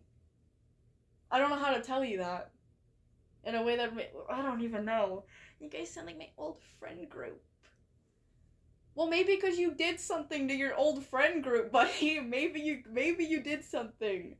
Oh my god, I'm so sorry about that, by the way. Wait, Violet, an AAMR has been written already, so if you'd please check the other... Oh, the after action moderator report? Yeah, I mean, I know what... happened. But sure, I'll check that out. La meow meow meow meow meow meow meow meow meow meow meow meow meow meow meow meow was banned due to heavy disrespect, guilt tripping, and playing the victim card. Yeah, that kind of pissed me off. They were being extremely rude over someone's pronouns, as to be seen in the attached screenshots, thus received a full ban requested by Violet herself. This is to be repeated if they should return on other accounts. Yeah. On top of that, this whole thing was directed towards another moderator, so yet another rule ban. Yes. Yes, well handled, Hawk. Well handled. I agree. Yeah. That was weird. Can we agree that was weird? Did you finish reading? Yes, I was just checking out some links and whatnot for, Quartz's, like, ARG thing. I guess, I don't know why the links aren't working, but I think I'll get back to that maybe, like, Friday. Next Saturday, whenever I can. Because I really do have to get ready to go to the mall soon. But yeah. Anyways. Yeah, just wanted to be sure it won't be forgotten. I see. Really glad Epsilon suggested that we do this because it helps us keep track of things easier. Yeah, I agree. Epsilon comes up with really good ideas. Anyways.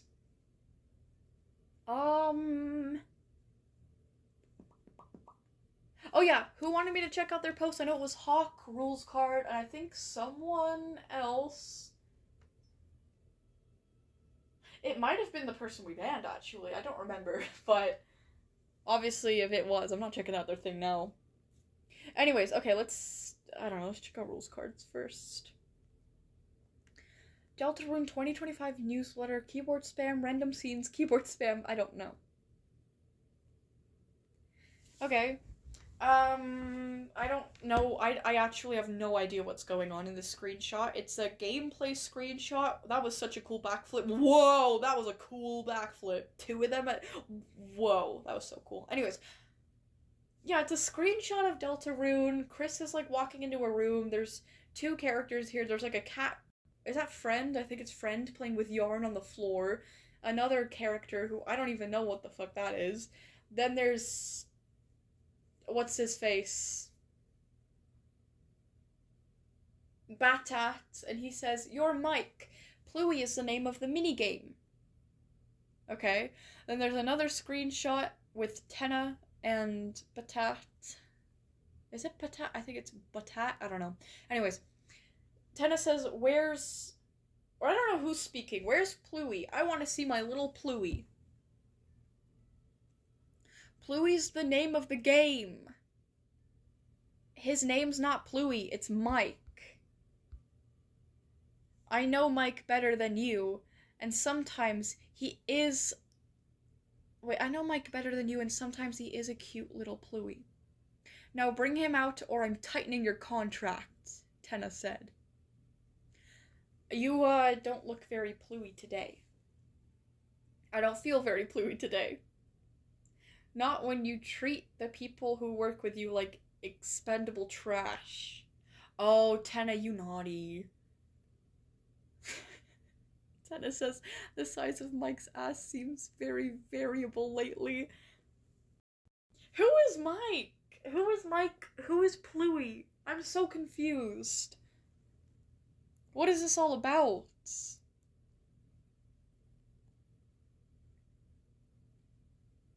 What is this all about? It's not Friend, it's Mike. Or Pluie, I don't know. Well, if you don't know, I don't know. I have no idea. Whoa, you look like Optimus Prime. You kind of look like a crab. You kind of look like a crab.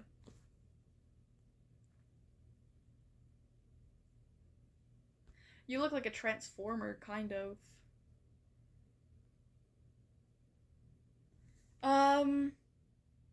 Well, what's your username? Oh, I'm Megatron right now, but I'm gonna go soonish.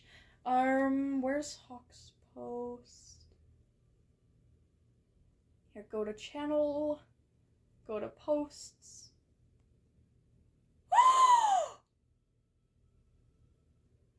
Oh, I'm gonna cry. These are beautiful. Oh my gosh. Horror with Violet. I absolutely hate using online sites for this because they make you sign up for all kinds of shit. So I'm doing what I used to for my buddy Danger Gray by downloading mock-ups online and slapping them on IBS. I'll slapping them on an IBS. Edit. I'm also aware that your watermark is still on it, so I can make a version without it if you want. No, I think I'd rather my watermark be on it. That's okay. You don't have to go through all the extra effort, but oh my god, it looks so good! It's so cute! It's that one image of, like my cheetah with her tongue out, she's like kind of smiling a little bit, and it says loading, and she's got like a buffering bar on her forehead. And then at the back it says Violag in like these like 8-bit letters. That's actually so genius. Oh my god, this is incredible. I might actually... Guys, do I make merch? This seems I think Hawk should get a percentage of the profit because it's her design. It's her design. Huh. It's the same shirt front and back side. Oh, I know. It looks incredible. It looks like perfection. It looks beautiful. I like this a lot. I might actually redraw the image so the quality would be, like, way better. And, like, maybe, like, draw it in a way that it could go further up the shirt without being too wide.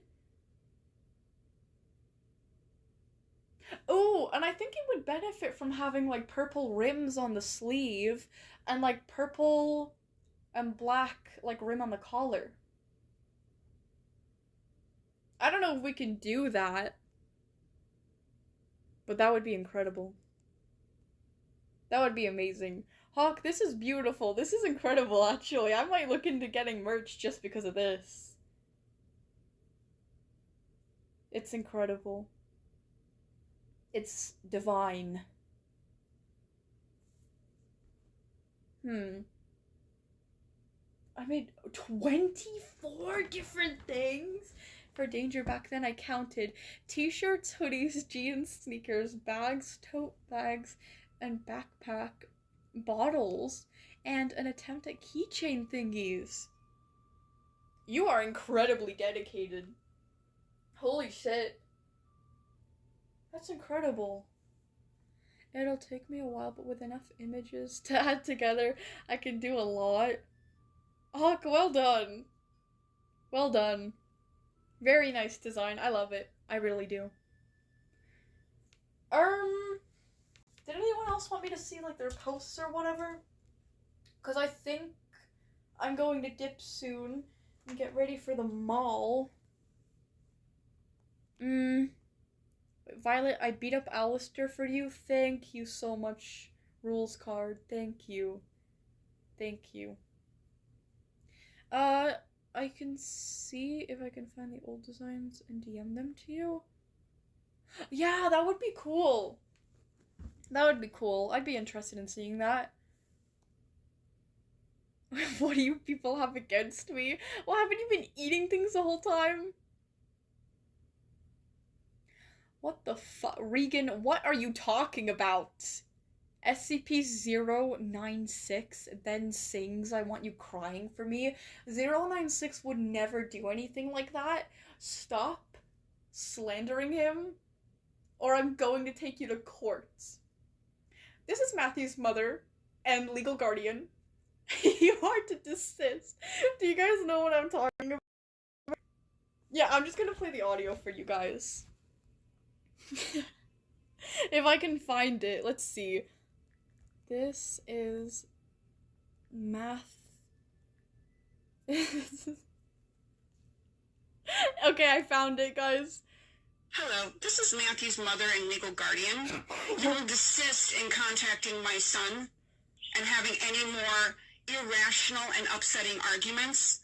That is a form of cyberbullying. You will be blocked and reported to Instagram. This is your only warning. The next call I make will be to the Cybercrimes Division. The Cybercrimes Division! That's me. That's me talking about 096. You leave him alone. Anyways. Top messages. All messages. Oh my god, I've seen it with the cats. I don't think I've ever seen the original video before. Oh, Violet, do you want to see art from my FNAF 2 AU? Yes. And me being somewhere in Security Breach that I'm not supposed to be in. It's on my community posts. Shrug. Very nonchalant. Let me see here. Eek! Silly art from my FNAF AU. Oh, it's Mangle, but like she's like kind of put together again. Oh, and Toy Chica says my wife. How cute. Oh, there's a drawing of Toy Chica, and her bib says lesbo on it.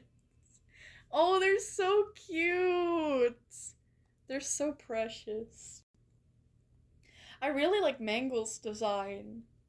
I like how she has like the endoskeleton limbs and stuff and the secondary head, but like she's still more put together than in the game. That's incredible. Oh, where the fuck are you? It's not Containment Breach. Hello, Security Breach. I was playing it the other day on my Xbox. I legitimately have no idea where you could even be. Congrats for finding your way up there. That's kind of impressive.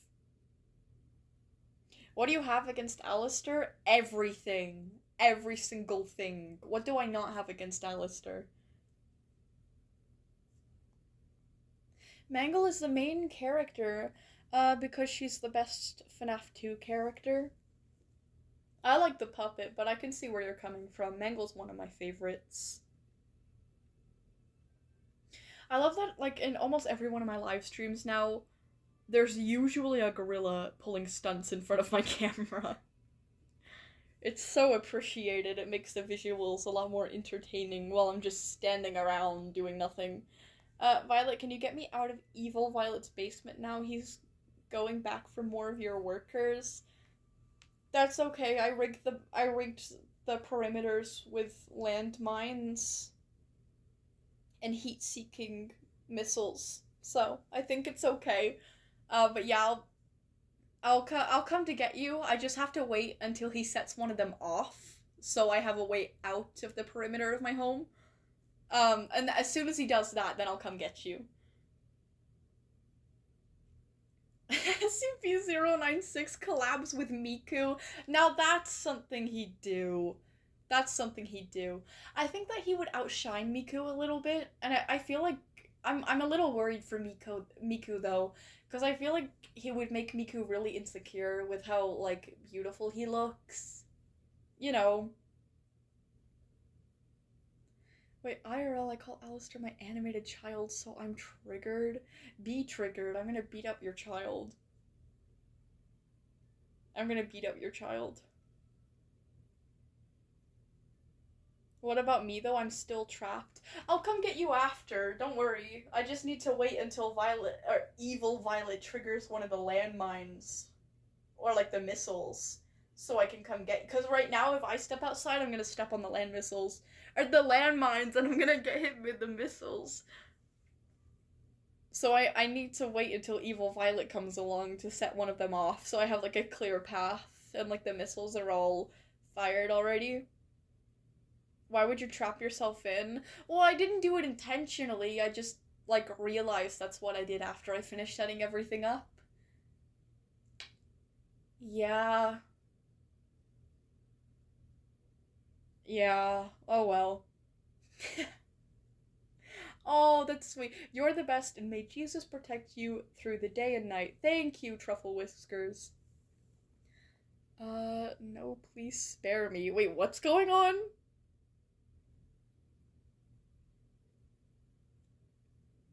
Oh, because you're supposed to be Alistair. No, Wolfie, I'm still gonna beat... If you're Alistair, I'm still gonna beat you up.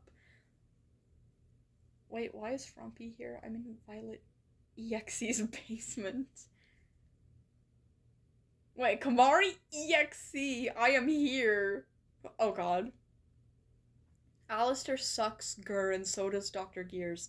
Thank you, rules card, you're right. What did I do to you people? What haven't you done, Alistair? What haven't you done? Honestly. Okay. Guys, I think I'm gonna dip now, okay? I'm gonna dip. I'm gonna go get ready to go to the mall. Pick up some things for Mother's Day. And then I don't know. I don't know what to do for taking her out. I know I'm probably gonna need to book a reservation, but I don't even know if she's gonna want to go out, so it's kind of tricky. Maybe I'll just ask her straight up. Yeah. Anyways, wait, can I, wait, I have a fresh batch of these things called SCP-939. Go release them into a Scientology building. They love cults. Okay. Wait, Violet, he caught Hawk while she was walking and deep fried her? Hurry up! What?! Well, everyone should have been in the basement. If everyone was in my house, then evil Violet would not be able to abduct anyone, and he would have to come to my house to abduct people, and then he would get blown up by the missiles and landmines. So you guys should have been in the basement.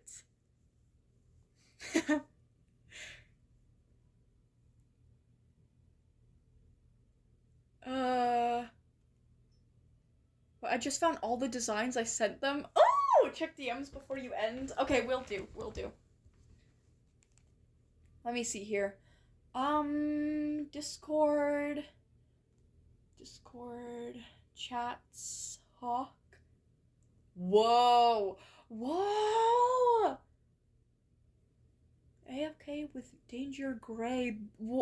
Ooh! Danger Rangers DR. Where no one's a stranger. Oh, this is so cool! Oh, whoa, I like the gray one.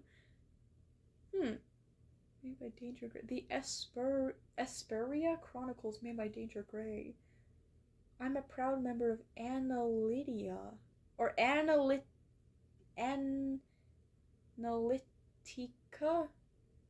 Huh. Ooh.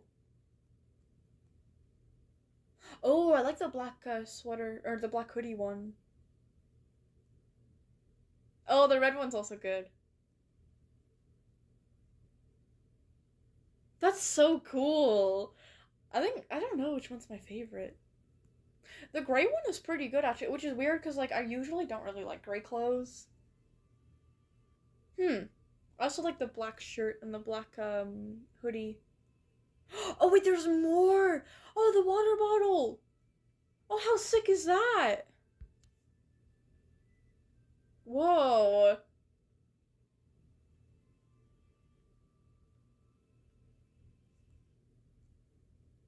That's cool. Oh, and the shoes! Oh, the black ones are fire. Oh, I like the jeans with the bunny ears on them. That's really cool. That's awesome. I have a feeling I'm very late. Snow Ruby, I'm going to go now. That's how late you are. I'm about to leave. I stepped on a landmine. Help. Uh-oh. Violet, I triggered a explodes. Okay, well, at least it was Alistair. Okay.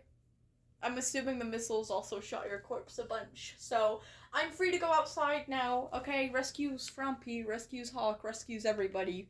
And immediately puts them back in my basement. Wait, Violet, if you ever got curious on what other Transformers say, don't look that shit up. I know.